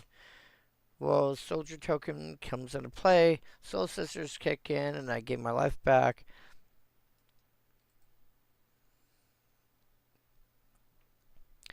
Unholy Grotto. Are you playing zombies? No good reason not not to play Unholy Grotto.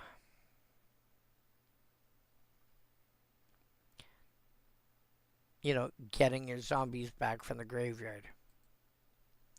Wirewood Lodge. Are you playing elves? No good reason not to play Wirewood Lodge. Green tap, untap target elf. Yeah, there are elves that can tap, untap lands.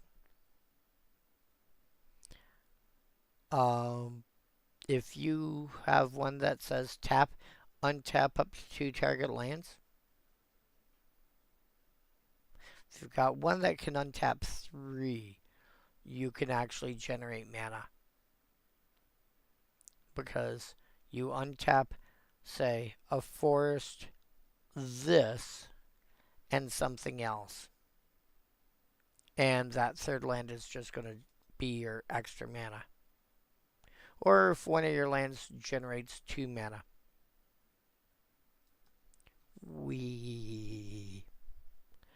Something along the lines of a bad level Gaia's Cradle, i.e. I've only got a couple creatures in play. You'll still generate mana.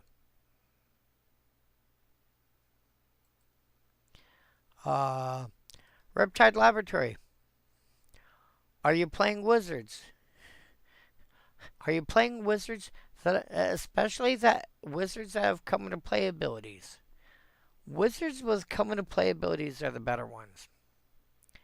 This is one of the, this is actually one that's actually seen, historically, has actually seen vintage play, because there were certain wizards like Dark Confidant and Meddling Mage that we're seeing play that they're like, I'm going to throw this in my mana base so there's somebody basically as partly to reuse some of them, like Meddling Mage. If naming a certain card isn't useful anymore, returning it back to your hand and naming something else is an option. Or, protection from removal. Has seen some play. The cycling lands, we know about the cycling lands. These are all good. They're basically, I like to categorize cards like this as pseudo basics because they,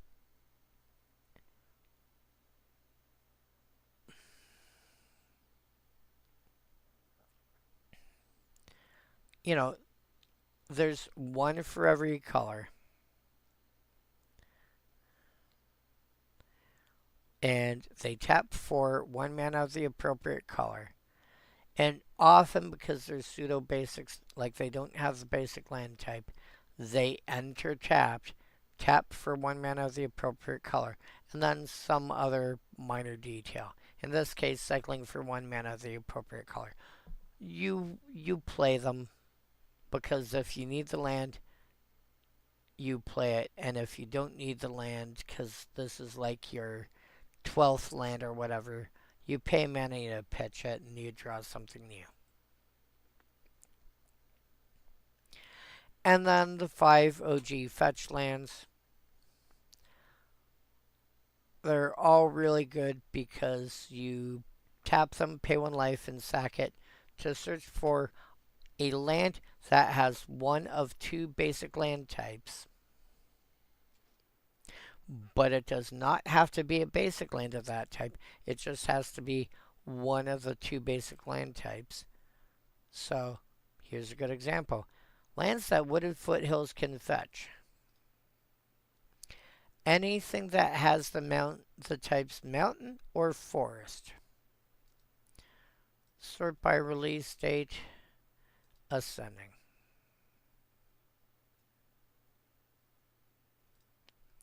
Actually, no, set number, ascending. Nope, descending.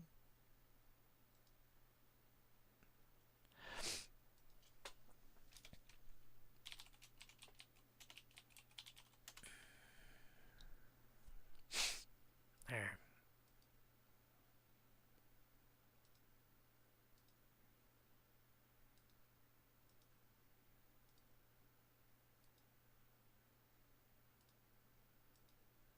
There we go.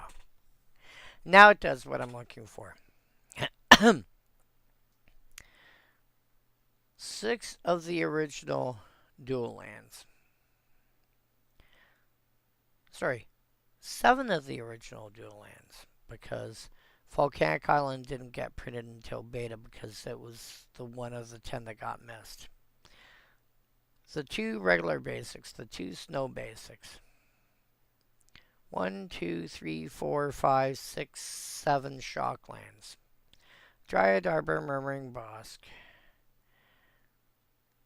The 2 pseudo basics that have relevant basic land types from Shadowmoor.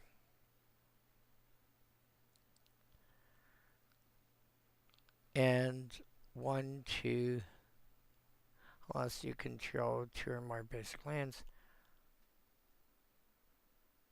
3, I think they called these bicycle lands.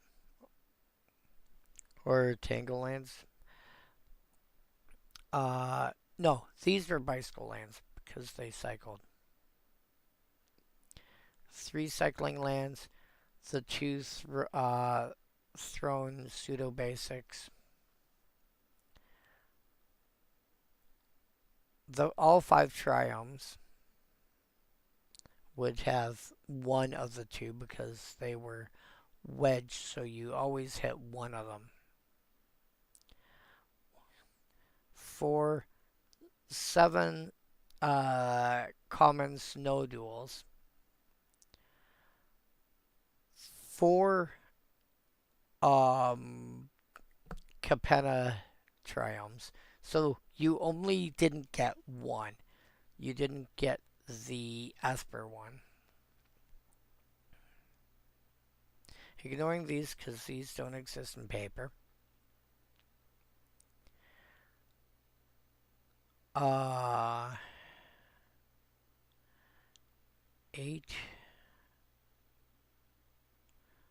No.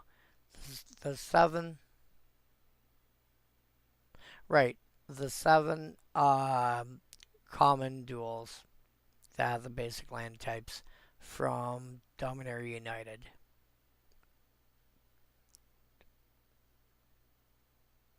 5. 7 surveil lands. And then the 4 other, and then the 2 pairs that they put in Edge of Eternity Commander.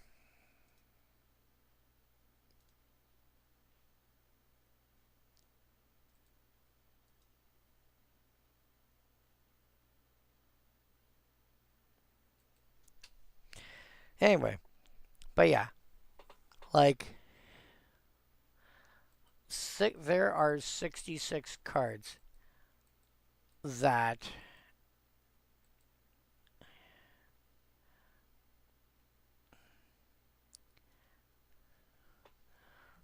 where are we here?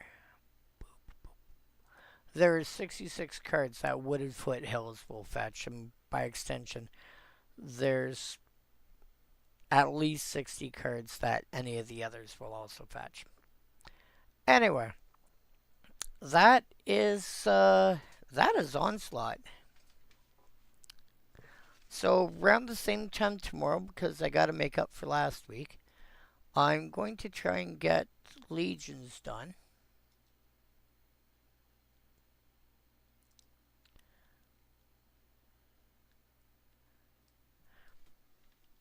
I think it was OGN. Yeah, Legions. Direct. Oh, yes, the Muses. Seaborn Muse definitely sees a lot of play. Windborn Muse, yep. Warwood Chandler. Oh, yeah. Shifting Sliver, realistically, you're only going to be blocking with Changelings in most games. Chroma Angel of Wrath, my god, I remember when she used to be a powerhouse. She used to be one of the big targets for like Oath of Druid decks back in the day for Vintage. dropping off so much. Oh, I love that art.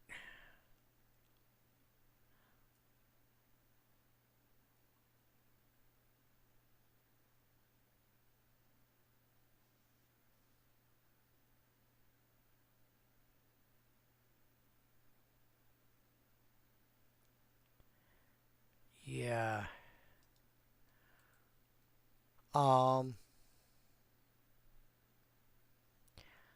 Blood Celebrant? Combo piece. Wait, what? Combo piece. I'll explain. Hopefully, we'll get a chance to talk about it next week. But there's only 145 cards in this set. Legions, FYI. Um,